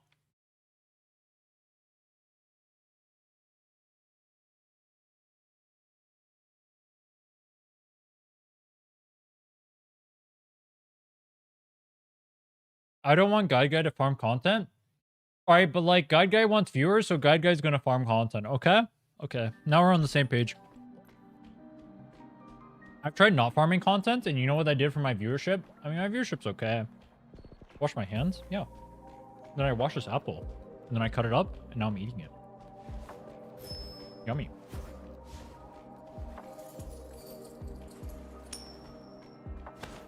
Thank you. What? I have better hygiene than all of you.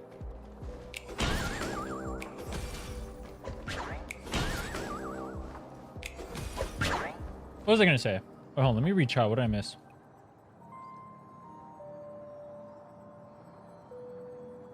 I think reaction content is good if there's not too much of it. I think... Let's go do a wee bit of farming. Have I tried New Abyss? No. I'm going to wait until I get Yehoda, because if I don't have Nodcry on Nefer, I am fucked, I think. Because I was barely able to get Abyss 12 cleared last time, and that's with double shill. And that was with me sweating for 20 whatever hours straight. You look like Camden? Yo, Camden's hot. I'll take that. That's a compliment. Thanks, bro. I have an adventuring figure back there, actually. I have Camden back there. Camden's literally back in my closet. Wait. Not what I meant. Not what I meant. Yo. In the case. I don't know if can you see him from here? He's right there. On the bottom floor, right next to Hollow. What was I going to talk about?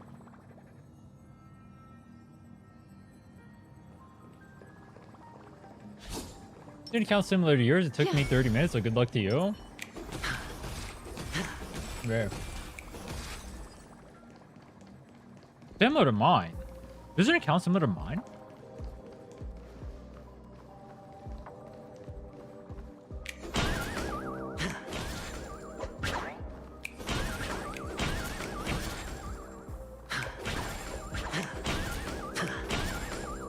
You and I already have a discussion on Wuwo versus ZZZ. We actually made a video about that. I think it's the only piece of content I've ever actually done with them. Actually, it's not true. I did the Wait, I forgot about that. You guys remember the beating Zenless Zone Zero with level 50 characters? That video? I forgot EO starred in that.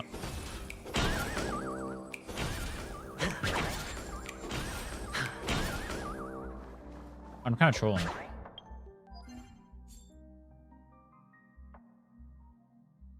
There's only one thing I envy of you, that hollow figure. The hollow figure is dude, that one's like still available, isn't it? Hollow Nendoroid. You can still buy this, bro. It's only 50 bucks. Not even. Oh, no, pre-order is closed. Dude, I was trying to look for a good hollow figure and I couldn't find one. I wanted one. Hollow figure. I was trying to find good figures for a lot of characters because I wanted stuff to fill it. Hollow Live. I wanted stuff to fill up the shells and I couldn't find one. I found one that was pretty good, but it was like 400 bucks. And I was like, pass. I need good stuff to go back in the closet. What can I add besides degenerate weeaboo shit? If I have like family come over and they come to my house. Actually, I've had that. I've had family come over and they come in my room and they'll see all the weeaboo shit. Am I supposed to hide it?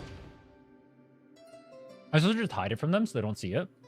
Like, legitimately, what am I supposed to do?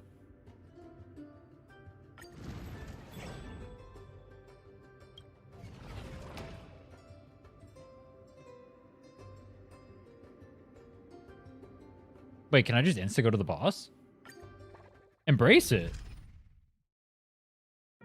I mean, they were chill with it. They're weeaboos too, apparently.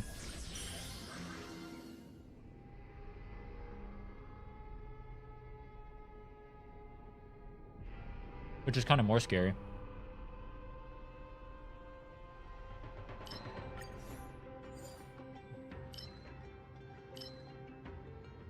What are like, I didn't get to talk about it. What are other topics that you guys want to see me talk about with other content creators? I think I'm going to start inviting people on to like legitimately talk about whatever topics I think are interesting. Final locked in. Well, I want him, so I'm probably pulling him. Stars echo. Bust. Welcome to my world. Or maybe I'll take it all. Beneath the waters lies an endless abyss. Obviously, I want to talk to EO because I like EO a lot. I respect him. Time to say bye. Boom. I was gonna talk to Razor. Which, actually, I did talk to Razor. I talked to Razor on his stream. That was like 2 days ago. We talked about, the state of WoWa content, actually. Is that all I talk about? Do I only talk about WoWa content, bro? The state of the WoWa content creation scene? Oh, I guess I'm pretty involved in it.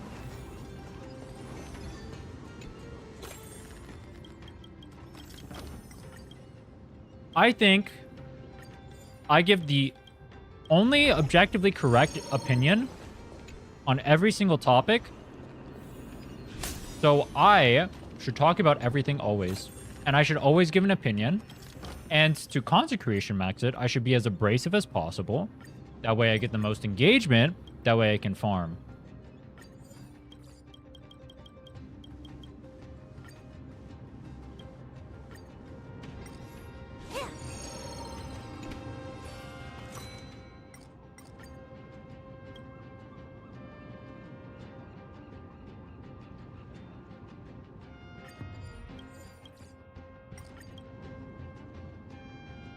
I'm 50% of your fragments. Doesn't this always work? Wait, what?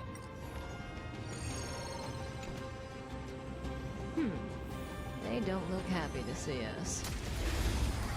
Topics where people can joke around. That's just having good chemistry. It's okay. On Razor's stream or your stream? I talked to Razor on his stream. Still together. This is like 2 days ago or something?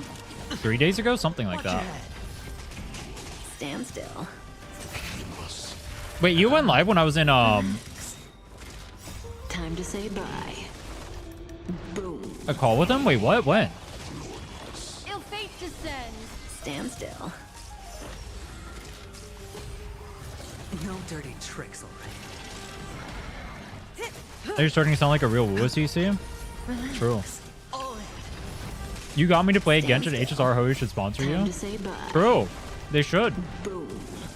We'll work on that. I need to get more sponsors for the channel. Actually, I'll talk a little bit about the channel now. So, I'm working on the Genshin 7-day video. I'm thinking of changing up my content strategy a little bit. So, what I'll probably do, and there's no shot in hell I'm reading any of these.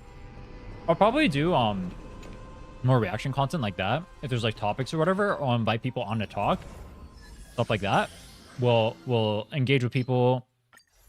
I still think in the gacha scene, I have the best opinion always, so I'm just going to start putting it out there more. That's what I've decided. I've been shying away from it, mainly because... Here? Wait, what? I've been shying away from it, mainly because I wanted to make more creative content, but I realized I can just do both. I'll just do both. It was 40 seconds. What the fuck, bro? Why do I see this one like blonde schoolgirl who has like infinity quadruple? Why do I see this one like blonde schoolgirl who has like infinity quadruple Ds on every player's team? Because she's a rate up unit. Why is that the first thing I come into, bro? Why do I see this one squirrel girl as infinity quadruple Ds, bro? No way, bro. I was talking about, this is about CZN. We were talking about, you know, the first rate up character? What's her name? Haru or something? We're talking about her. And I see her on every single team, but I was looking at a tier list and apparently she's mid.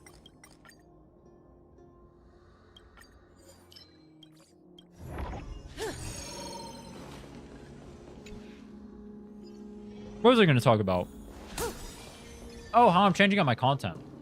So I want to make creative content still, because that's what I enjoy. And I think what I'm best at too. Discard. Pain. Bye-bye.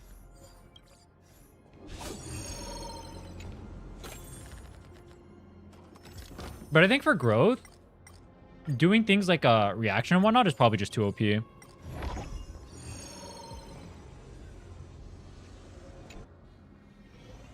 Well, I didn't want to...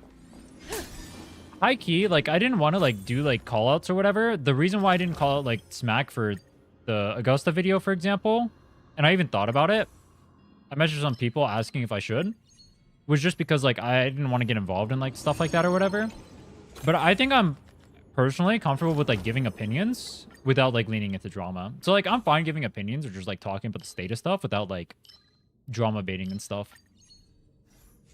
And I feel comfortable and mature enough where I can have a conversation. And if other people do whatever with that conversation, I don't really care. I think that's the conclusion I've come to. Also, what the hell? Is this a no nihility run? Tourist arc? I basically am. Like, I feel like I have a unique perspective. Because I'm one of the few content creators where I essentially started at WooWa, right? But I'm also not a... I don't suck off any of these companies because I don't even come from these games in the first place. Well, I don't suck off any company because I came from League of Legends. And League of Legends culture is literally just perma shitting on Riot. So there is nothing to... There's nothing for me to glaze ever because it's always just shitting on everything. Part of the reason why I didn't do like reaction style content was because I noticed... This is going to sound really weird. Or maybe it won't. One of the... Because I played so much League of Legends, and that's just like where I grew up essentially, as a person. Like that's what I've engaged with the most in my life for such a long time. A lot of the way I acted, or like did stuff, revolved around like League culture, which is insanely toxic. And so the way I talk, or the way I used to talk, I should say especially, used to be really League of Legends player coded. I'll put it like that. I was really League of Legends player coded. I've gotten better at it. I'm especially because I was like pure League of Legends. Watch your head. Everything you could possibly imagine is what I would do basically. Every League of Legends player. I was just basically every League of Legends player. I'm not like that. Oh wait, I took the wrong one. That's fine. Why is it giving me so much destruction? Abundance. I don't have that. I don't have air addition either. Physical, I don't have that either.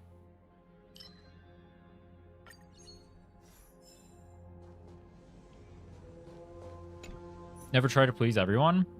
Yeah, something I kind of fucked up as well. I think I tried to be too milk toast in the way I acted as well, which didn't really leave much of an opinion or impression. You know what I mean? I don't even know what the fuck that does, by the way. Weekly runs have predefined themes. So the theme of this run is just like fucking me or what?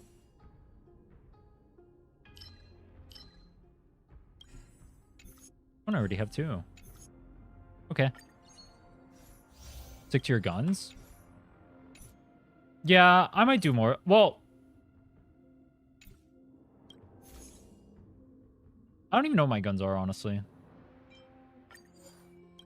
Well, actually, I guess I kind of do. I think my brain is still my strongest asset. So I think like reaction, like opinion, that kind of content would technically be what I fit best.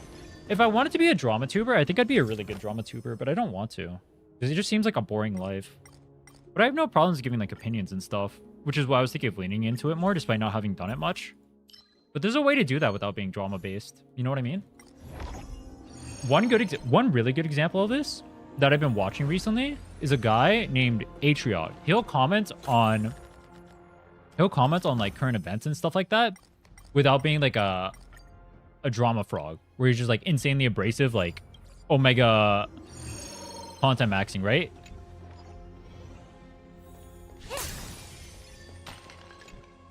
They have a podcast where they do it really well as well, called Lemonade Stand. And I wanted to make something like that, but for the gacha scene.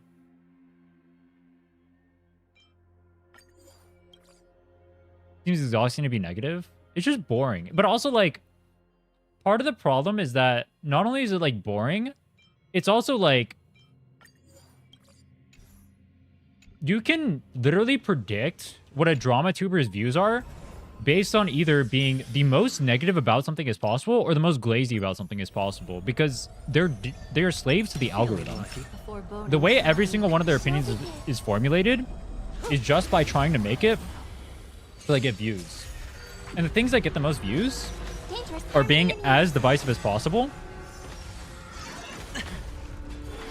And so that's why you'll see so many consecrators, especially at the top. So people like Bust. Or maybe I'll literally every single big consecrator. Actually, not literally, because I don't think like Kai Cenat's not divisive. But then you look at like Asmon, he's super divisive, abrasive. Hassan, super divisive, abrasive. Time to say bye. Boom. I don't know. Those are just 2 examples. These guys are Ill fate descends. Stand still. insanely abrasive because it gets eyes on you, and your audience will brush a lot of what you say to the side as long as they, Lies an endless as a whole, abyss. majorly agree with you. Just because you're the biggest. It's kind of cringe. The same thing happens to drama tubers in the gacha scene. They'll just ignore any flaw you have anytime you're wrong. Because that's not what matters. What matters is the way that you, what you Time to stand say for bye. and what you fight. It doesn't matter about the how truthful it is. Which is kind of annoying too. bust. Or maybe I'll take it off. SMC sees it Tidings in their manifest. chats if they wanted to do HSR podcasts, but there's some discouragement because of negativity from toxic people. Yeah. Part of the reason why I was really hesitant to start speaking about like WoW and even a remotely negative light is title Stand clickbait. still. No, we just talked about it for like 3 hours. You can go Time to watch the say vlog. bye. Now we're doing Divergent. Part of the reason why I was really scared. I'm gonna turn this down a little bit. Stars echo. I was really scared. No, scared? Yeah, scared is a good word actually. I didn't want to talk about WoW in even like a remotely negative light because I already face a lot of harassment from like the community, Endless abyss. from like drama tubers and stuff like that. Bust. And so I didn't want to like even like remotely brush it, but Still. now I think like 1, I just don't care. Bust. And 2, I think there's a community out there that's more interested in like this is like the discussion we had earlier. Time to say bye. There was no negativity with it. It was just observations and stating stuff and memes. And I'm chill with that. I'm okay with doing that. And I think we can have more discussions like that in the scene. I think that can exist for every gacha. What I wanted to do specifically, since I mentioned Lemonade Stand, Stand still. is I wanted to make a podcast where we can talk about gacha games without having a bias towards like specific ones, right? So like, I wanted to find a cast of people who play Genshin, who play HSR, who play Time to say bye. who plays ZZ, whatever, right? Or whatever new games come out, Arknights, Enfield, all the shit, right? And they're able to talk about things happening in the scene, and we can talk about topics, and the most important part, they have to be mature about it. So you have to be able to have like a discussion without people getting like, Maybe I'll take or like getting pissed at each other, or like Ill tidings manifest. Beneath just acting immature because they have like favoritism towards like a game, or like stupid shit, right? Just like stupid like immature stuff. And I think that can exist. I think there are people who can't do that. Harmony and unison. I think he was one of them. I actually talked to him about it, and he seemed interested. I'm still not 100% sure how Time to say bye. Boom. it'll work out or how I'll do topics. I'm not sure if it's better for me to do the podcast than it is for me to just like make videos in terms of getting attention. I'm just not sure. Watch your head. But the other reason why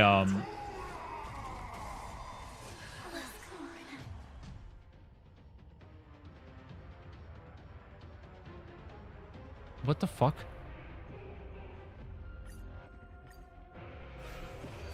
Did I just lose? Dangerous spots. Don't together. How did I just lose? That's embarrassing, no? My team is suck? Wait, how do I get a support on here? Spend freely. Is this guy supposed to be killing me like that? Or maybe I'll take it off. I hope for an end to strife and Stand still. tonight. Stars echo. Maybe I shouldn't have ulted yet. Oh well. Good time. Time to say bye. Boom. What do you want to know? Any old Genshin player is not having fun in Genshin unless you're a lore head, which should not determine the entire game. I just heavily disagree with, like, these are just like stupid opinions. That's just a stupid opinion. You're just saying that to piss people off. It's so stupid. Like, that's not even like a real discussion at that point. This is what I mean. Like, it's just so boring. It's just so boring. Like, it's literally, you can determine if someone wants to flame Genshin, they will just flame Genshin for the sake of farming lols. It's just so stupid. It's so boring. Why is the scene like this? Why is this what the scene is? It's just stupid, no? I don't want to see this shit. It's just so boring, bro. This is what I mean. Like, I think legitimate discussions can exist without it just being like boring rage bait like that. I find it really weird that there's like so much Genshin does right, but because we don't like certain things about Genshin, or we had negative experiences about Genshin, we can't even acknowledge things that the game does well. It's fucking crazy to me. Play along. Stand still. The dice have bust. Or maybe I'll take it all. I hate it. But I wanna make a community where you can like talk about these things No dirty tricks. Good times. Time to say bye. without Boom. without that like that top audience, because that's not the audience I want. That's not the audience I want to foster. That's not who I'm catering towards. Like, this is just boring conversations to me at that point. We're just like trying to farm lols off of people. I just don't care. I think there's enough normal people in the scene. There's obviously some fucking lunatics out there or whatever that are just gonna try and farm you. It is what it is. What do you want to know? Ill fate descend. Stand still. Story's echo.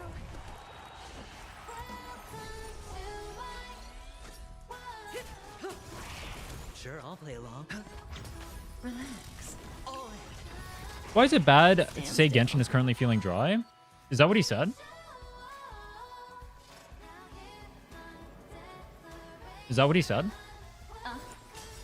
Memories are beneath I can go read what he said. lies an endless abyss. Any old Genshin player is not having fun in Genshin right now. That's what he said. Do you notice the difference between what he said and what you just said?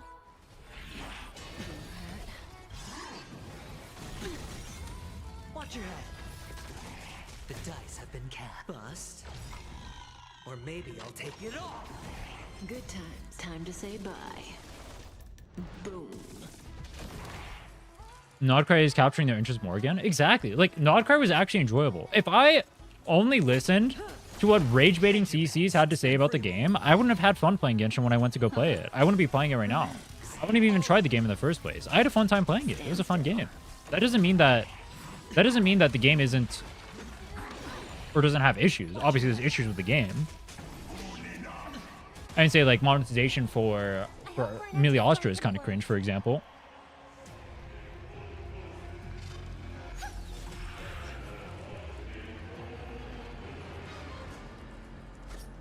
This kill. Sure, I'll play along. It doesn't. Oh, we suck. Does this kill? Time to say bye. Boom. Does this kill? Relax. Hog? It's in the clip of me clearing with level 1 talent skirt. Still. Sure.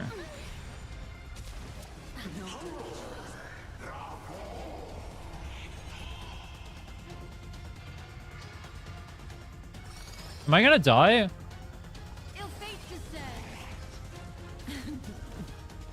Wait, I'm not gonna die. I'm not gonna die. That would be pathetic.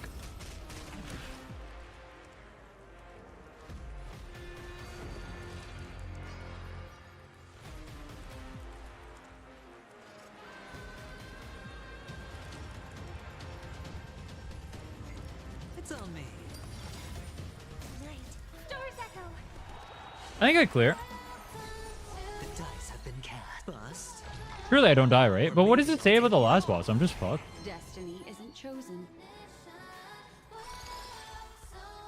Ill tidings manifest. Beneath the waters lies an There are people who ate on Gacha because of Genshin. I thought Io was actually gonna address that in the video. Boom. memories are beneath the waters. Here, Dante. Lies an endless abyss. Dante. Stand still. Oh, Dan? No, he's not built.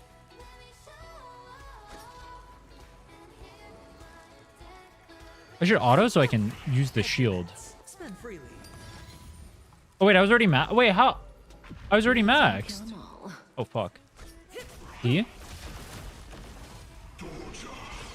I dead? Yo, that animation is kind of sick though. Relax. Time to say bye.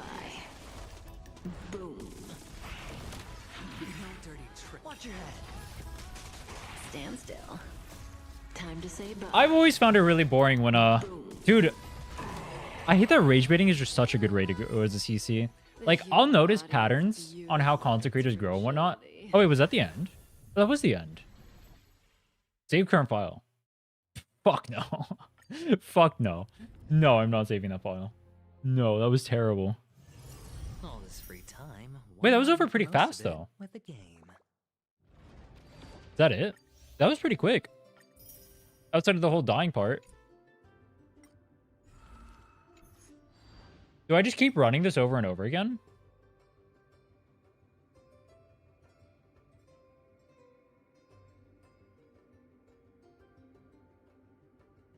What am I looking forward to for Enfields? I like the characters. I like the boss fights. I like the way that teams look in terms of like synergies and whatnot. I like the idea that it's a unique type of game as well for Gacha.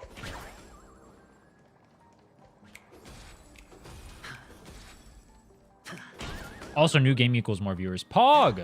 That's the most important part. I am pretty hyped for the game, though. I've seen people shitting on the... I've actually sent, like, the characters to other people, too.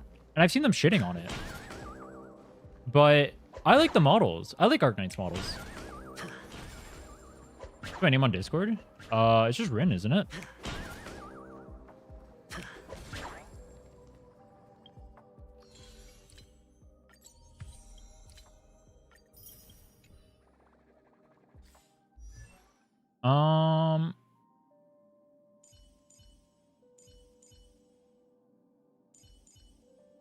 Enfield doesn't force you to do stuff? What do you mean by that? Dude, I was gonna react to part 1 of Amphoreus today, but that's gonna be like 4 hours, right? For half of it.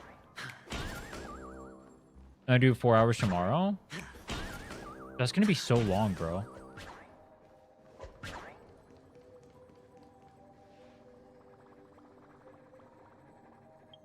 Arknights feel so... When did Arknights come out? Arknight's release date. 2020? That is a long time.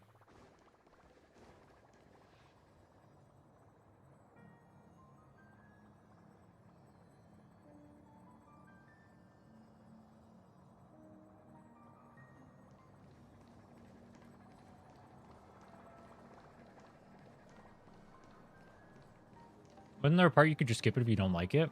You could copy other people's builds, so you can still get your places built up if you didn't want to deal with like the Factorio simulator. You can do that. Is that what you're talking about?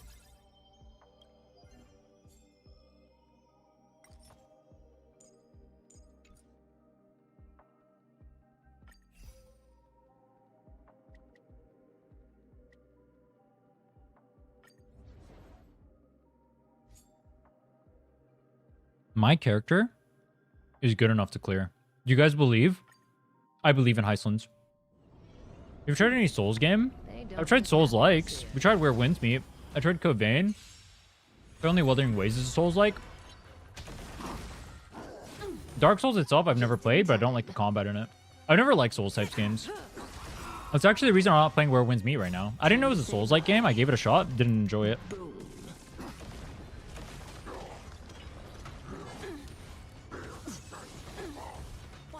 Cutscenes are quite nice in Amphoreus compared to Penacony because it's more war-oriented.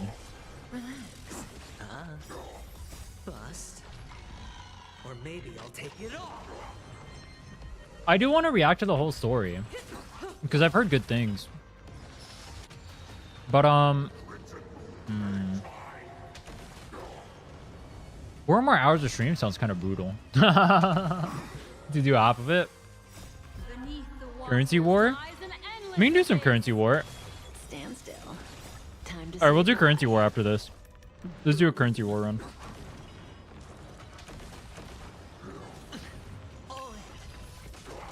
Relax.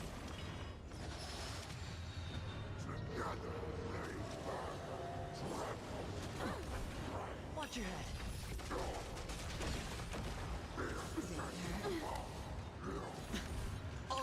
Do you guys like Heistland?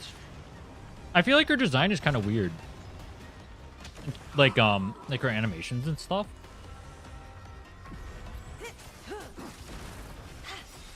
Stand still. In the abyss's revels, your cries rise. No dirty tricks. Watch your head. Bust. Or maybe I'll take it all. I like her song in the Time to story. say bye. Boom. But is she one of the heirs? Rubber Pink Girl? No, the fourth slot on my team.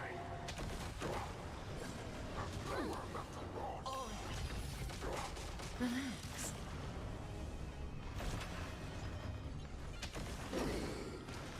I'm gonna give a hot take, and people aren't gonna like it. Be intoxicated. Not having a skip button. Stand still. Actually, I said this earlier. Not having a skip button in Genshin is the smartest thing they could have done for the game. Smartest thing. Tidings manifest. And you're seeing the ramifications of it now.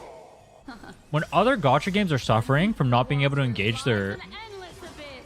people who are like orbiting around the game into the game itself, Genshin is the one game that is able to. And it's all because they forced everybody to interact with the story. Time to say bye. It is the smartest thing they could have done.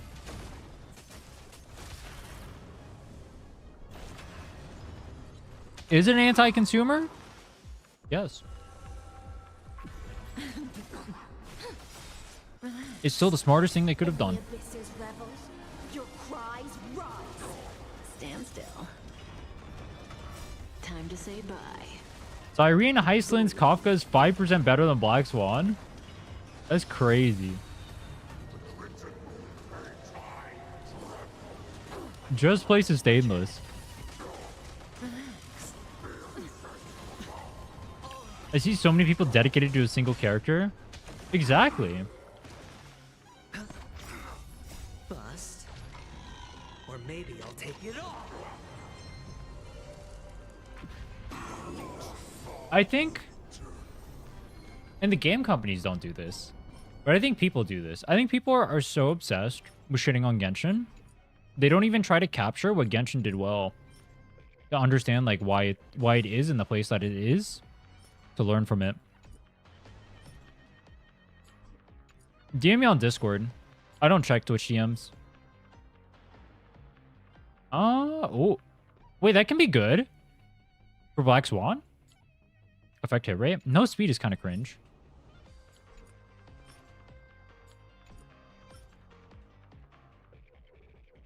Ew. Ew.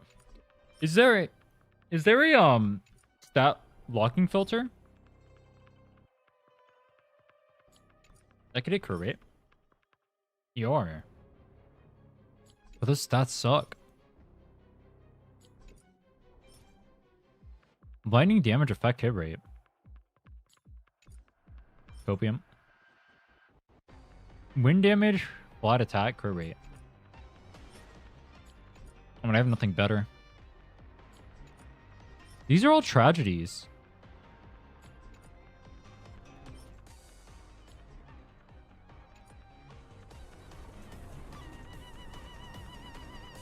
Switch the relic from the bottom? What? Oh. Is there a hotkey for this? Oh.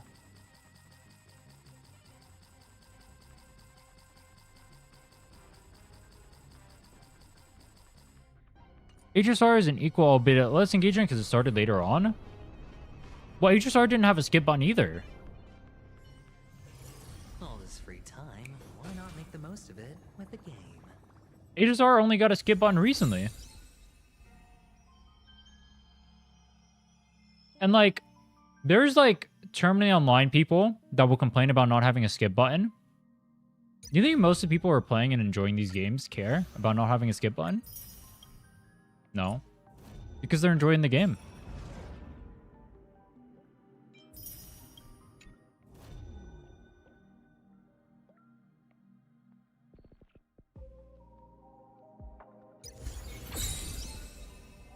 Alright, let's do some currency wars. Is it just perma lock in a Galia wheelchair? Don't think. You know, I haven't even gotten to really experience it yet. I want to see the wheelchair in action.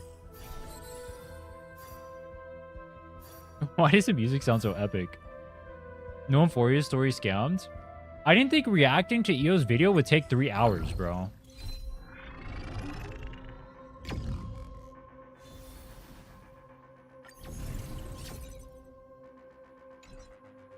Was reacting to EO's video supposed to take 3 hours? I guess I'm just like a giga yapper. I learned that. I'm just a giga yapper and I have opinions on everything.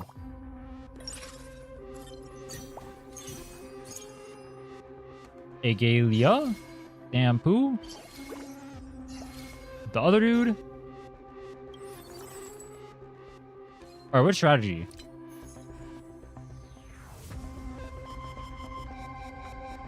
Fine on?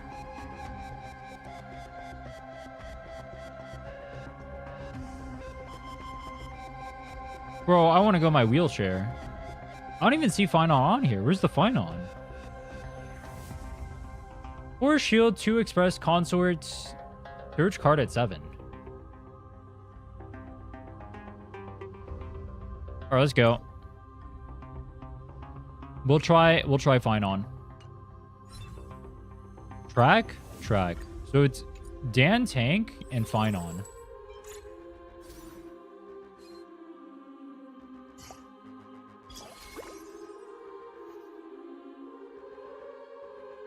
Okay.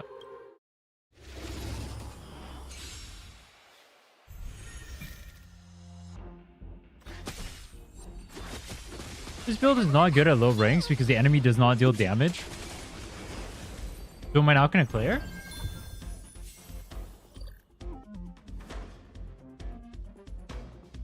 It just got a skip button because Amphoreus was so long and not a lot of... Oh, wait.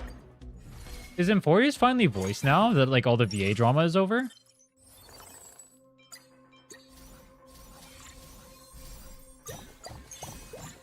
Or is it still going to be non-voiced?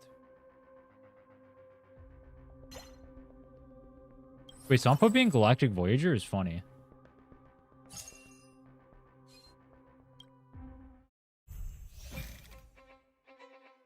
Don't let me down.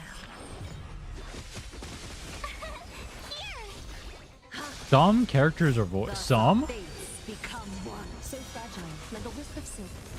Who's the little backstabber?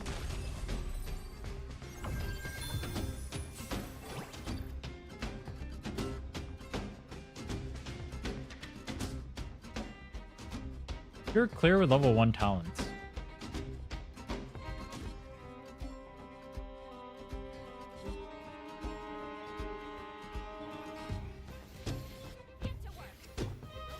Skirk main DPS, okay. I don't think I need to watch the whole clear.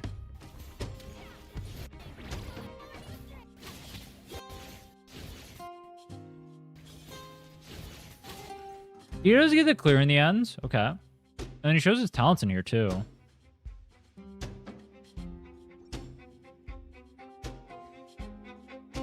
Level 1. How broken are the weapons though? Mist Splitter Reforged.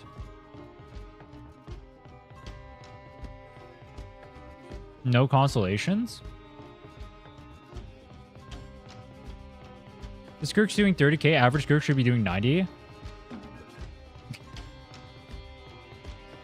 Wait, what difficulty was this?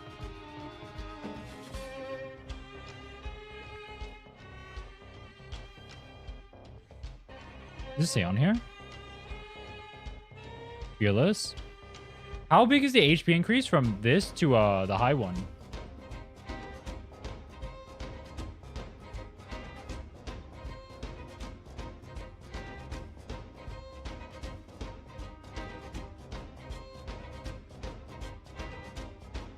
2 to 3.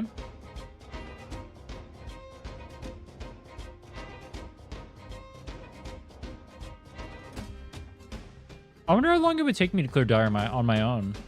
Like on my account.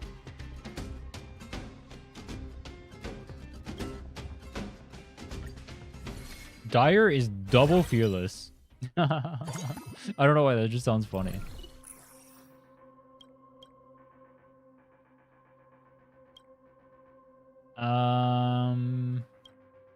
I guess it doesn't matter what we take.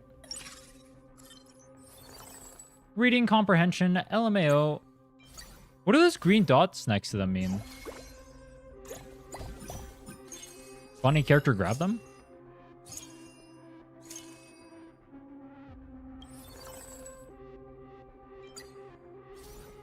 Beturu.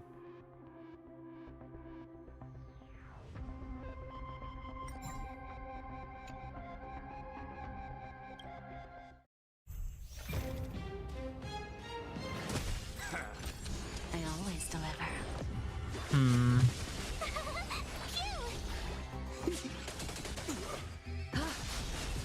Thus our fates become one. I was gonna talk about something. I don't remember what though now. Who's the little It is what it is. What I think what I'll do is I'll try reviving the reaction board in the Discord, because I wasn't using it before. I'll have the reaction board in the Discord, and if you guys have like a topic or something you guys want to recommend, or like a video or whatever you want me to react to or give my opinion on or whatever, you guys can link it in react suggestions. I probably won't go for every single one. I don't even know if I'll be reacting on most of my streams. I lost? What the fuck? Wait, how? Wait, dude, what?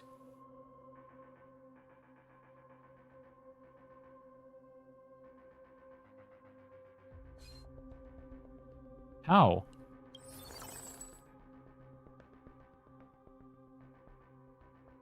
How did I lose?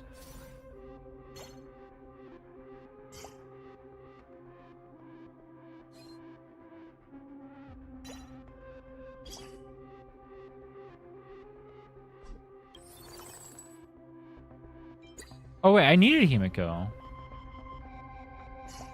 Oh wait, I didn't. Wait, did I?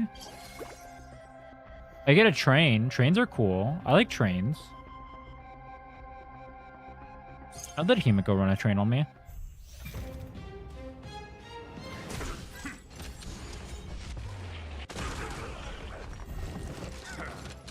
You won't get away.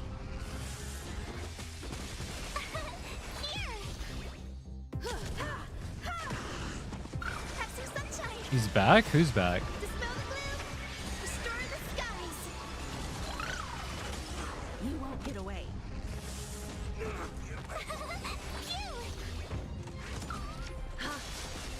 Thus our fates become one. So fragile, like a wisp of silk.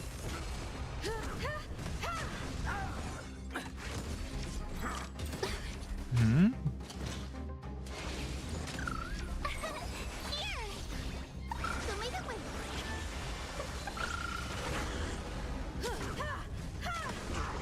You won't get away. I just tried reading him in chat. I don't get what you're saying.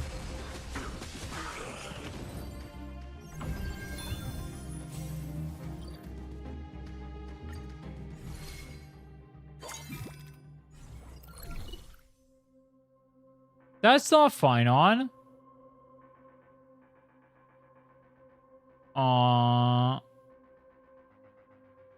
Which one do I need?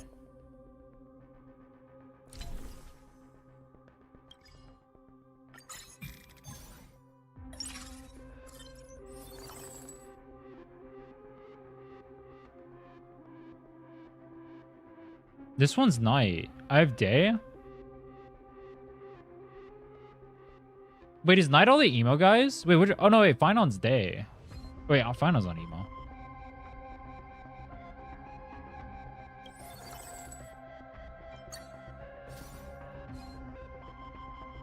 36. I can't even go up all the way. Can't imagine making a Genshin account and trying to play through all the story. Do you play Genshin for the story though?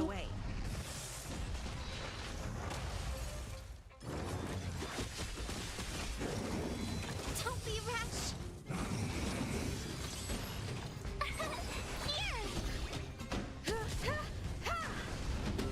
I don't think he has the night or day demigod tag. Oh. Thus our fates become one. So fragile, like a wisp of silk. Have some sunshine. Why is Igalia not T0? She just doesn't have the numbers? Stir the skies. Free to win HSR.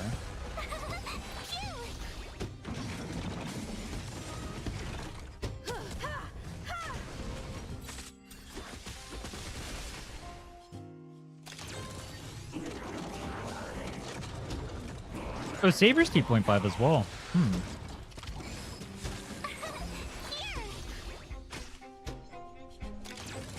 All lies shall be revealed. Are we never going to see a new character released below T.5? You know, I guess if your waifu or whatever, or husband or whatever, the one you're cheering for is not like power creep, people get very angry. But I kind of... Do you guys not blame the game companies for that, though? I feel like the game companies play into the power creep intentionally, and so it makes other people feel like they need the power creep.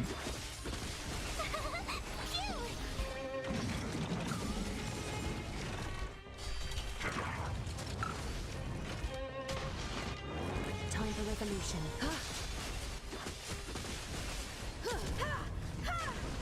You won't get away. Here! Have some sunshine. Dispel the gloom. Restore the skies.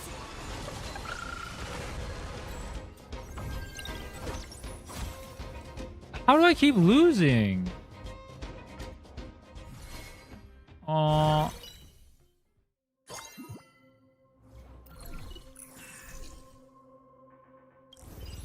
Look at it from the company standpoint of making money.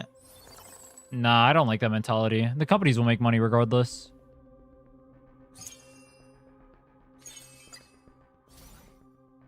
Gacha companies make way too much money to ever like give them any pass, honestly.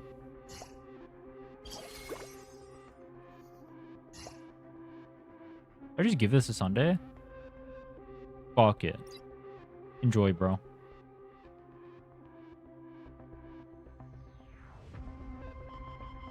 I'm an Igalia self-appointed expert. Why did you pick a non-T0 character to be an expert on? You hate yourself? You won't get away. You won't get away.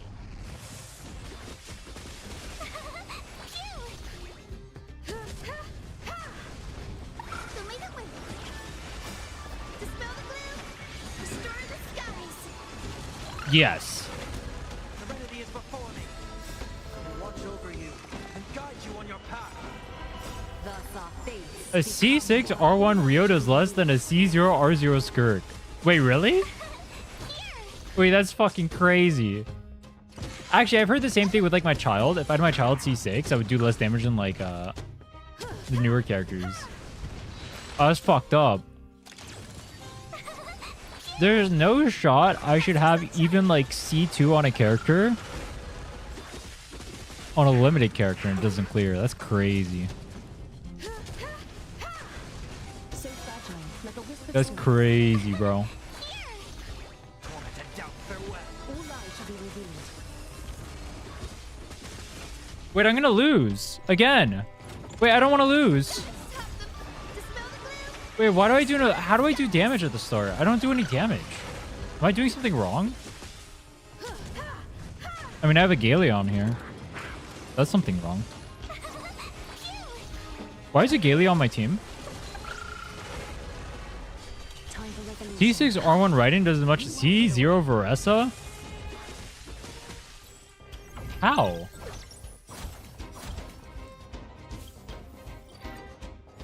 How?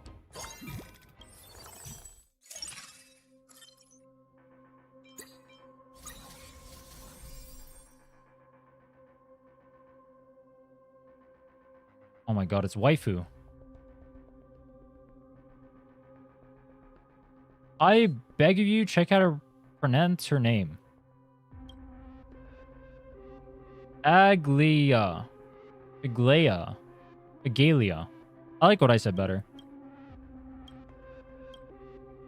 Ayasin. Aya. No, I like what I said better. No! Alright, ether drill.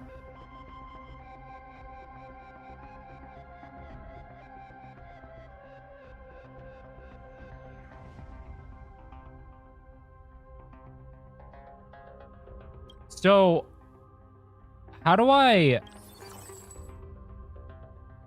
build in the early game to not suck ass? Because I suck ass in the early game right now and don't do any damage, and it's a little bit cringe.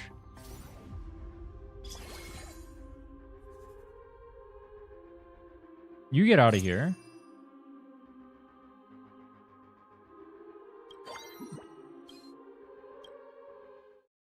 Spend coin? Do I want to spend coin? Is that better than just max interest? Wait, the train popped off.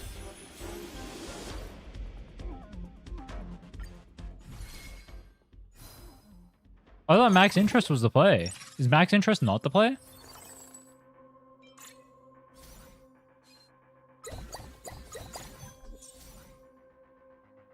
Bei Shao.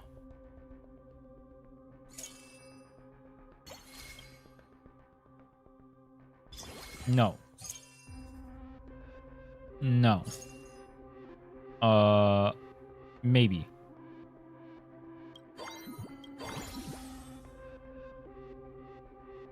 Bro, give your DPS an item. What item do I give my DPS? I don't even have a DPS. Who's my DPS? Oh, this guy uses this. Oh, wait, but I need the star. Go nuts, Danny boy. That's an item. Ooh.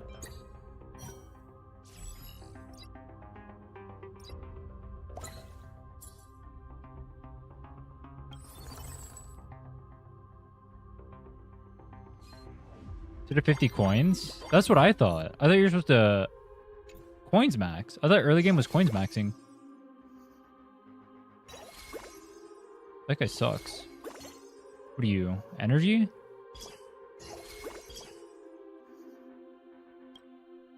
Sunday and Final both have gray hair, so the same character. Thoughts?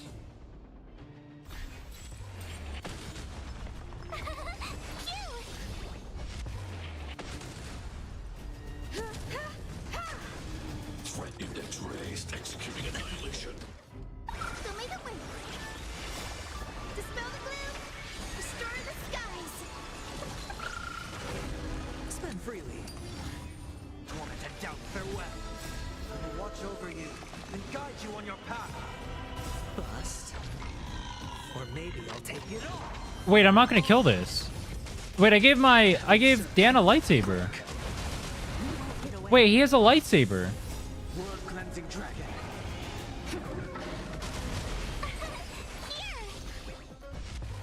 Wait.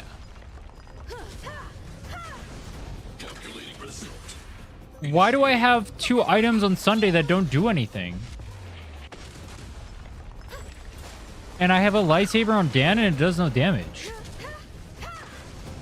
I'm literally not killing this. Whose idea was it to play this shitty comp? Wait.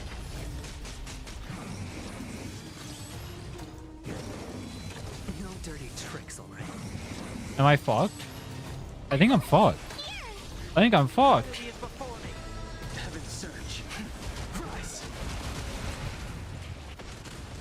The train does more damage than Dan does. It's crazy.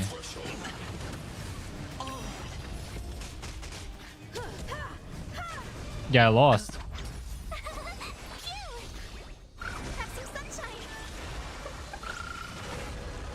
Wait, this Hyacinth tickles, bro. It doesn't even do 1% of his HP.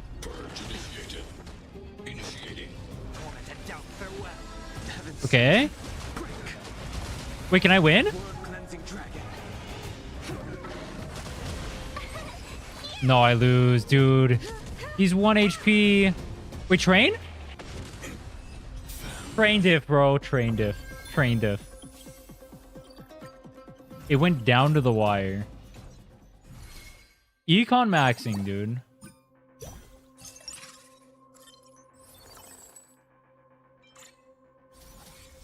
Oh, whoa, whoa. No.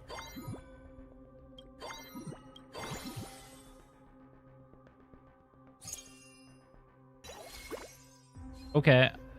Do I want any of these guys? No. Roll for fine on. You will start rolling. We'll use... We're level 7. That's when you start rolling. Because you need the... That's best odds for the 3 stars. Or 3 costs. Best odds for 3 costs is 7. So now, loses all your current gold. Gains the total amount of gold plus 70 after 5 nodes. Oh, you can refresh.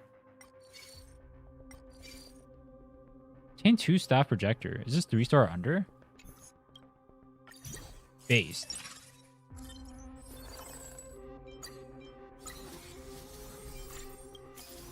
Okay. So there's a Finon. He exists out there somewhere. I will find him. Finon! Okay. Got our big dick bandit. Now what? Deliverer? Honestly, fitting name. Yes. Yes.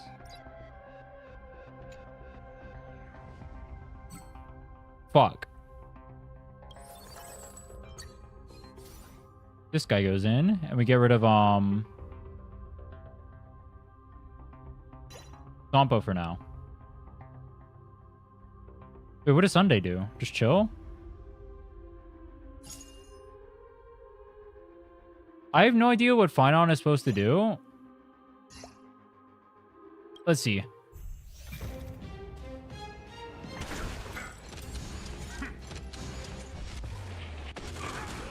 You won't get away.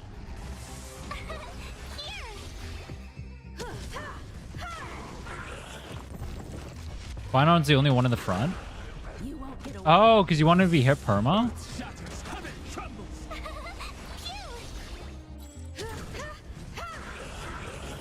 Oh. Wait, so do I want everyone in the back then? All these guys go in the back?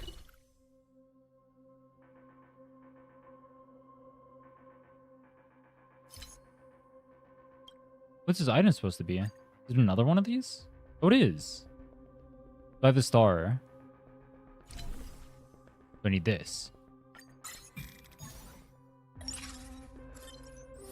And check each character's thing instead of giving them random shit. I am not giving them random. Does this look like random shit? This is Biss. This is Biss item, bro.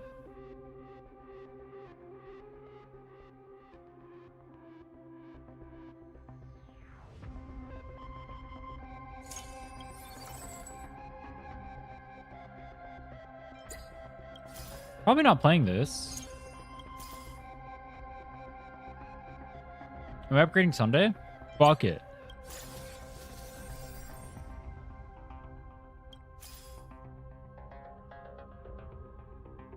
What does the Force Shield do?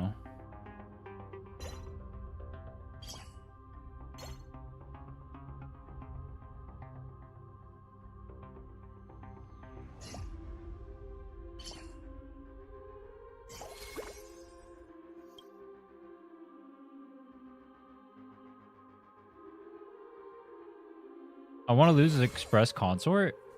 That seems wrong. I mean, Finon gets this, I guess. Do these guys go in the back? Like this?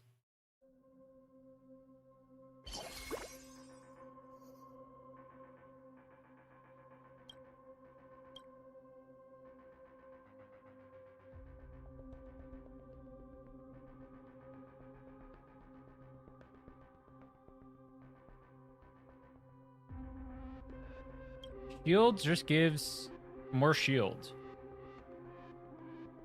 Oh, it gives damage amp? Oh, it gives damage amp. Oh. Oh, that's cool. Alright, I need a breakdown thing for this. They're meant to be on field.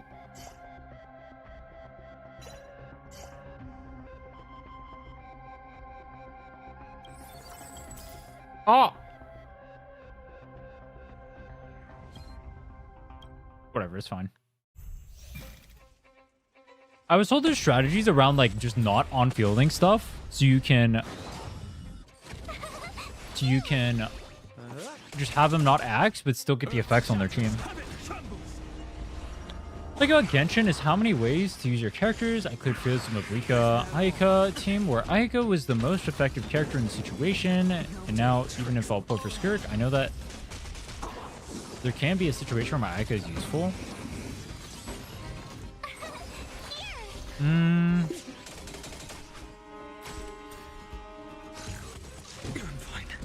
Serenity is before me. I will watch over you and guide you on your path.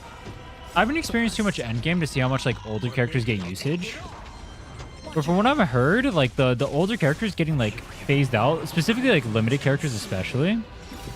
Holy aura farm, by the way. What the fuck was that?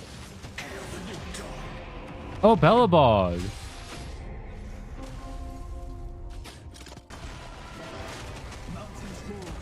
Wait, why is Final not interacting?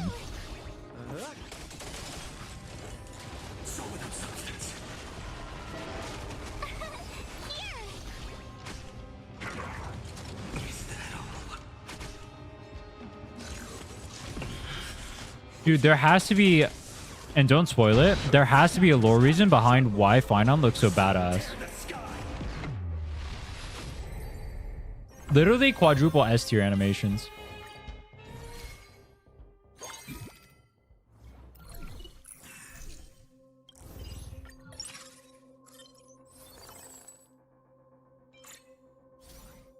Do I even want this guy? No.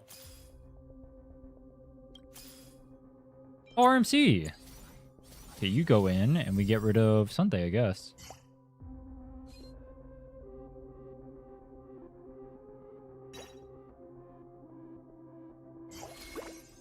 What does Bellbog do?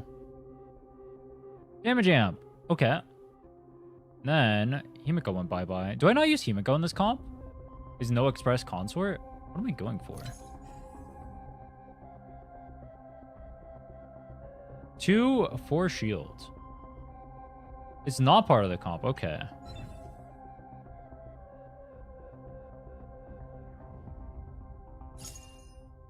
Sell, sell, sell. Big? What the fuck? You get 3 of her? Nah, it's crazy. Archer? No.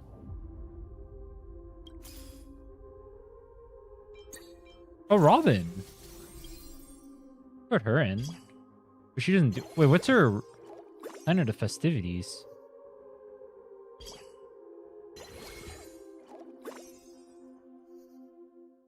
One off. Ah, whatever, it's fine. -1 econ, GG.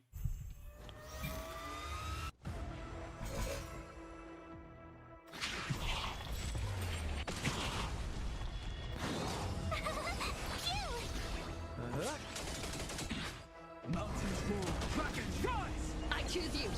Why is it the case that it feels like so much of the gacha community is centered around like not actually enjoying their games? Is there a reason for that? Maybe gacha players just aren't gamers. Is that all? It's on me. Bust. Elaborate. Take it off.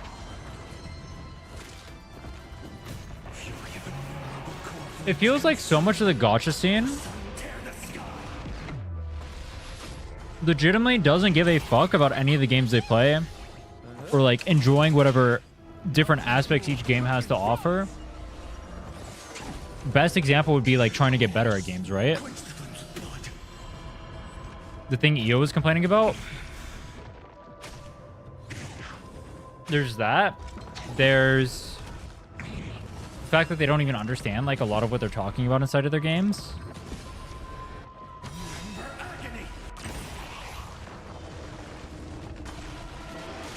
Oh, wait. Oh, because it's currency wars and they're off field, so they can still work. Okay, I see. I see.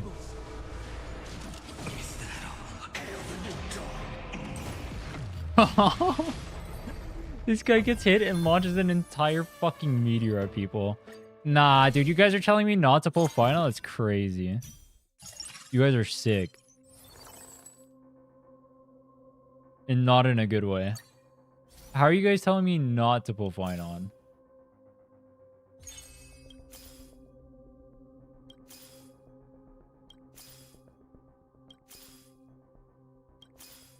Where's my 3-star final? Dude, I've gotten like 50 Sundays. Where are my finons? Yo. I didn't see it. What?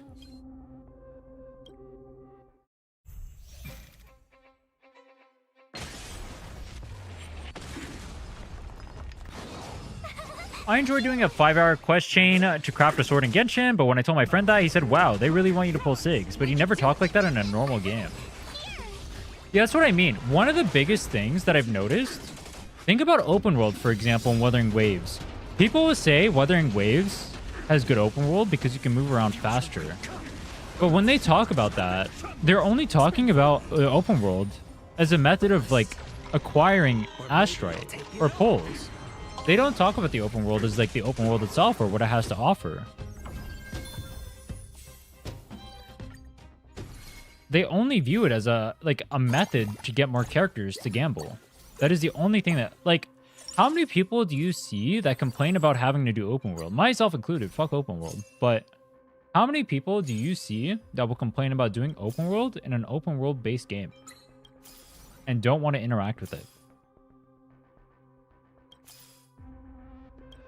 That's what I'm talking about when I say, like, gacha players don't want to enjoy games. It doesn't make sense. Why would you play a game that's based around this if that's not what you wanted? Like, I don't get it.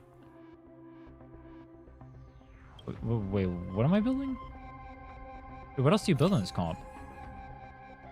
Quality of life? Quality of life isn't even necessarily a good thing. Like, people say QOL, like QOL is like always inherently a good thing. If there's infinite QOL in a game, that means it's always smooth. That means there is no difficulty. Everything is just like eases into each other, which means you can acquire stuff faster. Is it quality of life if I can just keep pressing a button and I just get infinite astrite? Instead of doing open world exploration, I just do that. But there's no gameplay behind it.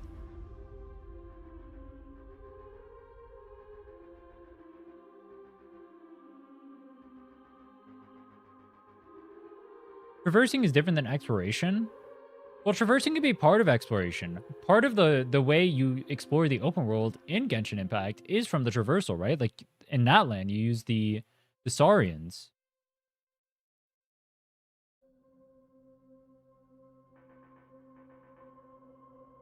Do a video about the fallacy of quality of life.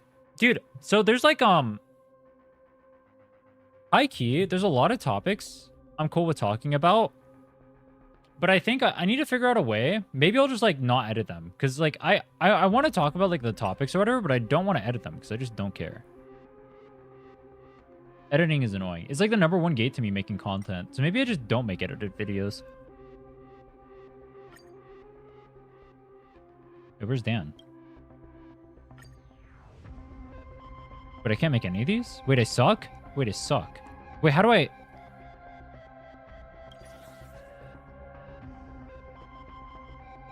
Okay. I can't make anything? What?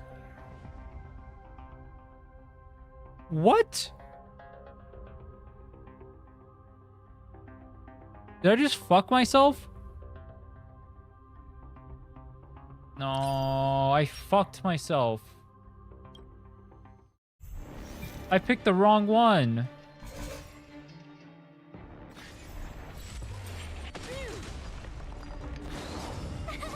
Alright, I need Finon to pop off here. I picked the wrong one.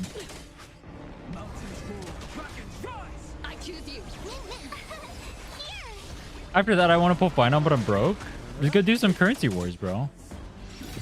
It's called currency wars because you go to war for the currency to pull Final, who himself is at war with the world. Dude, he is such a fucking aura farmer. How is Final just not the coolest character in the game? In what world do you guys tell me not to pull this character? There's something wrong with you. I'm making an entire ass video about why I'm a Final sim.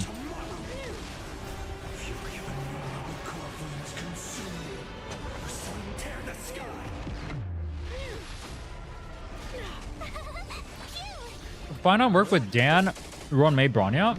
I have no idea. Does he?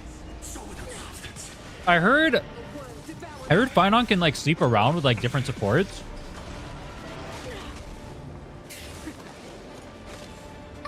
You can kind of go with whoever.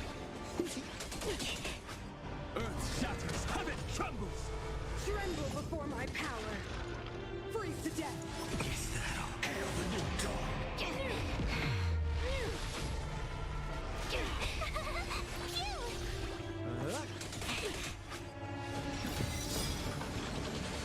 Wait, when Finon is aura farming, can like the memo sprites normally just like keep going off? Or is everything gone? He's advancer, so she kills herself. Nice. The avalanche. Please hit me and please die. I like that everyone else is pretending to do damage right now. Judgment of eternal winter. One. Hey, wait, he can't kill itself? What the fuck? It literally leaves it on 1 HP.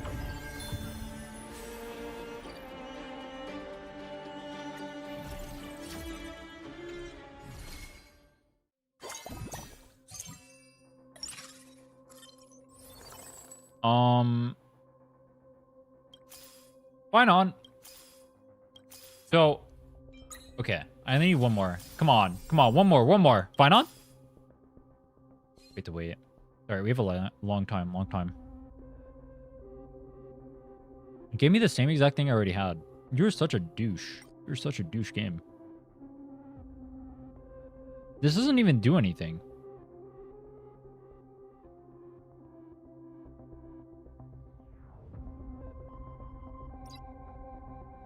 Did you watch Shisha's showcase that just dropped?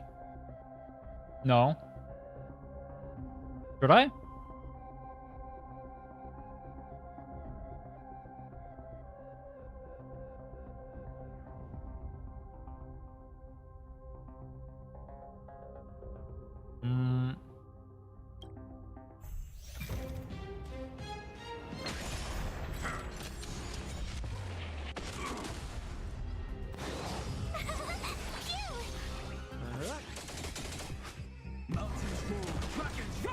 We can do it.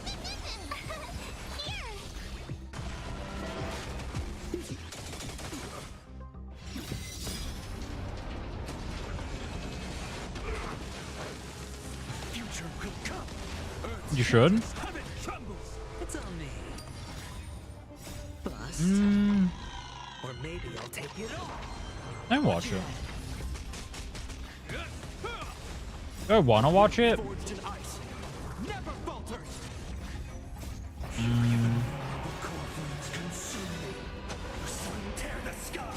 I'll watch it. Let me finish Currency Wars and then we'll watch it. We're almost at the boss.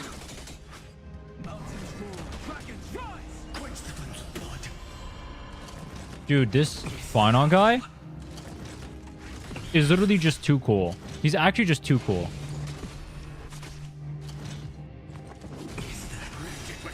He's literally just standing here and everyone keeps hitting him. And as everyone keeps hitting him, they keep dying.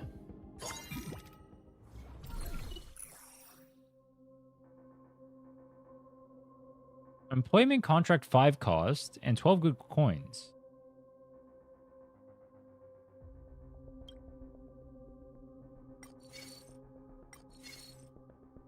Now and for the next few times, you enter a new node, gain 9 gold coins each time. In this game, on-field ally character's Eidolon increases by 1. Loses gold coins. For every 4 coins lost, gains a random 4-cost character up to 40 coins. That would be so cool. Wait, actually, I could have done that. Oh, I find on GG. This game is over. Look at this. Nice and rainbowy. It's so sparkly and glittery. Glitterally? It's glitterally. I still don't get what Robin does in this comp. I don't want gacha games to die. No. True. I feel that. No gacha games dying. Alright, I will be the bastion to save the gacha community.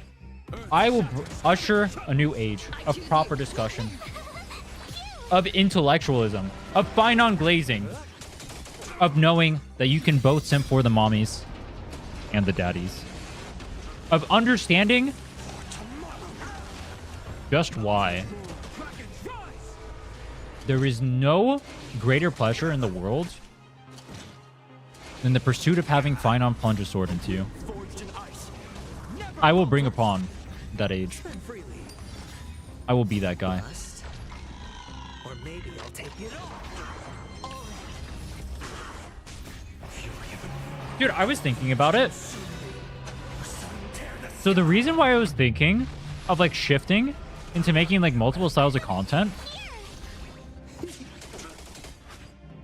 I was looking at a lot of other content creators. And when you look into like actual other content creators, they make so much more content than you even realize. Like they'll do collabs with people you've never even heard of. They'll do like so much shit that just like goes under your radar. Like literally every content creator you've ever interacted with. But you'll only ever see like things that resonate with like whatever you're doing, right? But they still grew from everything they did.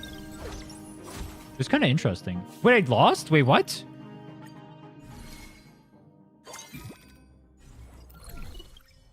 Oh my god, Finon is washed. I'm not using this character. He's so fucking dog shit. Oh my god. You guys baited me into pulling Finon. Holy shit. I hate all of you. You guys baited me. Why do I have Finon on my team? This guy is bad.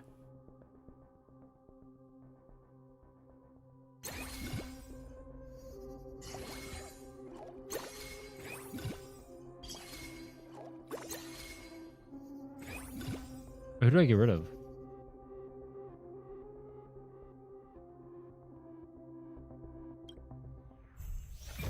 There's a pink waifu on my team. We're playing Thornmail Finon. It's supposed to be good.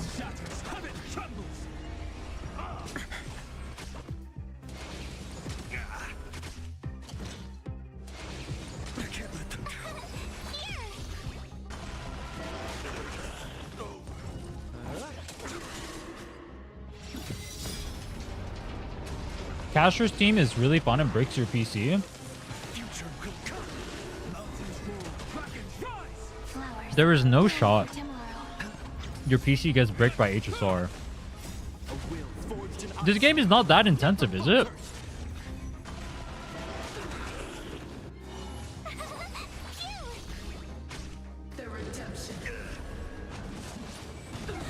Is it?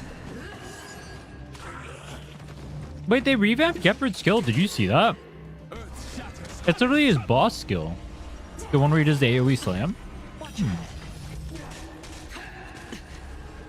Smart. Or maybe I'll take it all.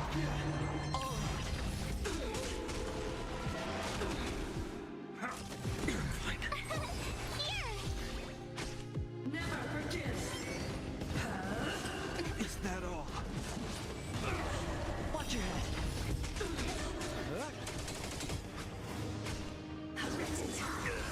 Mountains move, dragons rise. For tomorrow. Stars, shine for the heroes. Remember this moment. Finon isn't ulting? Why is my Finon not ulting? Wait, what? Wait, why did my Finon not ult? Wait, what happened to Finon? Wait, why did Finon not ult? Wait, what happened? Waits for Cyrene? No, that's crazy. That's crazy. No shot we're waiting for Cyrene like that.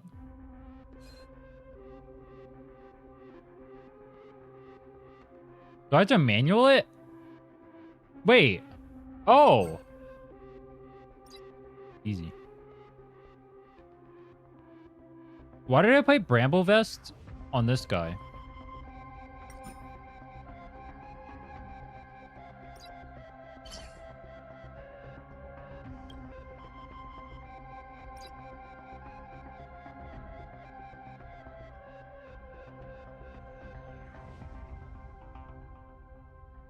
We'll one more, and then I'll dump Robin in there. So, Cyrene now insults, right? Can you ult? She insults, okay. Broken. Wait, she has the machine, she insults? So now my Phynon will stop being useless? No dirty tricks. Wait, she ults again?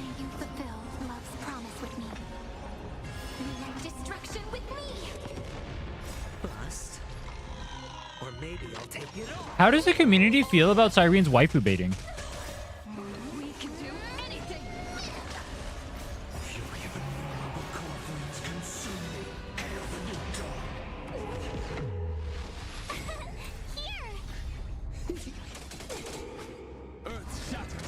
They hate it.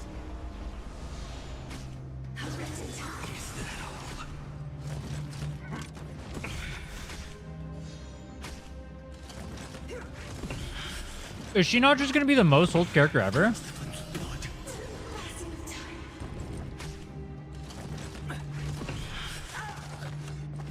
Dude, it's so funny watching them kill themselves.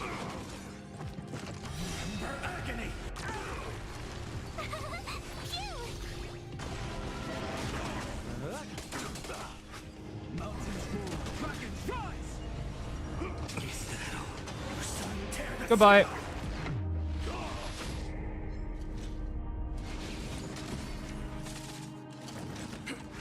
Should be below Phynon and Castros?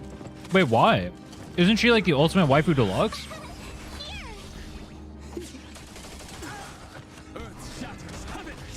I thought she was like the ultimate omega waifu that everyone simped for.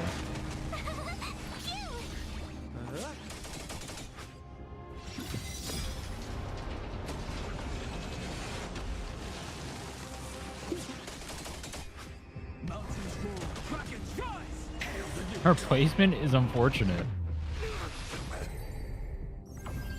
I feel like unfortunate placement is fake. I feel like unfortunate placement is fake. If people want a character, they pull for character. I don't believe that for a second.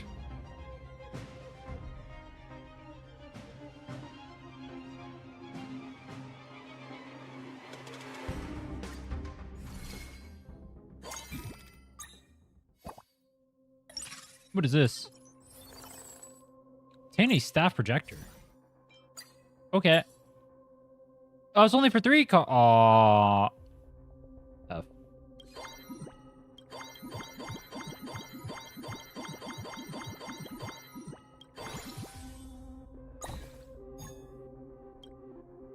A second one? Okay. 1. I have 1. 1 is pretty good.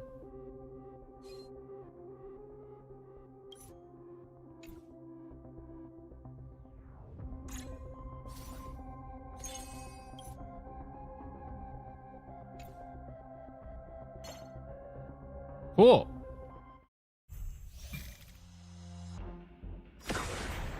Support doesn't feel worthy to casuals. Harmony and unison. Memories woken up by a shooting star. Remember me with love. She's really not doing numbers on her banner, bro. Ignite the dawn. She's so like omega, and she's like, Fulfill love's promise with you couldn't make rewrite destruction. a more Bust. perfect character Take it all. in a laboratory. It legitimately feels like they like engineered Cyrene over the course of eons to make the ultimate waifu bait in every regard. She's in a fucking wedding dress. She's pink. She has like the most OP color scheme, which is like the pink, white, blue shit. Pink-haired waifu. She has like the wedding ring stuff. She has insane animations. She love bombs you. You literally cannot manufacture a character to sell better in the gacha scene than this. I could not name a single character that should, in theory, sell better than this.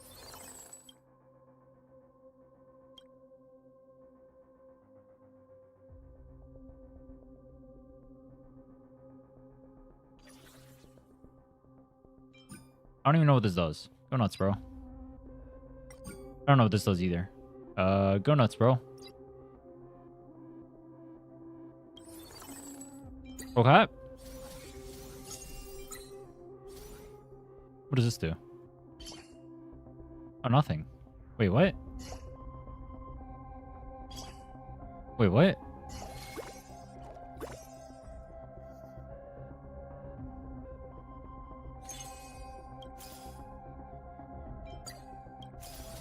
He's not even in use.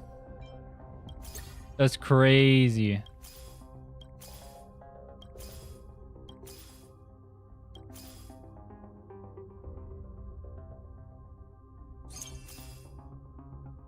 Oh my god, it's Black Swan. Woo. You can only get one per turn.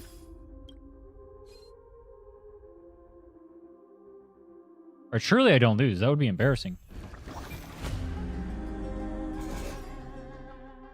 We're too cultured in HSR to fall for this bait. I don't believe you. Memories waiting to be woken up by a shooting star. Mini narrative about her not being an upgrade during her beta did a lot of damage. Bearing, ignite the dawn. Don't blink. Yeah, the whole not being an upgrade thing is like Cleanse hatred with love. super bad. Bust.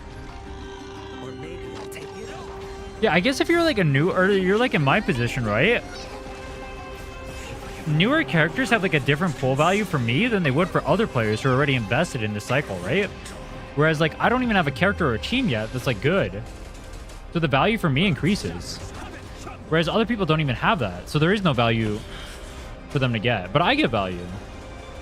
Personally. This thing is one-shotting itself. What the fuck? Wait, this Bramble Final is so funny. You just go 3 of the Thornmail thing, and the boss literally one-shots itself. Look at this damage.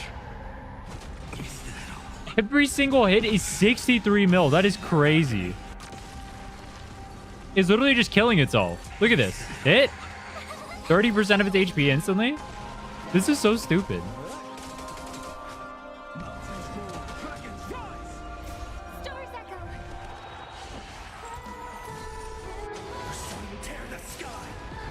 His ult still does good damage. That was 60% of his HP.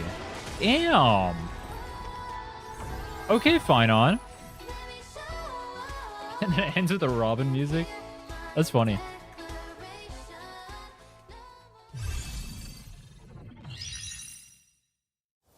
B. Battle ranking B.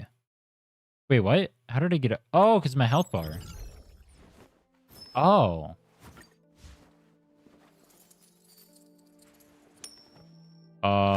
Zero. Zero.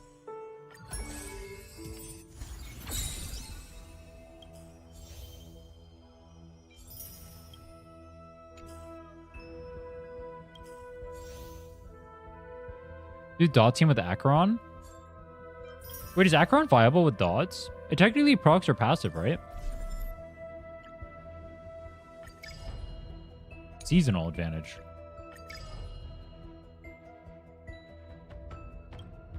Oh.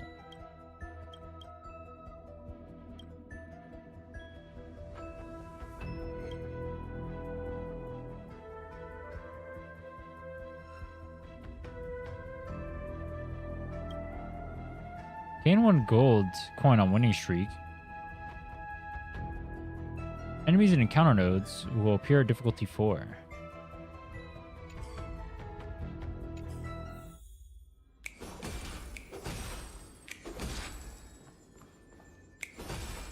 Power creep in HSR isn't healthy, so Cyrene not making Omega numbers is kind of Hoyo's fault.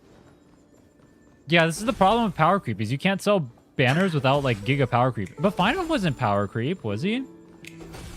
Was Final power creep? Maybe he was at the time.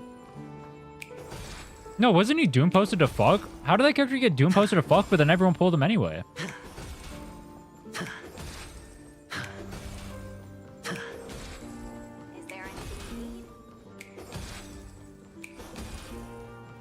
I'm new to these games, and I was wondering which game I should start. I mostly like 3D games, thanks. I don't even know how to answer that question. I legitimately don't know how to answer that question. I would just see what, like, games look interesting to you, bro.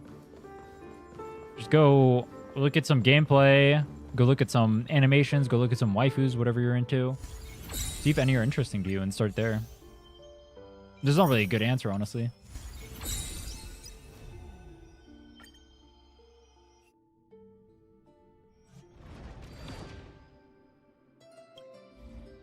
They kept all DPS in the same range for 75% of the cycle. They just popped off in different environments.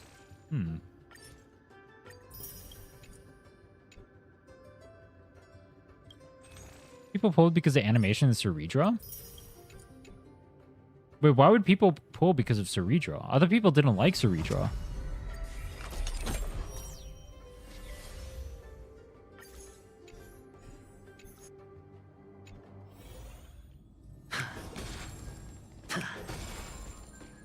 They should go the ZZZ route and just inflate. Or change the game so casters straight up doesn't work. I don't know what our mechanic is. Something about HP siphoning. Just make it so if you do that, you lose. And then Hyacinth gets fucked too.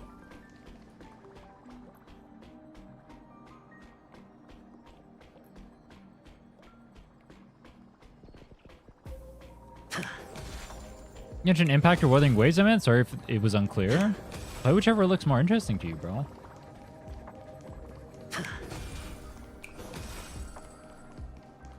Both games have their strengths. Just look into it. See, you know what you enjoy from a game. I don't know what you enjoy from a game. You should just look at the game and see what you like.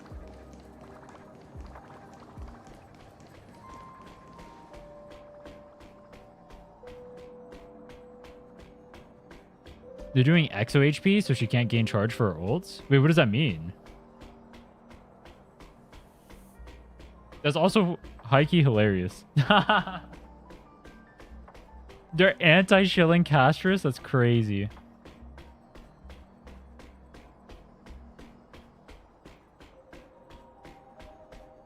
X will not hit you. They'll count to your vital HP loss and then one-shot you at some point.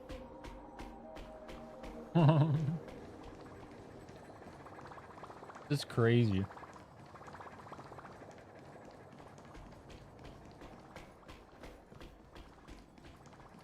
They shouldn't do that because Hyacinth, Castress, and Evernight are my only characters.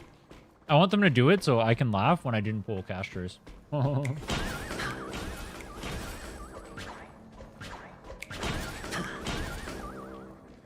will laugh my ass off.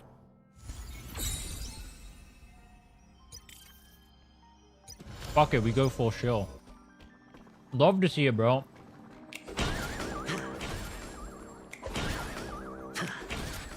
Dude, am I the only one who didn't like Where Winds Meet? I played that game, and it was, like, okay for 2 seconds.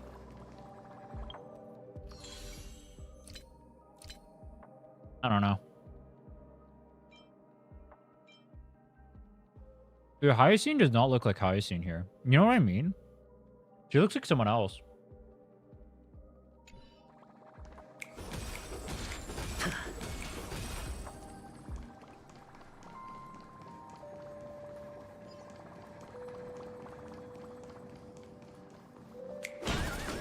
Telling my friends about it for weeks. I played 3 hours before I dropped it. I was literally the same boat. I was like, dude, this game is going to be so cool. It looks so cool. I play it and it's like, eh. Arknights Enfield is the only game I'm actually interested in that's coming out soon. Sorry, I didn't think Hoya loves Castress. Didn't we just say we're anti-shilling our next patch? Based. Nanta? I feel like Ananta's gonna flop. Not flop, but it'll do okay. And then there'll be nothing to do, and then everyone's gonna forget about it. But I'm hyped for it.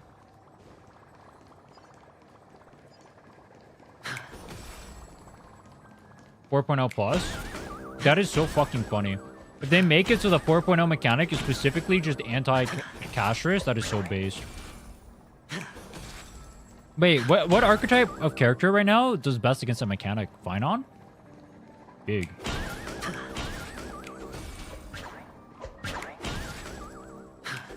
Break Kappa.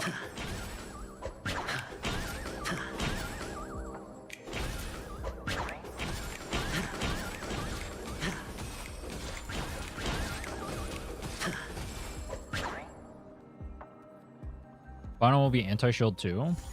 Wait, why? Who's not being anti-shield?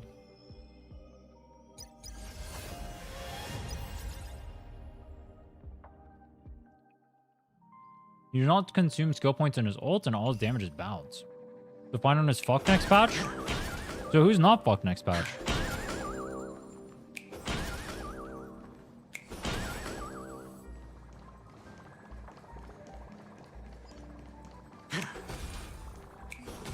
Anti-bounce meta, skill point burn meta?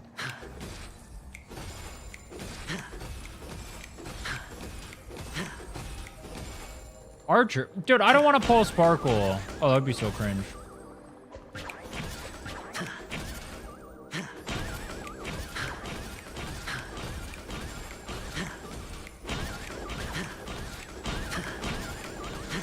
Wait, you can keep moving them away. Look at that.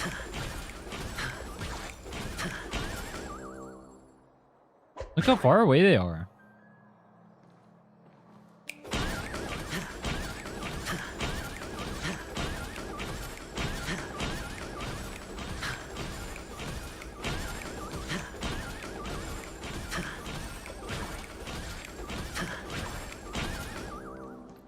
This Primate is our player behavior. I need to start the 7-day challenge, so I need to be serious and start walking in instead of doing this. This is ADHD for you, bro. I just forget what I'm doing, and I just go over here and start doing this. It's brutal. Not very good. Dude, I wanted to do Amphoreus today, but there's just no time. Here's what we'll do. I'll do Amphoreus tomorrow. We'll do first time Amphoreus React tomorrow. Then what will I do?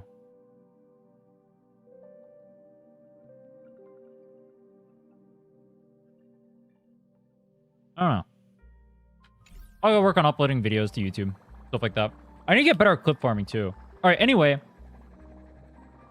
I mentioned it before in the Discord. I'm gonna start taking suggestions from the React channel. If you guys post stuff in the React channel and whatnot, chance I'll react to the video. If you want to see more topics discussed like I did today, and I go in depth about whatever, talk about the situation of this, that, or the other, you can post it there. It doesn't have to only be videos. You could also suggest topics in there. You suggest topics, I may bring them up with other content creators. It depends on how interesting it is. But yeah, if you guys want to, see me react to more shit, post and react suggestions in the Discord, !Discord, go join it. Also, do me a favor, like, comment, subscribe, hit the notification bell, show me everywhere. Dude, I'm just gonna go full sellout mode. Honestly, yeah, I'm gonna be shameless. You know what? I'm on my shameless arc. All right, we're on our shameless arc. The next, until 2026, I'm a sellout. And my New Year's resolution will be that I won't have to sell it anymore. All right, but then I'll just sell out even more. All right, here's what we're gonna do. I'm on full sellout arc. We're gonna start YouTube gaming it. There's a lot of stuff that I knew would work well that I wasn't doing. We're going to start doing a little bit more reaction content. I'll still have my big content on top of that, right? Like the Genshin 7-day video. That'll be a banger. We'll start the HSR video next week. We'll start Amphoreus React tomorrow. I know a lot of people are hyped for that. On top of that, we'll be doing, just like more like touristy reactions. Actually, should I watch the Chisa thing real quick? I guess I can watch the Chisa thing. Let's go watch the Chisa thing real quick, then I'll dip out.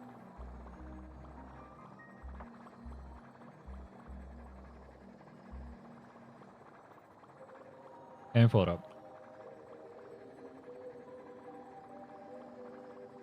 Chisa. Othering waves. What, I thought you said they just released one. Oh, here it is. All right, cut the loop. All right. Let's watch this. Also, I need to get better at YouTube intros. What is this thing called? Cut the loop. Chisa Resonator Showcase. All right. Chisa's character trailer just dropped. Let's go ahead and give it a little bit of a look-see. See what we got going on. I'm actually not... I'm going to say this up front. I am probably not pulling for Chisa. I'm kind of more hyped for Booling. Let's see if the character trailer can sell me. Come on, do your thing. All citizens of That is loud. Honami. Holy shit, that was loud. A new. Oh, let me restart. That was loud. Jesus fuck. All citizens of Honami. A new game has just started. Okay. Dear players, Wait, who's dying? What? welcome to the fray. Hunger Games? The time is 5 p.m. sharp. Your first trial is about to kick off. This is Bunny Girl Senpai. She's getting Your ignored. target is Neon Tower at the city center. Get ready. Huh? Bro, what is going on? What even is this? Attention all players. Current survival rate in this obstacle race is 23%. Dude, you look like you called the entire town. Watch out for the bone-eating irregulars. Bone eating? Big surprises falling from above. You won't survive by just being Yo! fast. Are they killing the whole Cut city? through the rain of debris and escape the iridescent The music is storm. good. Dude, it sounds like Final Fantasy. The anthem is about to sound. All spotlights blaze bright. She's skating. Hold your breath, and here comes the lead runner. First across the line. Okay. Magnificent. Congrats on passing the first challenge. Good job. Everyone else died. But don't relax yet. Here comes the second one. The dazzling Does this work? stage is right ahead, but the footsteps behind you are closing. Yo, this is brutal. They're just murdering Victory everyone. is within reach. So Yo, what is going on? Yo! claimed by the dark abyss. Who will rise above this grand chase, remain on the stage center, and I still don't know what's going on. shine as one and only Superstar. Yeah, she's climbing? How now? Dude, she gonna move this fast the whole time? Challenge. When Ow, only man. one heart is left. But you can win. The whole city shall.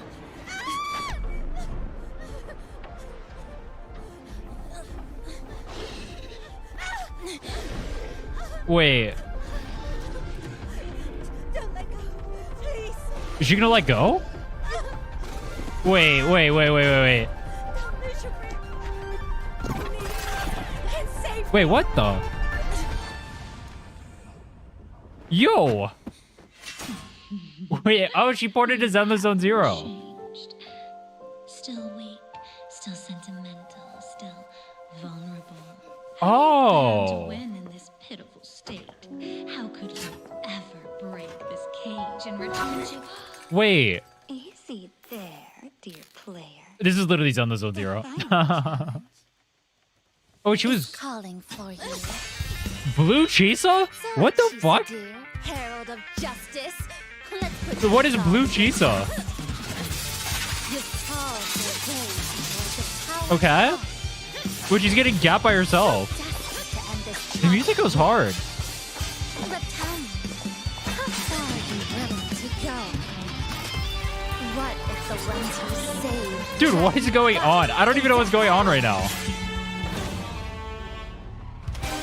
What if the world treats you like a monster? What is the collar? Dives into He, like, misery explodes? and heavier shackles. Are you willing to pay the price? Do you Okay. truly wish to live a Okay. life so pathetic? Shut We're not that skill issued, are we? I'll be the monster or I'll descend to hell. If that's what it takes. Oh, we're role playing Galbrenna. But I will not Oh. live this false peace, pretending Okay. nothing happened. I will cut That's this cool. life source. Yo! Whatever Yo! fires and chasms lie ahead, I will tread upon you and wade through! Wait, who won? Wait, who won? Oh, she got blue Chisa. Red Cane is better. Red Cane is better. Inspiring speech, but all empty words. Because you see, Dude, she's brutal. you're already swamped. Bro. That's how it ends.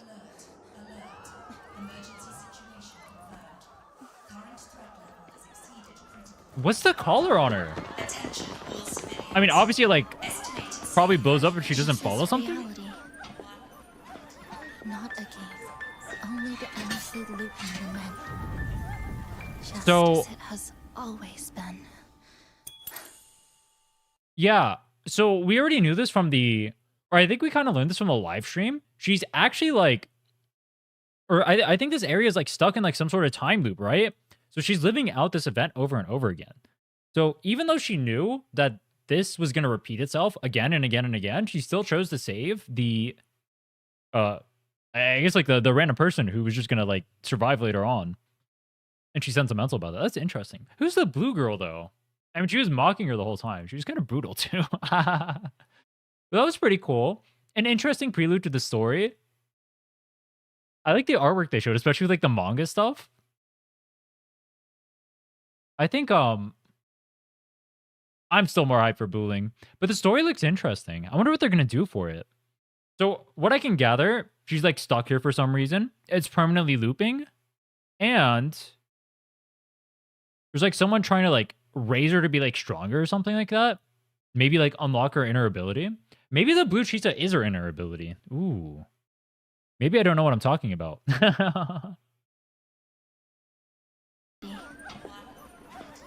I was gonna look for a scene, but now I don't remember what it was. Oh well. It looks like Zoni convene. Oh, they actually showed it somewhere in here too. They had like the pool music. Like if you watch the live stream, they had her pool music in there somewhere, which is a really hard soundtrack. I actually want it whenever it comes out. All right. Anyway, I'm gonna go for the day. Subscribe, hit the follow button, all the banger stuff. I'll be back tomorrow for Amphoreus story react. We'll be playing Chisa on, what is release day? We'll be playing Chisa when she comes out on the 20th. Yeah. I'll see you guys then. Peace.